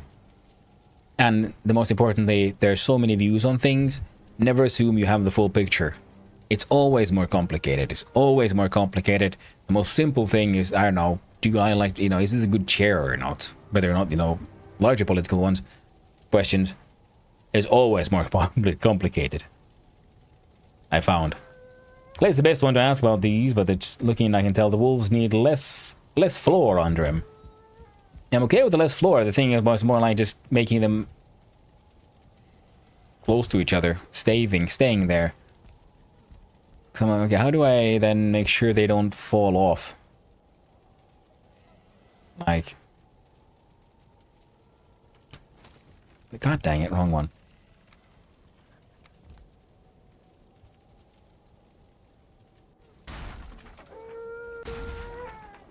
Like, is that enough? I guess I could... This side at least, I gotta have close that little half gate thing. That guy's just turning around all the time. The hole needs to be just less than 2 meters and they won't fall. So 1.5 meter hole. Crazy, baby. Get out. Fuck off.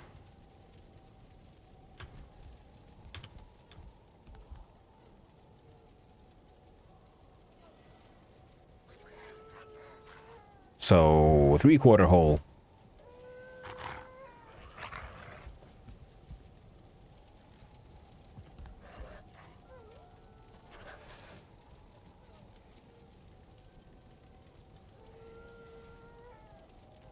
Wait, man, I gotta check out the chat quickly. They can say so that there are some nerds, once the philosophers have hitherto only interpreted the world in various ways. The point is to change. Cool. Regarding the ideological state of apparatus, yes, I agree. There's 100% controlled by a specific existing group. It's just mental model for analyzing different forces that affect it. It being ideology. Yeah. 3, sorry. Make the bolt, click thing, adds. We're looking at the floor. It's 4. 4 panels. You need 3 panels. But you know the door trick, lol. For moving stuff around? Yeah, I do know that one. But I'm also wondering, like, how far back do they need to go? Like, how do I make them not fall in a hole?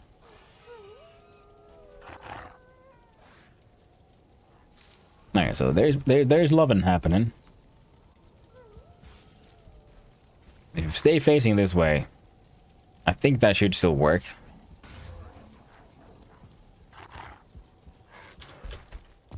Hey, baby, come here. Fight that guy. You can totally take him.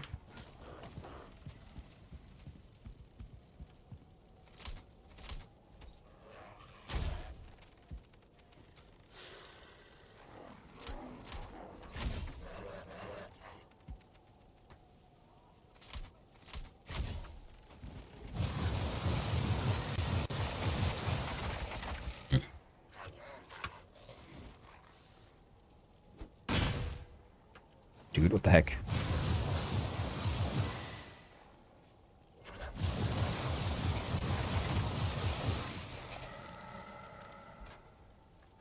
They won't fall in if the hole is 1.5 meters.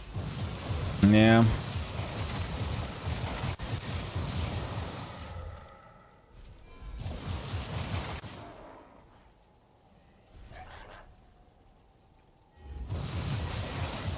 And one of the things that I was struggling with also just getting them to eat. That seems to be working now though.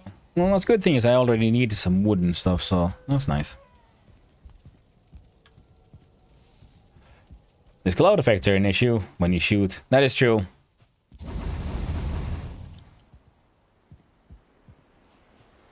Oh no, snowstorm. Time for some more lag. Hey, baby. Baby. Baby. Baby. Move. Move, baby, move. Baby. Baby, no. Fine. Another kind of eating. So if we're looking at here, 1 by 1, and this is a 2 by 2.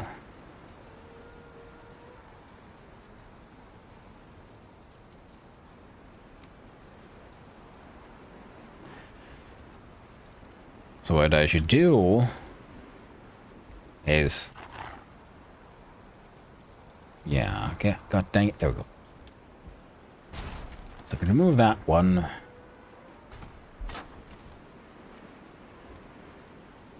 That was a big old giant hole back there.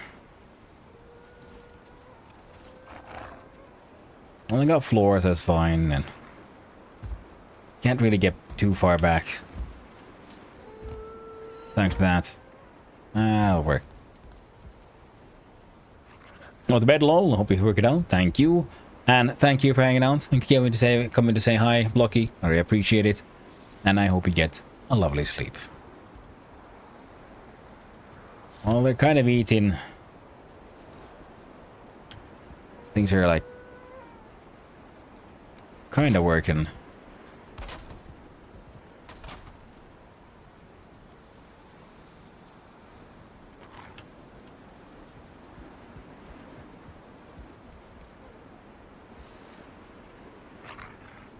What in the world?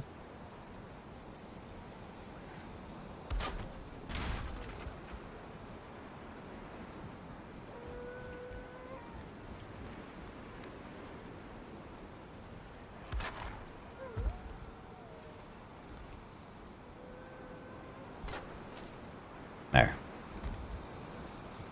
At least those bastards shouldn't be falling down anymore.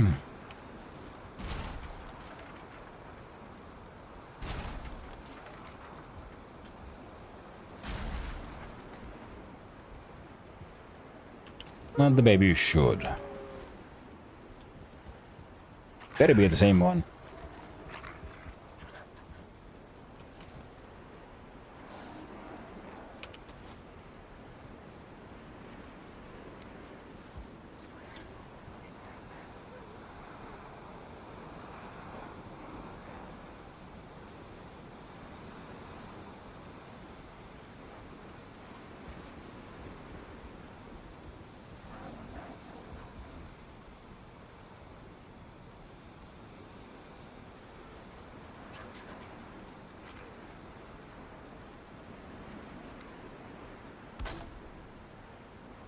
Okay, for fuck's sake. Wolf Cub, you're a problem. I wish you would just...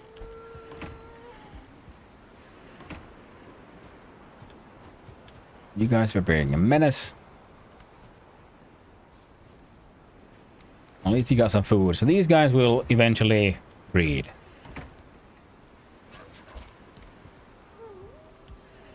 There. Now the wolf baby. Wolf. Well, you'll do stuff. Hey, okay.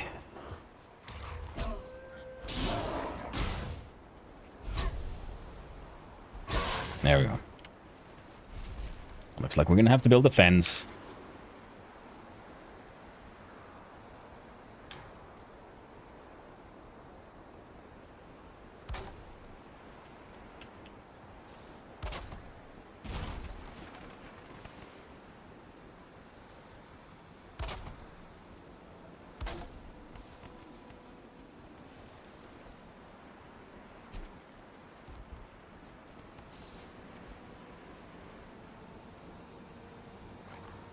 Very lucky Luke and the Phantom. Me too.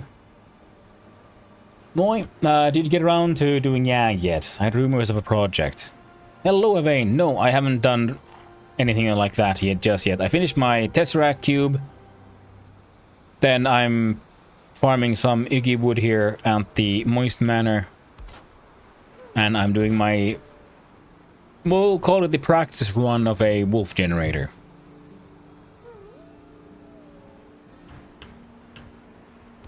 Because I think a killing Yang with a whole bunch of wolves would be funny. Alright, you. Come here. Come here.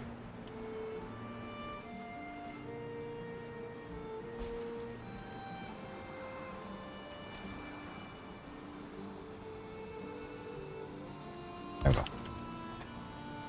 Nice, nice. The only thing I've bred here is chickens. Yeah, agree. Sounds nice. Yeah, you over here, Lone Wolf and Cub. Cool ass manga.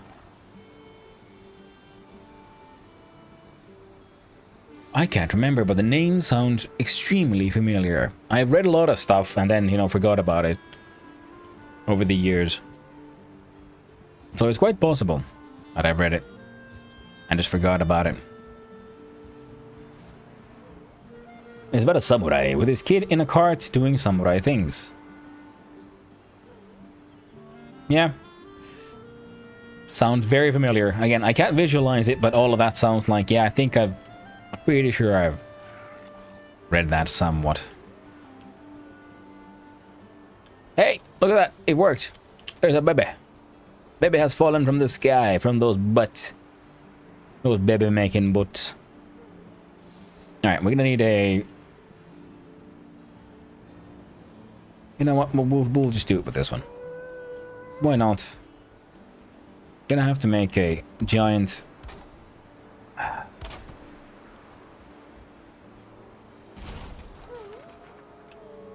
giant wolf containment thing. Well, let's make it, I don't know, vaguely interesting looking.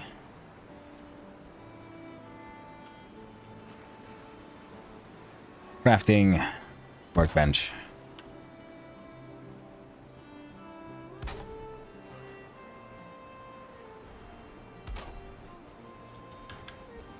Yeah, because I can get through there. I don't think wolves, most creatures shouldn't be able to get through there, thanks to, you know, the fact that they can't jump.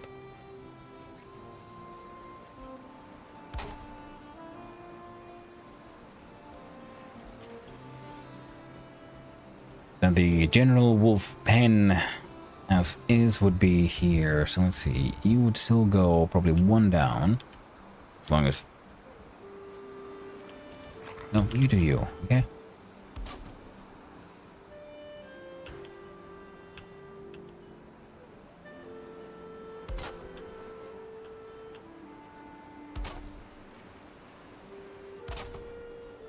And here is an idea. One of the things I really like about Casheim is that there's so many people with their own cool ideas about how to build stuff. And it is from these people that I've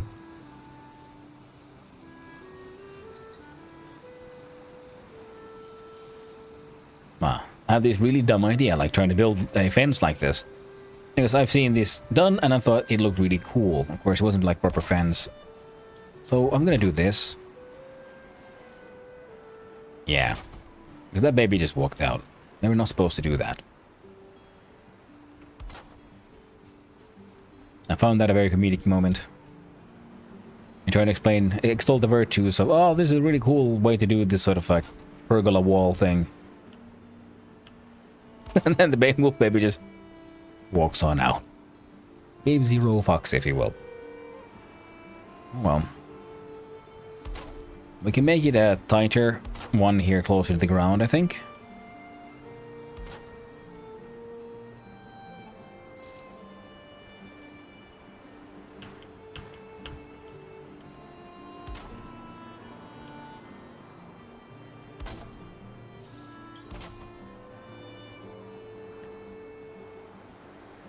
A silverfang is popular in Finland.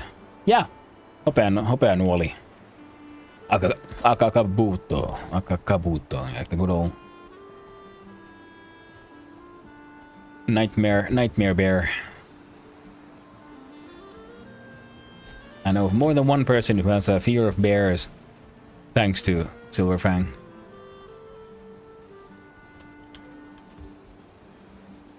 Okay. Come here. So I've heard from the missus.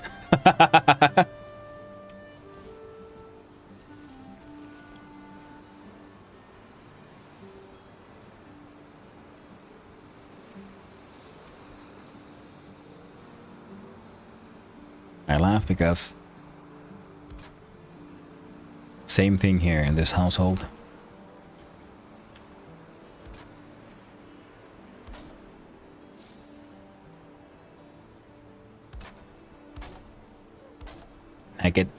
We're making it just dense. And then from here,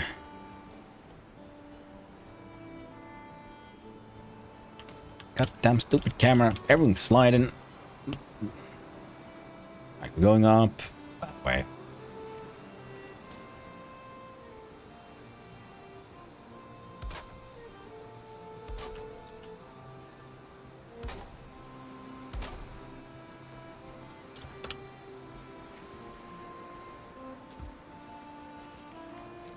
Come on. There we go.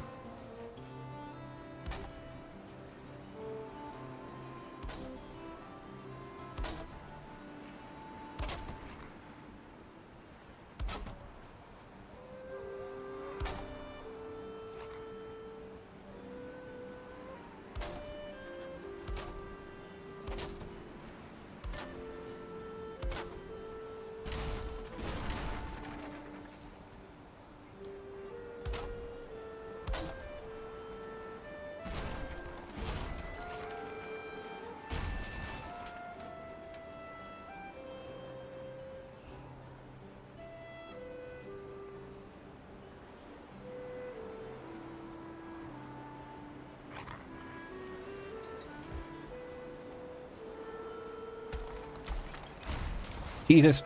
Feckin'. Get the fuck away, wolf. Jesus. Trying to, like, save your house. Save your whole entire family.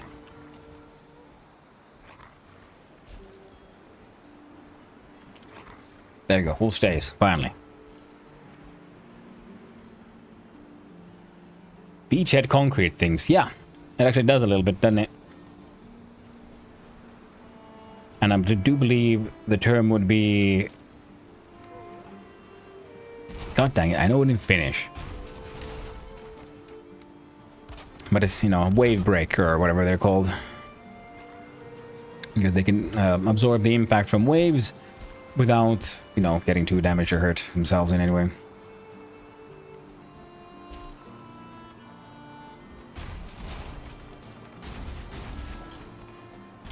I swear I heard something else break. Alright. So there should be... slowly but surely... a wolf population growing here. Most likely they'll escape through here. As soon as something comes and says hi. Yo, come. Seriously, why are you stuck there? You're stressing me out, kid. Drop the tree.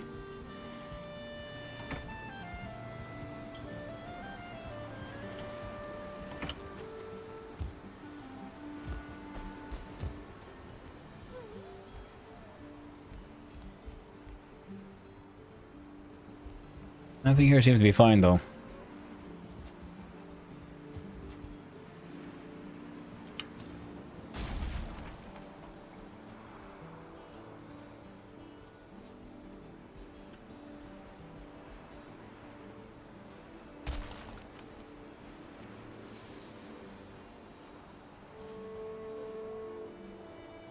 What do you mean?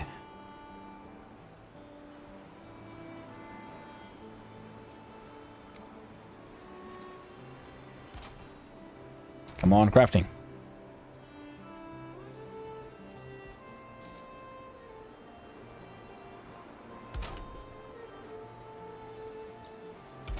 There we go. I like hiding crafting benches. It pleases me. For childish reasons. Because it's sneaky. Alright, Wolf. Okay, baby. Me and you, we got this. Now let's push you this way. And I'll push you in here. I'll levitate for a little bit. And then I'll leave you guys to it. That works, right? Good. See, I'll add a little extra stone there to make sure you guys just stay. Alright. Tame and happy, tame and hungry. You do not wish for your necktails anymore, my friend, I see.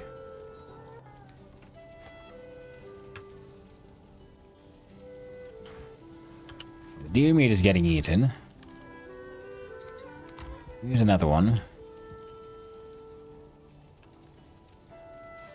Oh, I see. Alright, give us a quick sec.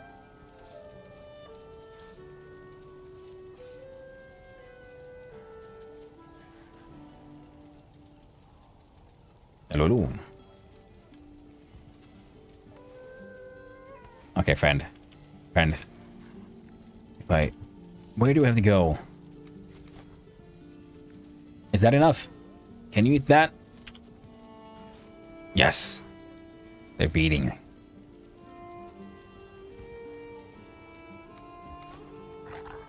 That might be close enough. There's another giant holes behind them. And there's these half gates behind their butts so they can't go backwards. And behind them is just fuck all. So that should help hopefully make sure the babies fall down the baby hole. You don't need wolf meat. And this stuff can go back. There.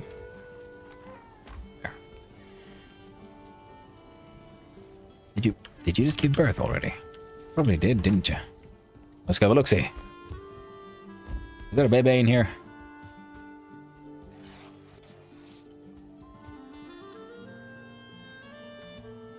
God damn it.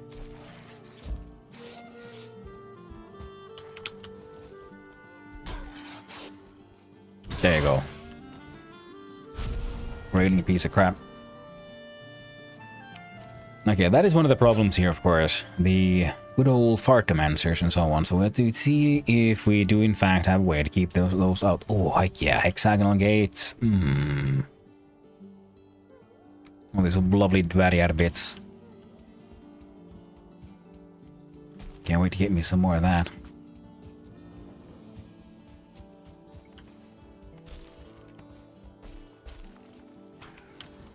That's finished. No, there's another one. Oh, the proper birth sound.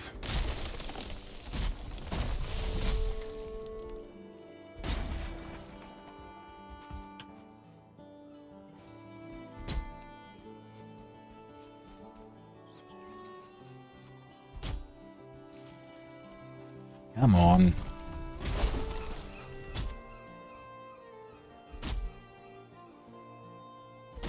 There we go.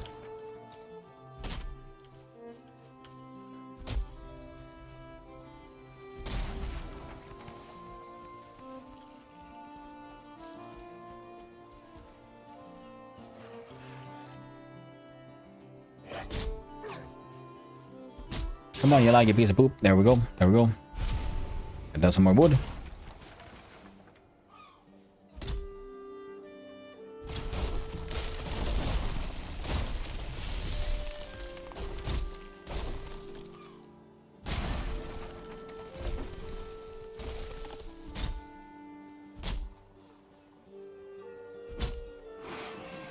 Whoa, hey, persuti accumulations. Come on. You did this, pig. I blame you. You and your whole twisted line.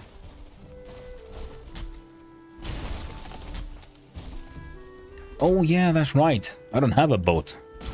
Maybe I will have to make the advanced one after all. The thing was, for a large-scale wolf transportation from here over to a Yag fight, that would be much easier to do now because of the ice. So in that sense, I should probably do that. Okay, I've heard and be hearing some birth sounds. Question is, are there any? And that's one baby.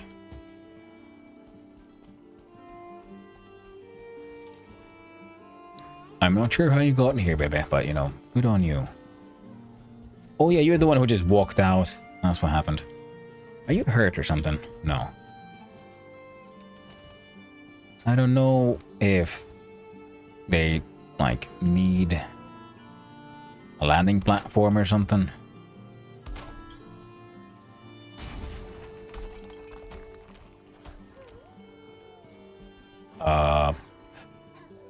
Oh, that's what broke.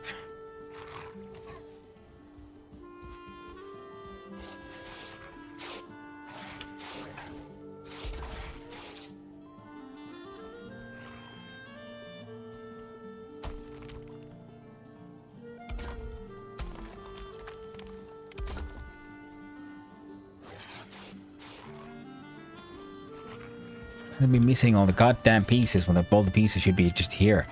Now, Wolf, stop it. Railing, go fuck yourself.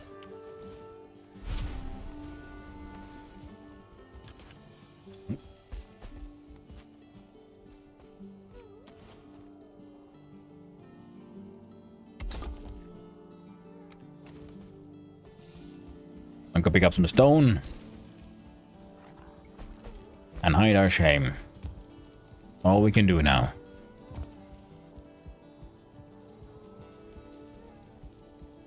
Maybe eat something, I guess. That could work. Also get some rested. Oh. Put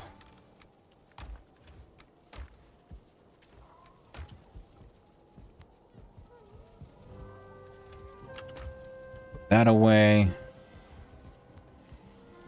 Put the seeds away.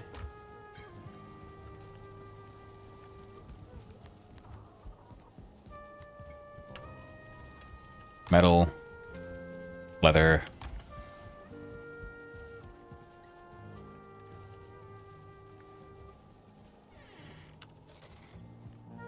Yeah, otherwise we're fine.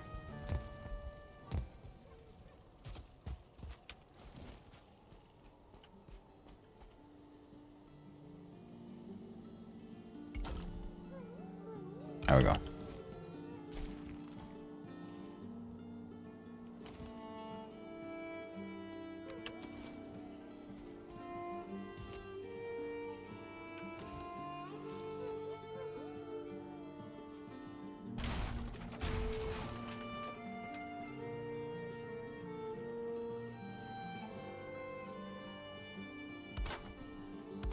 Yeah, that's fine.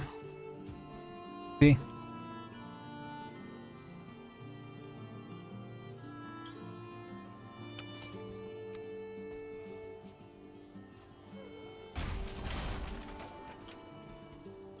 Then again, I guess that the babies don't really care that much. That's 1, 2 baby, and that guy. Alright, still need some. Still need some more wood.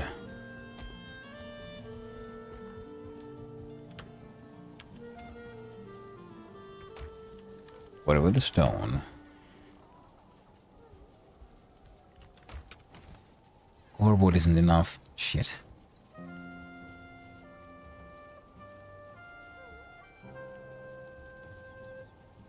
Man, if we only had like black forage and stuff, because copper is just so easy to get. You just murder a bunch of skeletons. I can make copper walls to keep our wolfies safe.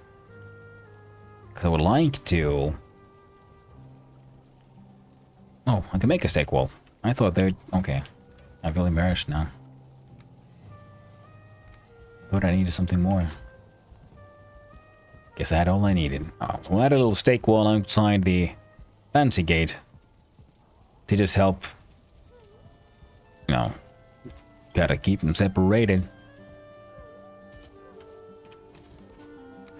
Just for a while at least.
Alright, looks like baby generation is functional.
There we go. So now we have a little team of wolves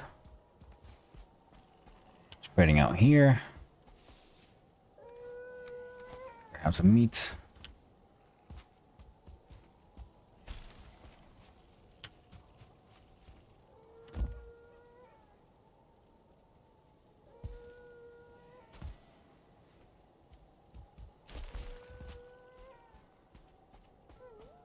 Yeah, they shouldn't be able to get in there.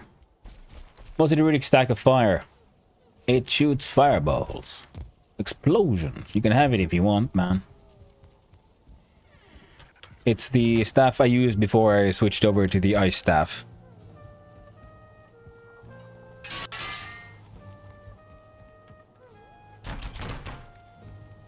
Speaking of trophies, none. That one. And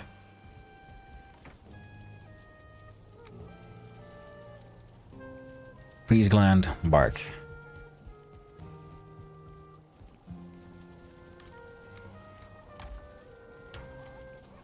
So full stack. Nice. Don't shoot it inside the house. Otherwise, a-okay. Upgrade. Max quality, heck yeah.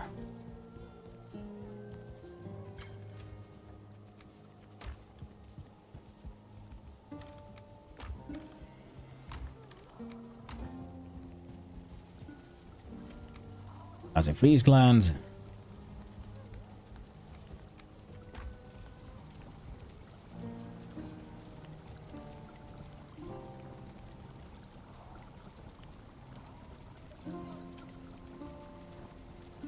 I do 30 units of ice cream.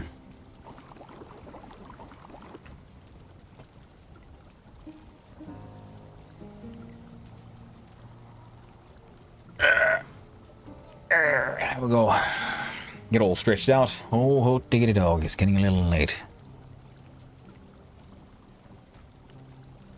Well, shouldn't take too long until that crafting is done.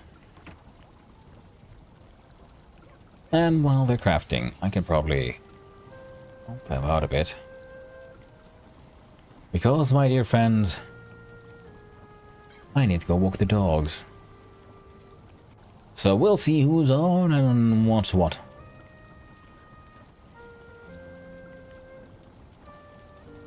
So first we'll click here on the following.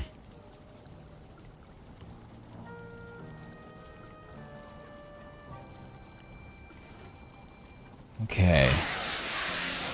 Oh, what is this? No, is he doing a single player version?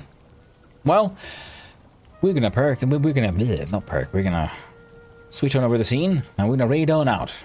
Thank you all for hanging out. It was super cool. Lovely having you all here. We're gonna raid on out to Percus, who has just started streaming, and based on what I'm seeing here, I think he is playing a single player version of Casheim. No map, no portal, and modded to be difficult with Riverheim and all that good stuff.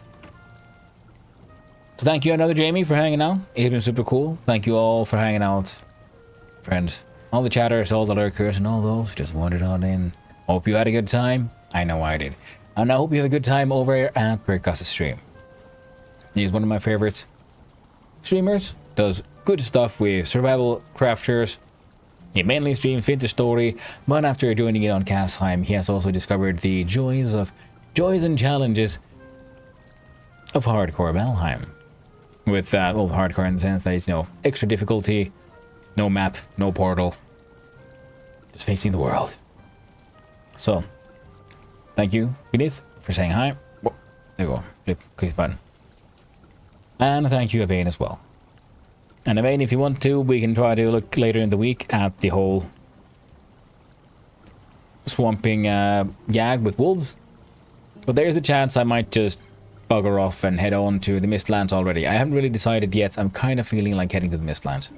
But, like I said, thank you for hanging out. I really appreciate it. And I hope that every single one of you has a wonderful day. So, until next time, my friends. Ta-ta.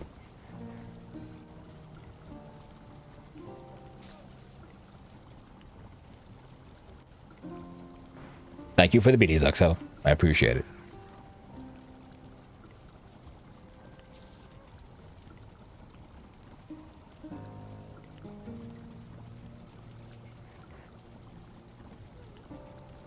I need to put a stone axe. I need some more wood and stone.